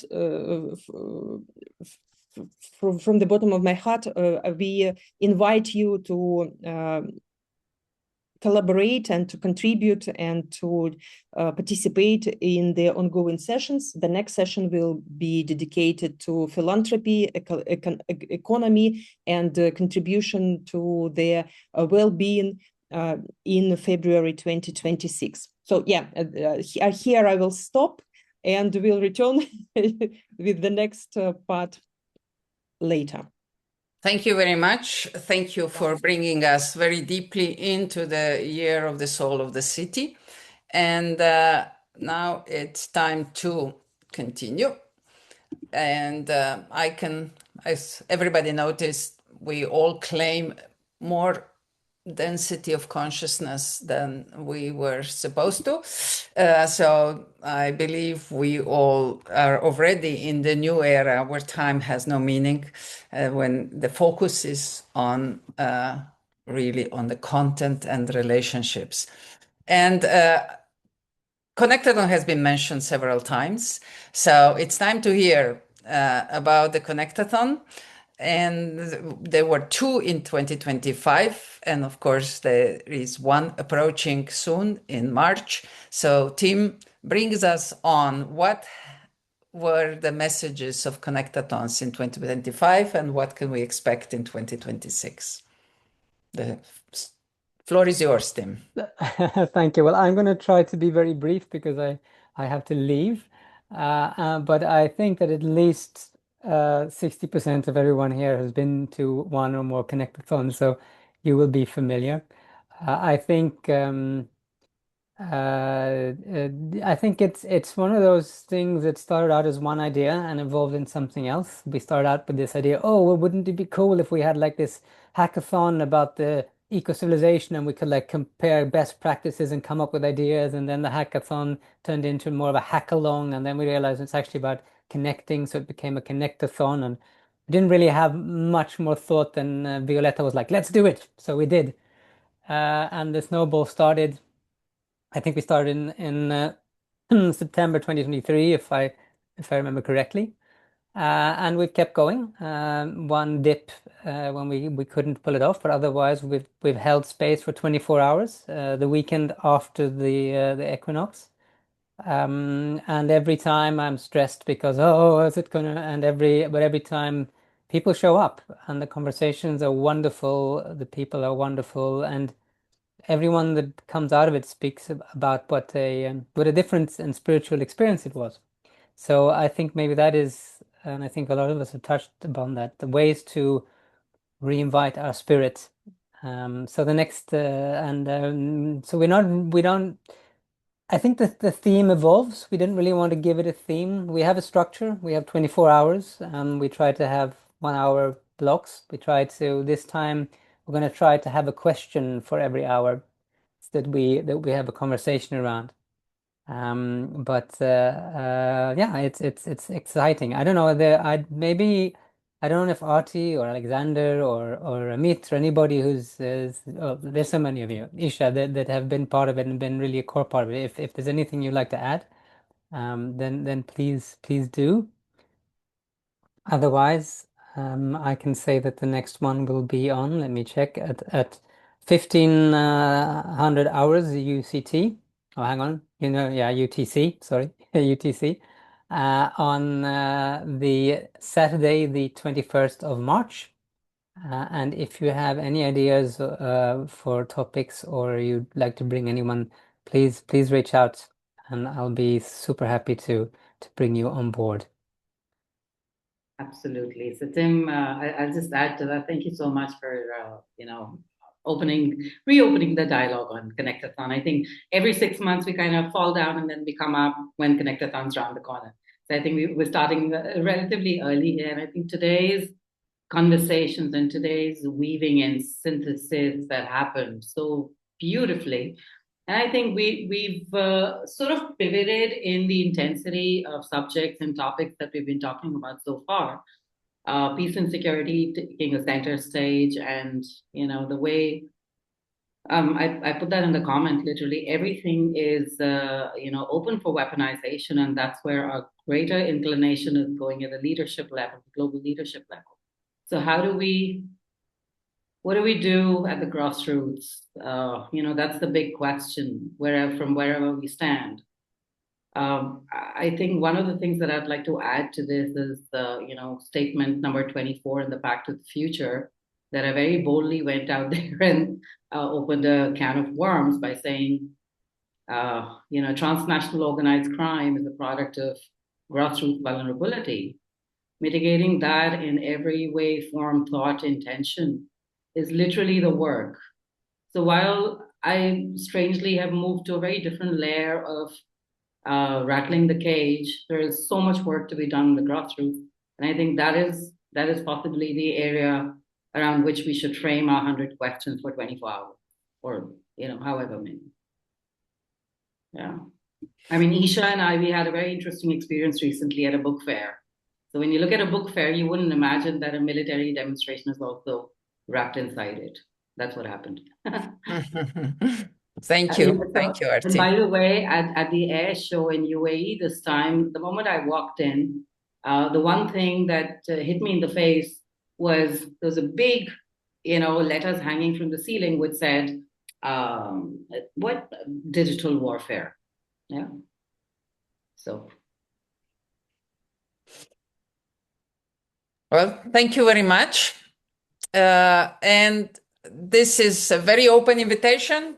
Another exciting Connectathon is coming up a week after equinox, spring equinox. So I'm sure many of us will be there and will Sorry, the day after, just so not the week after, the day after. Day after. Thank you very much, Tim. And let's move on. We have few more very interesting interventions coming. And now it's a block of interventions. These kind people said we can do it together.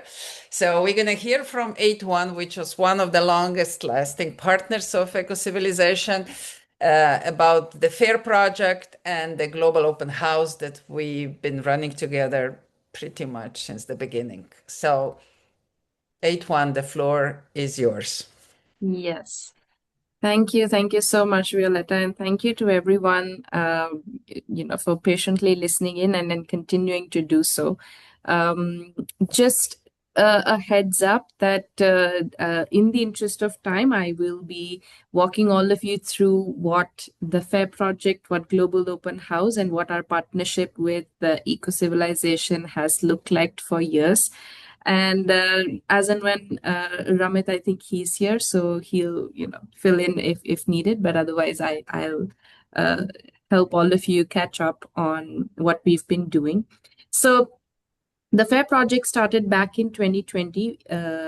We started it with an idea in collaboration with UNESCO that we really need to open up a space for the youth, especially in India, between the age group of 18 and 27, to find a platform where they are able to be themselves, where they are able to explore ideas that they are navigating, especially the decisions that they have to make just when they are graduating, entering workspaces, and that time period for all of us has been quite confusing and perplexing. So they undergo this immersive experience that we curate with the help of global experts. So many of you are here already on this call. We've had Aarti, Tim, Violetta, Alexander. So many of you come in at various points in time, mentoring and helping out our change makers, by the way, who come from across the country, and really help them, whether it's through a gentle nudge, whether it's through our own experiences. And I mean, the space is really open for them to take it forward. And so, of course, Violetta also from day one, she's been, one of the best, person we get in to provoke and just thoughts and ideas. And as of 2025, we officially have Ecocivilisation as a partner on the FAIR project. So I'm just going to share my screen and just show you a quick glimpse of what the 2025 edition looked like. So after, of course, 5 years of the program being a virtual immersive experience, this past year, we also added an offline element to it with, public systems and public infrastructure issues that really matter to the youth and the country. And so we began with public healthcare as the central theme to 2025. And you can see that on the left, you will have all our global experts coming in on various themes and topics, whether it was public healthcare during armed conflict, public healthcare for women, adolescents, and also climate resilient public healthcare. So we navigated these various themes, explored them, and then at the same time, we empowered our change makers to take the plunge and to visit their nearest or building blocks of public healthcare, which is primary healthcare centers within India. And they made their visits. We were obviously there for all the support that we can provide. And it really turned out to be, something that was thought-provoking, but at the same time, something extremely natural. For most of us, it's not about not being able to see the gaps in the systems, but it's often about the plunge, that step we need to take into experiencing what's actually happening on the ground. And so as a part of this project, they did that, and their journey has been beautifully captured over here through this book, which we released at the closing ceremony, which is called Not So Random Thoughts from India's Youth, which is using healthcare as a conversation starter. So that was, by the way, 2025, and we are all set for our 2026 edition, which is going to be focusing on coming together for better schools. And I recently, as Aarti was mentioning, we met during the book fair where I had the fortune of launching my book, which is called The Better School. And happy to talk about it, but maybe for another time, because, you know, we all have a lot to say about the projects that we've been working on.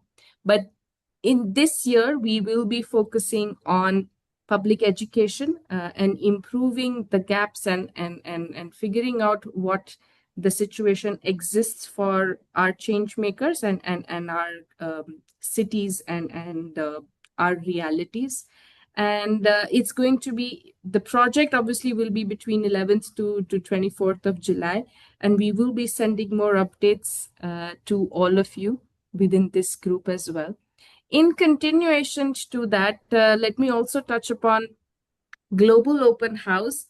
Again, the spirit and the idea for that was extremely similar. We did realize that we all talk about building inclusive, safe spaces, but it was becoming very difficult to find those platforms where, you know, you don't really have any political agendas, you don't have any moderators, it's really a free-flowing conversation, which is extremely important. And time and again, I think if you've ever been part of those sessions, and I think Violetta can also attest to this fact, we keep touching upon themes which are so very real and affecting us.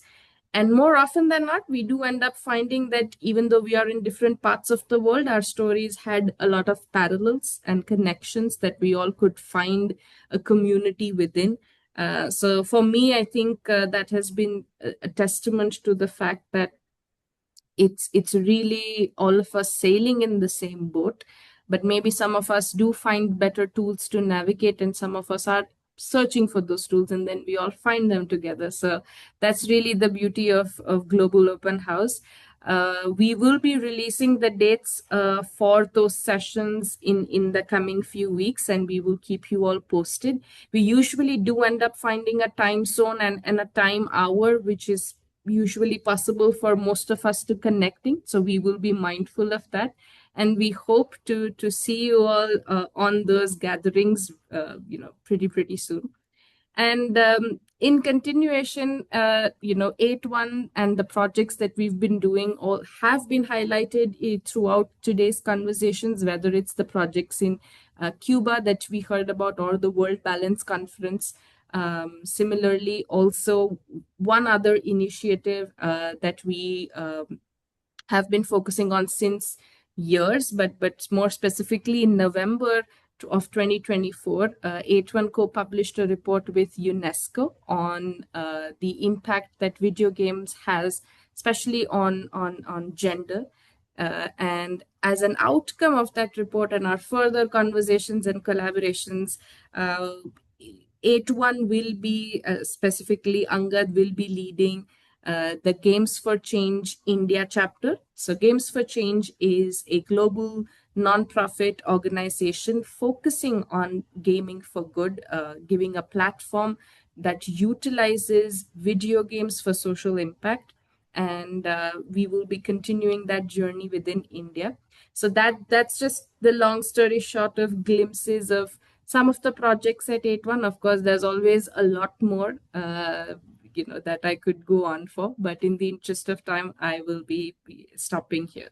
Thank you so much. Thank you very much, Isha. Of course, thank you very much to the entire team of 8-1 and Ramita Angat, who have cooperated with us very closely, but also many others who are behind these projects. It's been a real privilege. So looking forward to 1996.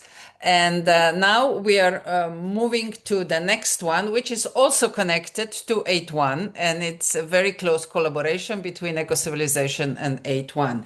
That is the International Coalition of Humanity, which actually was born in Cuba during our discussions, and I hope that it will deliver what we really inspire to contribute to the global community. For that, I'm inviting Pinamaya and Kartika to take the stage. I hope Kartika managed to join us. I know she was sick, but at least I saw Pinamaya. So please, this floor is yours. Yeah, thank you. And hello again to everyone. It is truly an honor to present what comes next. And yeah, before I begin, I would like to acknowledge that Kartika, who many of you know and have probably collaborated with her on many different occasions, was meant to be here with me today, but unfortunately she fell ill and couldn't join us. But she's sending warm regards to all of you. And definitely much of the progress that we have made would not have been possible without her contribution. So I'm just gonna share the screen. Okay. Ooh, I hope you can see it now. Yes, perfect. Yes, the idea of the International Center of Humanity was not born in an office or during a sort of strategic planning session. It was born, like Mom already said, in Havana, in Cuba, during the 6th International Conference for World Balance. And to what we now refer as a Havana Gathering emerged in the context of an increasingly violent, divided, and polarized world. But despite all the differences in geography, race, religion, political views, something powerful was created there, which was a global community united by shared commitment to human dignity and humanity.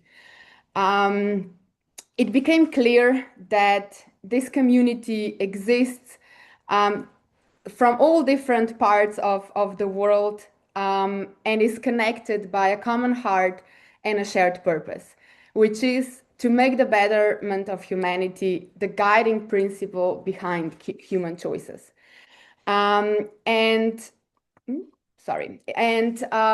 This thought led us to the establishment of nowadays called International Center of Humanity. So after Havana, we started with the work, and the idea didn't just remain symbolic, and we started to actively turn it into something more tangible, to put it like this. And in December 2025, we were officially able to register the organization, which marked a very important milestone, sort of a moment where this inspiration, all this motivation behind it became, yeah, like I said, something tangible, something that we can, talk about. And, while working with it, preserving its, let's say, deep human core. And alongside the registration, we focused on building a strong and diverse community. And today, ICH is supported and represented by 14 advisory board members and a growing number of partnering organizations. And apart from that, a lot of individuals and organizations working across civil society, education, culture, peace building, and different environmental actions and community development.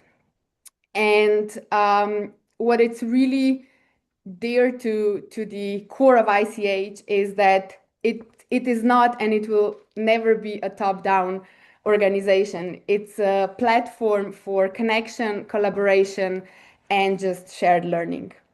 And we are really excited about 2026 when these relationships will increase and also translate into concrete collaborations and projects.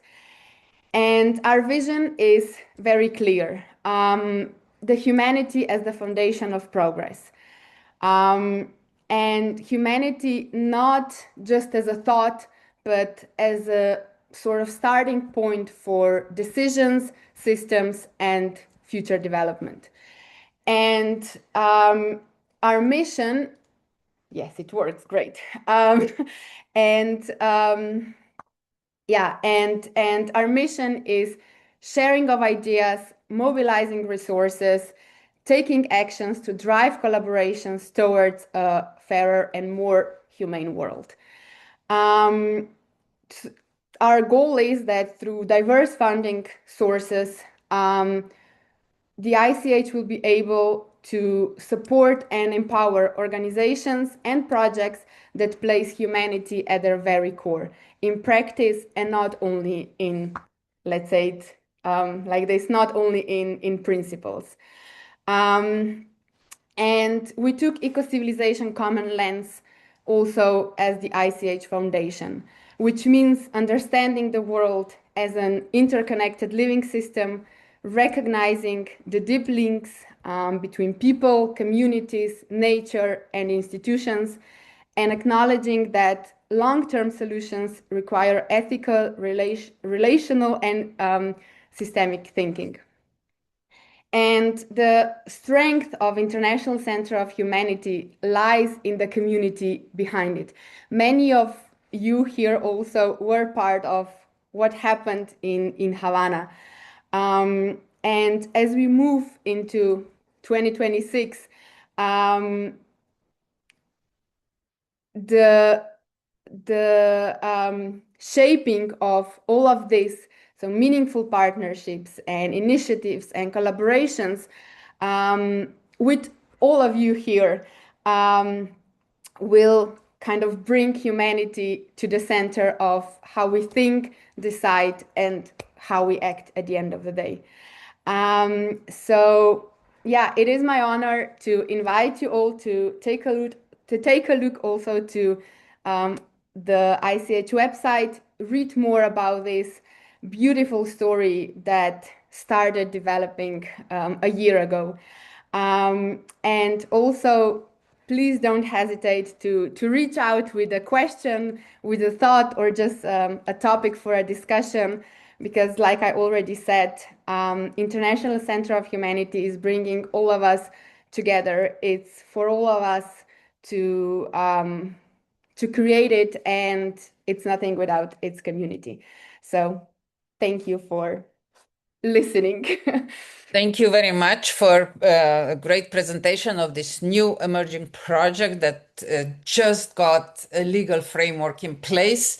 And now I'm going to just do a little intervention because Indra Adnan was able to join us in between her obligations, and she's with us, and I would love to bring her on board, especially now that we are more focused on what is going to happen in 2026, to maybe focus her short intervention on the plans and what is actually evolving around the Spring project in Scotland. Indra, the floor is yours. Thank you. So, hello everybody, and I really apologize for not being in rhythm with your meeting today, because I did appear 2 or 3 times, but always just after there was a gap in the agenda. And I picked up some of the things being said. So I feel as if I'm fairly resonant with what's being said here today, but what I'm going to share with you now might look a little bit out of the ordinary, or might look as if I'm shifting focus a little bit. And I pulled it together very fast because we hit the ground running in 2026 with an event that we held in the public on January the 18th. So we've been working hard on this event, and now we quickly pulled together a few slides to try and give you a perspective of what we're trying to do. So is it okay, Violetta, if I share? Yes, go ahead. Yeah, okay.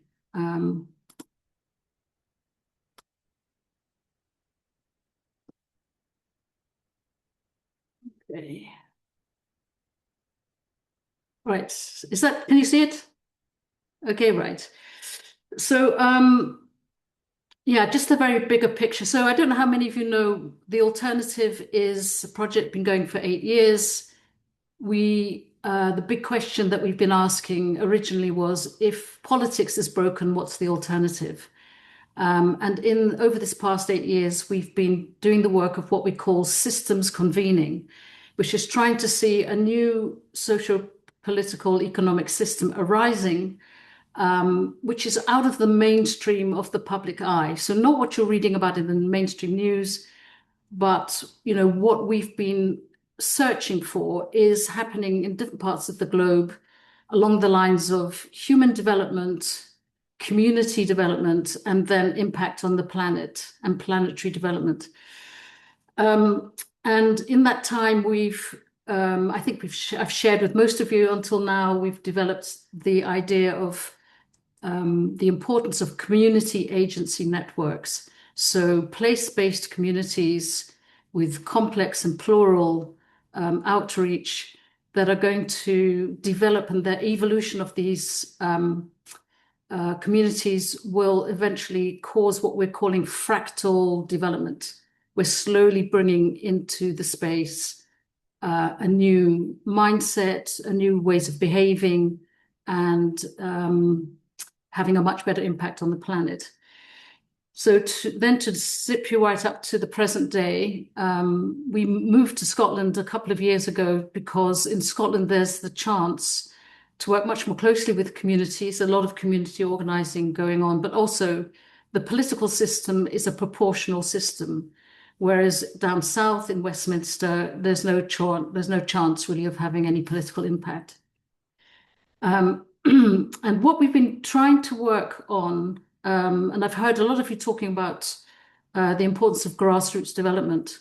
What we've been trying to work on is how to engage people in ways that they're happy to be engaged, but that has a bigger impact than simply on their conviviality or what it is that they're immediately engaged with. So we're starting here with the public space as we know it today. And the reason we're starting here is because the majority of people that we're talking to are engaged in this very public space battle, the threat of war and the threat to our planet. And fear is, very dominant in the discourse. So we don't leave that behind. But what we know from our lifelong studies is that peace is not simply about ceasefire. We may get the president of peace claiming that he can create ceasefires and various battles, but that's not really where peace is sustainable. Peace arises as a function of a society which has a coherent culture and structure. And the coherence has to extend to coherence with human nature and natural organization.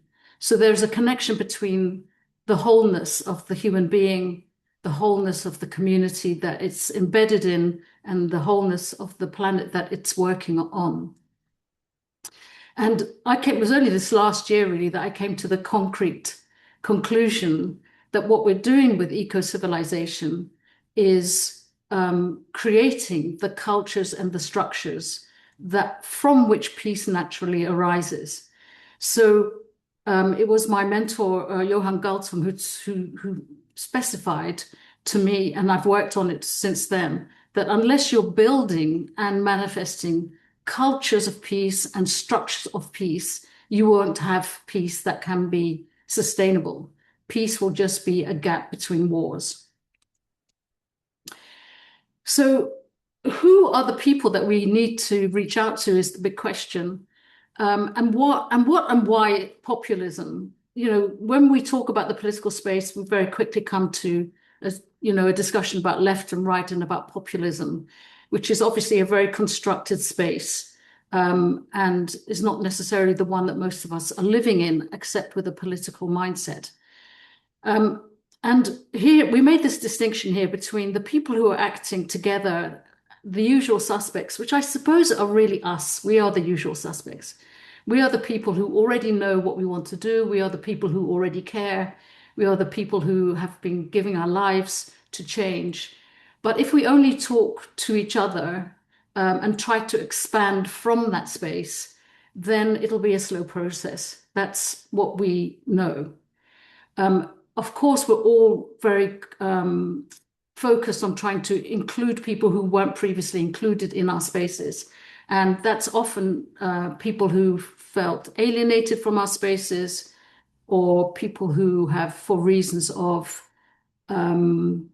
capacity or of economy, all sorts of reasons why people have not been included naturally in the sphere of people working together for the good of others. That's definitely a stretch point for us to include those people. But the reason that I'm going and want to focus a little bit more on the green section, the people who don't share our values, or the people who don't think about what we're doing, who don't know about what we're doing, and in some cases simply don't like what we're doing. They don't really like us. These people are the most vulnerable because it's very hard to reach them with the benefits of what we're doing. But also, these are the very people that are targeted by the big political movements who are intent on division. So as we know, they're intent on division because when we're divided, it's very hard for us to compete with their power. So more and more, we're trying to focus on this green area, the people who don't share our values, who naturally don't share our values, or the people who don't really know who we are. And what we've been doing in Scotland is developing a new kind of activism genre, which we tried out as an experiment for the first time this January. So just to bring you back to, just to sort of give you a more intellectual kind of 4-quadrant approach to what this shift is. As I said before, focusing on the collective experience of cultures and structures means a more enlivened space, more pluralistic, more related to the indigenous, more planetary, more holistic. These are the values, if we like, that we want to bring into our culture. But we need to bring with it these structures, more community agency networks. What I describe as what I use all the time, this term cosmolocalism, which means, standing on the ground where you live, but connected to the planetary intelligence. Fractal development is really about how the small groups of people in communities, through their relationships with each other, become a pattern of human organizing, which is carried very easily through our social networks. So this is much more about pattern forming and pattern recognition that can be carried easily through the social networks that our technology offers to us. And then other parts of those structures are developing a parallel polis. I won't go into that now. Citizens' councils and all forms of integrated systems. But the two above are really to do with how the individual experiences all of these things and what they're doing with their days. So this is not only permaculture and active community building, it's also all forms of participating, and it's dancing, and it's worlding, and it's weaving. So it's really all the natural things that come to communities that are part of the evolution and the fractal organizing that I'm talking about. And the feel of it, this is maybe the most important thing, is that in the world of politics, it's quite dead and quite dark. What we're trying to do is shift it into a more responsive, sensitive, collaborative, awake, energetic feeling for the world of change. So this event that we did on Sunday, we advertised it with a number of different posts on whatever, Instagram, Facebook, TikTok, whatever, through our networks, through our Scottish networks. But it was able to pick up on the idea that in our immediate environment right now, the quest for oil is causing a lot of trouble, whereas the quest for wind and the power of wind is causing people to become freer and to be able to get more, to bring their energy bills down and to have more access and to be more autonomous. So we're just getting for sort of an ontological, if you like, address to people. How does oil make you feel, and how does wind make you feel? This is what we're trying to get at, and we called it the power shift. And it was part of a festival called Celtic Connections, which is almost entirely about music and dance. It's not at all about politics. But we try to create a kind of hybrid space for that. And the thing that we created is called Ceilidh Theatre. Now, Ceilidh is a Scottish name for a dance. When people come together, they do a Ceilidh. Well, it's actually the name for a gathering where anybody is feeling convivial. So we're now really building this idea that change can happen in the dance. So we had our own band, it was in fact, it was 5 or 6 of them in the end, but they're all young people who just were coming because they wanted to play the music. But in fact, we invited them to create songs for the event. So they actually wrote a whole new bunch of songs for the event, and we encouraged them to write it from their own perspective. How did they feel? And this first one that they sung was about, we won't let it happen again. Right. So what happened to Scotland was that when there was an oil boom, all the money went to the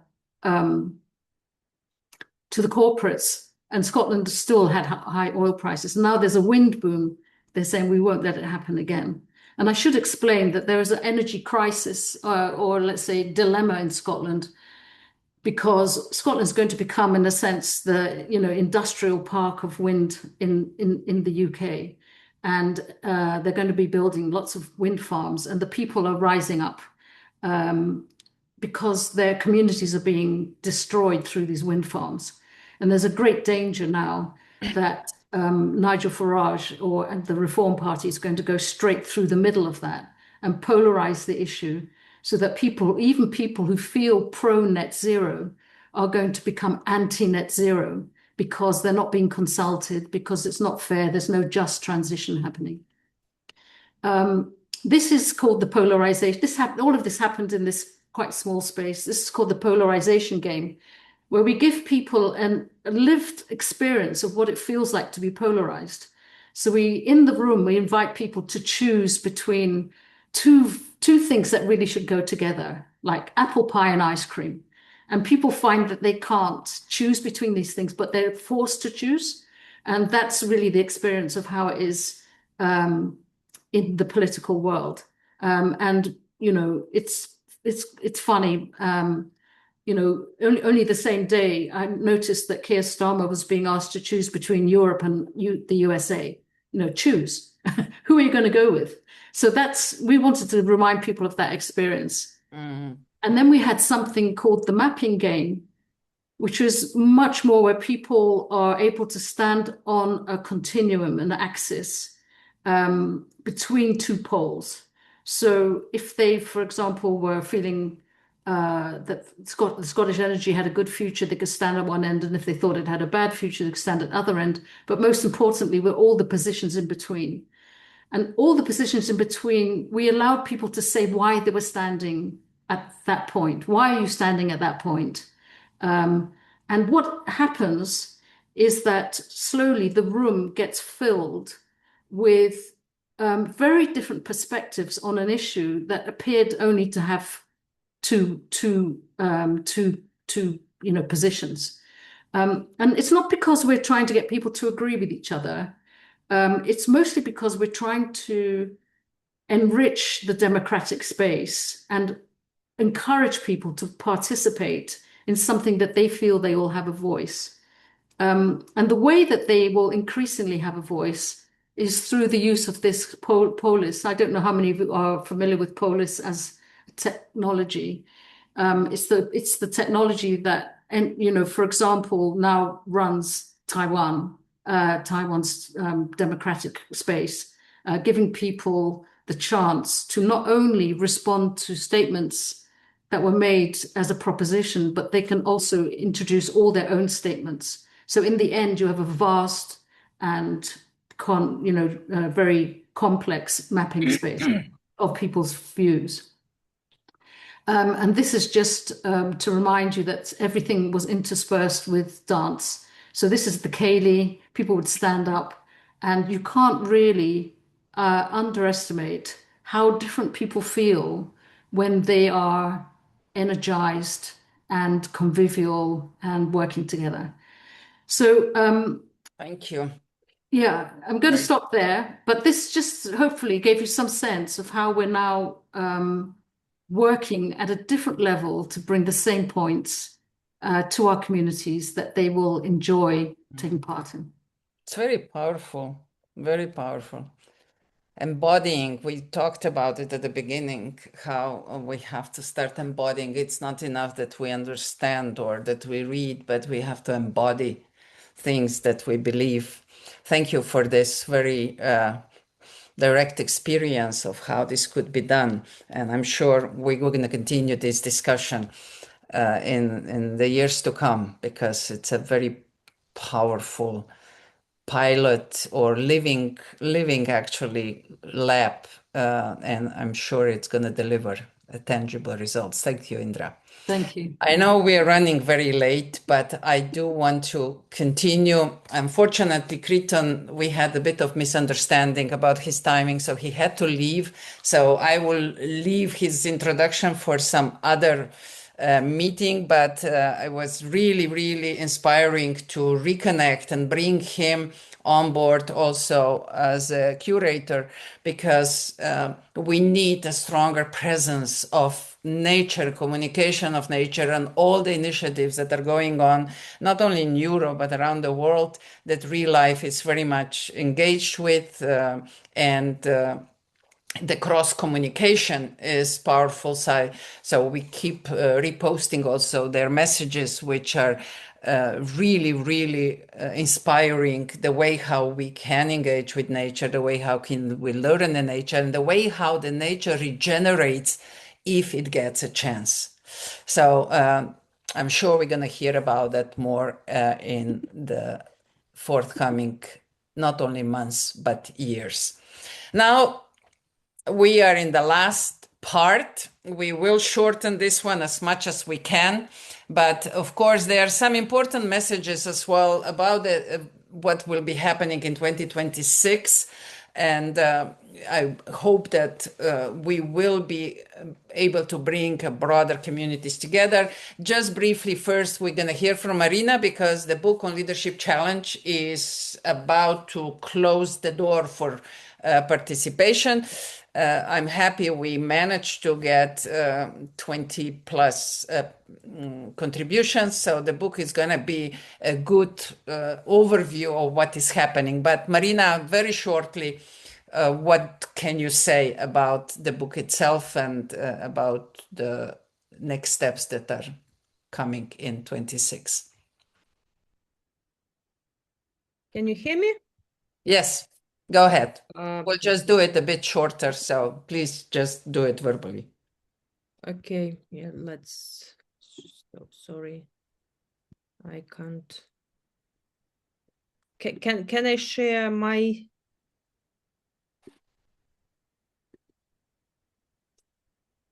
Can you just go ahead and just share the key points, please?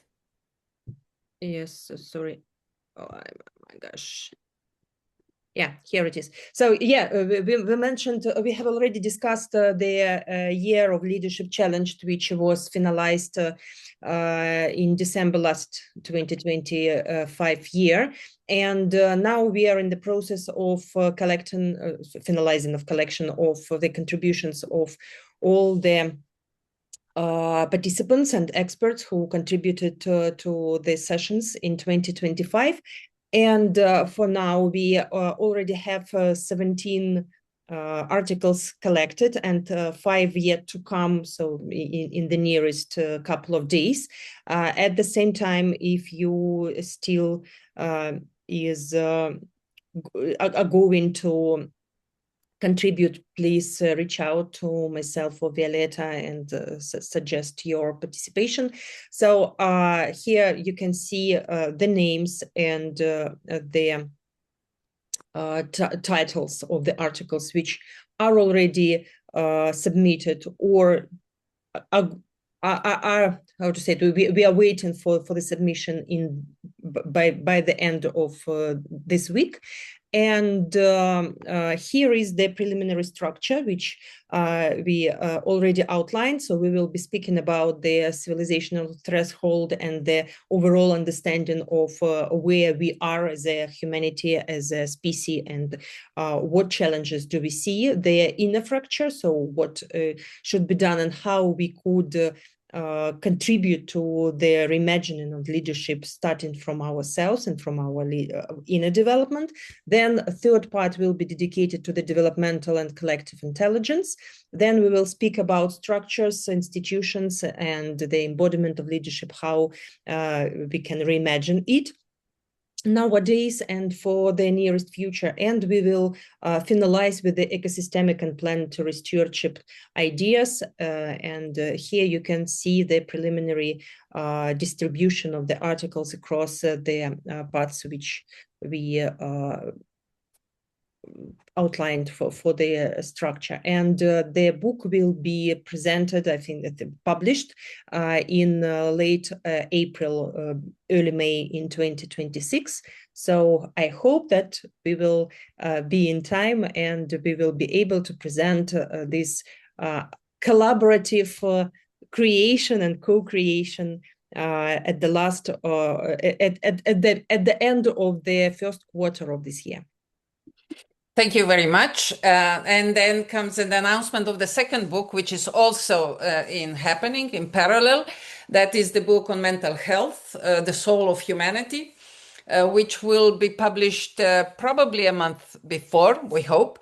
And it will also include around 20 contributions from around the world, mostly from the speakers of the sessions in the year of mental health, but also with some guests from the outside. That deadline is also getting to a closure. It's 21st of January. And then the book goes into a serious editing and shaping, and then, of course, the publication. So that's really great because it's good to bring together, to capture the momentums, to see how a particular, in a particular time frame, people were thinking, relating, and I'm pretty sure that we're going to be able to use all these contributions well in the future as well. Then, and the third announcement is related to the Ecocivilisation circles. I'm not going to go too deep into it, but it was born during the year of mental health. And I'm pretty sure that we will bring on many more people like Yuko and others who are experiencing circles already. The circles that can be then used either in corporate environments, in community, or in just a friendly environments within the movements, within the projects. So exploring the power of circles with various topics. However, at the same time, it was proposed that we launch a special series of circles for eco-civilization member especially wings, that we start exchanging how to experiences and thoughts and frustrations, how to lead on a local level, where what Indra just presented will be more than useful to integrate these tools that can be used for better community integration and a more coordinated work. Last but not least, probably one of the biggest new pushes will be the year of AI Challenged, which will run throughout the year, and it's still time to join, but there are three very clear purposes: to raise the awareness, to clarify the misperceptions, and to connect people who care. So here, initially, this is the initial group, Marina, Kate, and myself. However, we already have a broader circle of people who have joined already from various parts of the world. And of course, right now, I miss, for example, India, and I'm sure that we can count on 8-1 or Arti. We will bring Africa on board as well. So I hope that this will again become an exchange of views in this very tense moment on the AI discussion, where humanity somehow is torn between the transhumanistic trends and domination towards real powerful use of AI as a tool for higher level of democratization and helping humanity to elevate its contribution and become really the guardian or steward of on planet Earth. So that is a humble purpose. And we made many brainstormings already, and we kind of pre-selected these particular topics. However, there is room to add more. A few of these topics are so big that we're going to run mini conferences on them. So not just the usual 2-hour discussions that we have within Ecocivilization, but probably 3 or 4 hours, depends on the coordinators of particular topic. But get in touch, please, if you are interested in being on board. I was very quick and very sharp on these developments, even though they're probably the core vibes for 2026. But as I'm used to within the eco-civilization, they evolve and as we go. So I'm excited to see how these particular topics will be evolving.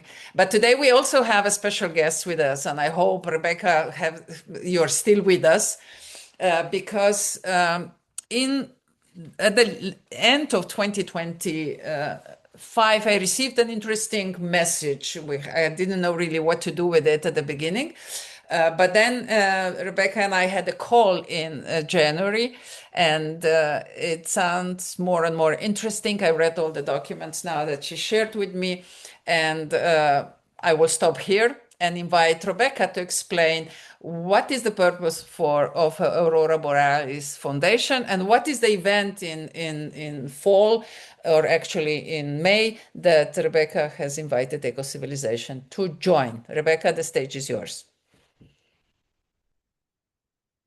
I don't think she's here, Violetta. She may have She had to just drop messaged off. me. She dropped off? I think so. Ah. Can't spot her here. Or Okay, then we will not hear from her, but I will continue to stay in touch with her, and we will explore these possibilities. It's a big think tank that is emerging, which is starting to address cross-continental civilizational paradigms. So I'm quite excited about this as well. And I do hope that we all gonna benefit from this, and it's also part of our charter to continue to cross-pollinate, to continue to bridge the networks, and to really learn collectively based on our core competences and perspectives. So I guess I was rushing really strongly, through this last chapter. And here we are at the end of our session. And I'm glad that 18 of us have such a persistence and such a will and drive that we are still here together. So let me come back to the gallery view of all of us and open up the stage for a little reflections. It's been more 5.5 hours. We are half an hour over time, which means I'm a really bad moderator. However, I was so inspired by everyone that I had no heart to interrupt. As I said before, I think we already all moved into this spirit of density of consciousness where time doesn't play any role anymore. What's important is that we connect and increase our awareness and capacity to understand. But the floor is open just for a bit of sharing, a bit of reflections. How can we do this better next time? My first thought just would say, I would like to say is that I love this diversity. It shows me so much about who we are. It talks so much about how different backgrounds, different frameworks we work in, but at the same time, I feel a huge connection with this family, and every effort throughout the year is worth it. But the stage is yours.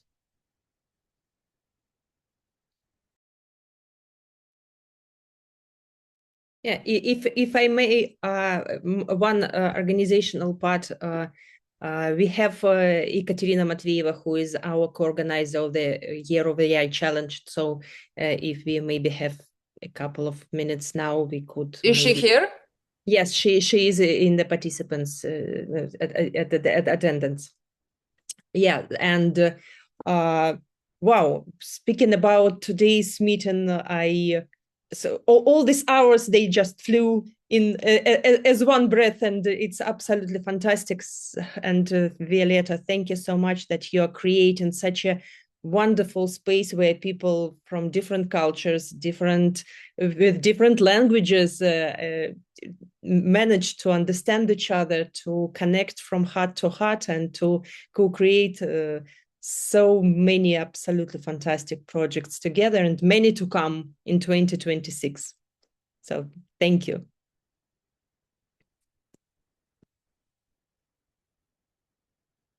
Go ahead, Kate. The floor is yours. Couple of words about AI Challenge, maybe. Yeah. Thank you so much, everyone. Violeta, thank you so much for organizing it and for inviting me as well. And hello, everyone. I haven't seen everything, but I caught, some glimpses, and it's been absolutely beautiful. Well, indeed, I'm excited that we are now picking up the torch of past amazing years. So City, and then all the foundations and beautiful projects that emerged during 2025, and dive into AI challenge this year. I think we are going to be challenged, because it's AI and it's ever developing. And I think what's the most important for all of us here to prepare for all the discussions that are upcoming and focus on what connecting with AI means for each of you, and then for your own domain in your industry. And from there, actually put together all our lenses, our cultural, social, linguistic, occupational lenses, and say, okay, we've got this diversity of opinions. What are we going to do with that?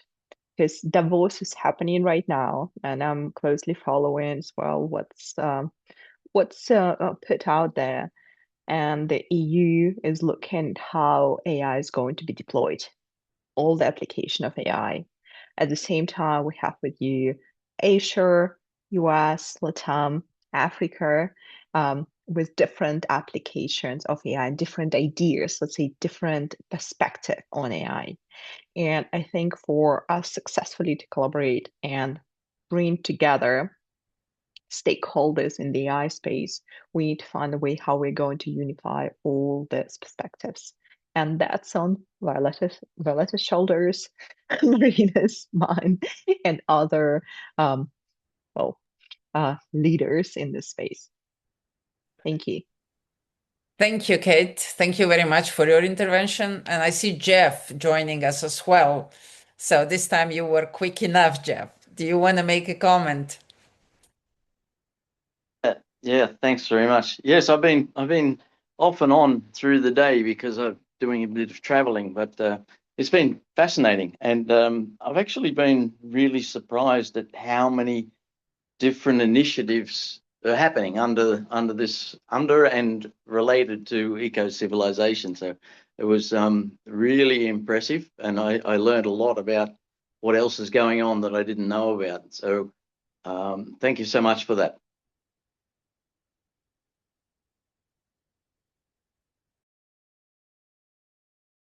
You're muted, Violetta. You'll have to unmute yourself. Thank you very much, Jeff. You're welcome. And I hope this year we will engage a little bit more also with our friend from Africa. I was in touch with him. However, somehow the time frames just didn't overlap. So I will be calling the African meeting, and I would like to invite you because he spoke so highly of you and the collaboration that you coordinated with Australia. So I'd like the community to benefit from those experiences as well. That would be great. It was something that was born out of a 5-minute conversation at an evening event in Havana last year. Yes, it's another Cuba spin-off. Yeah, exactly. Fantastic. Thank you. Anybody else?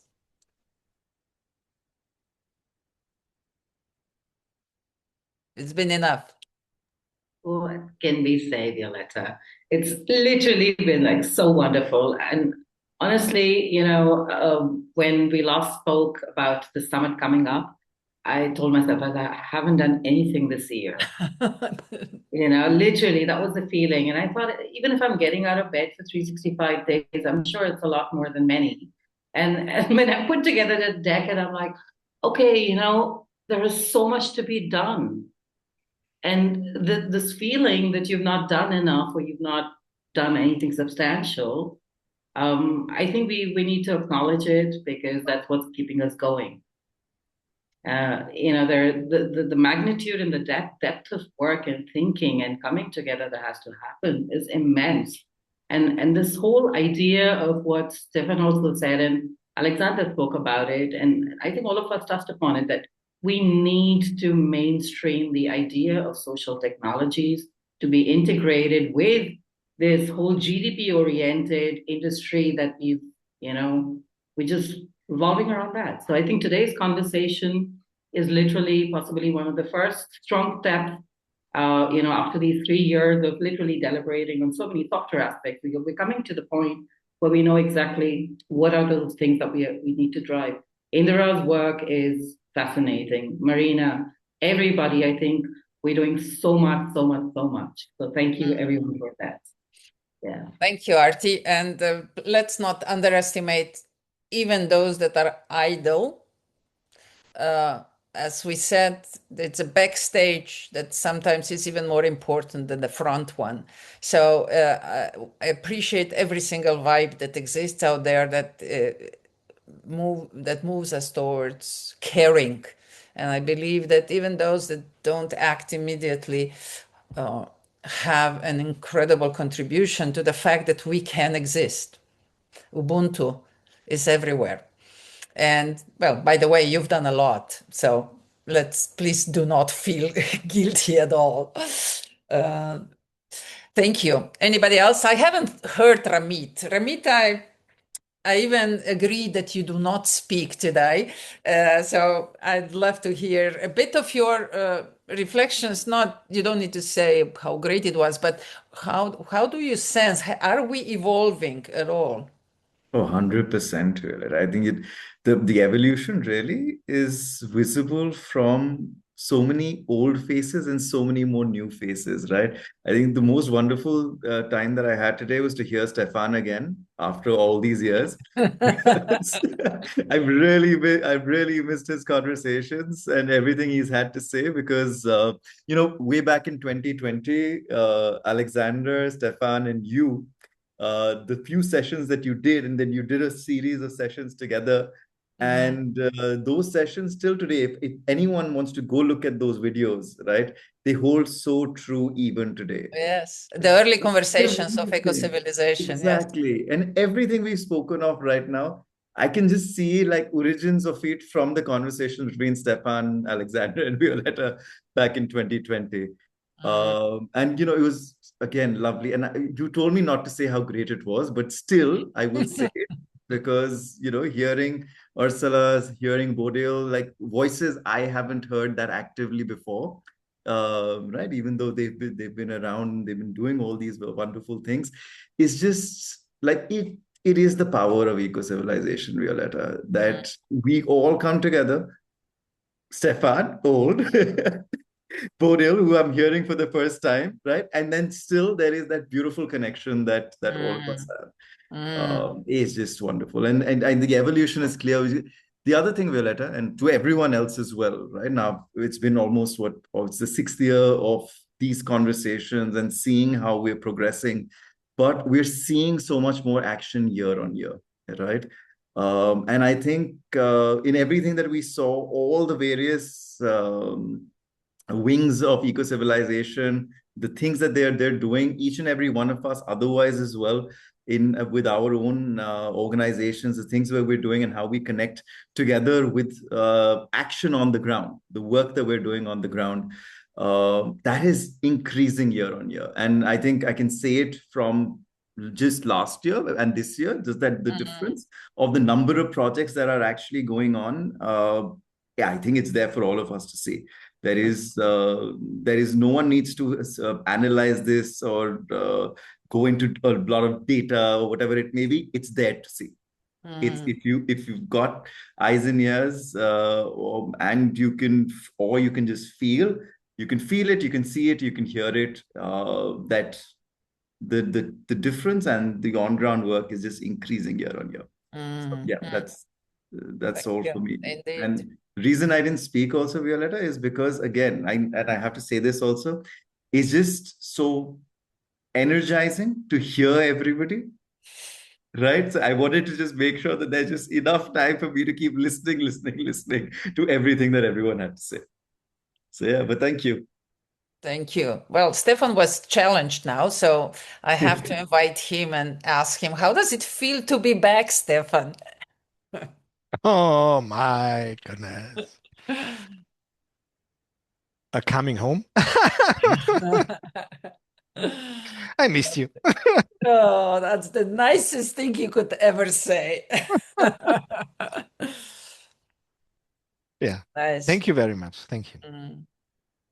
Thank you for all great thoughts that you shared. And Bodli, you were with us for the first time. How do you feel?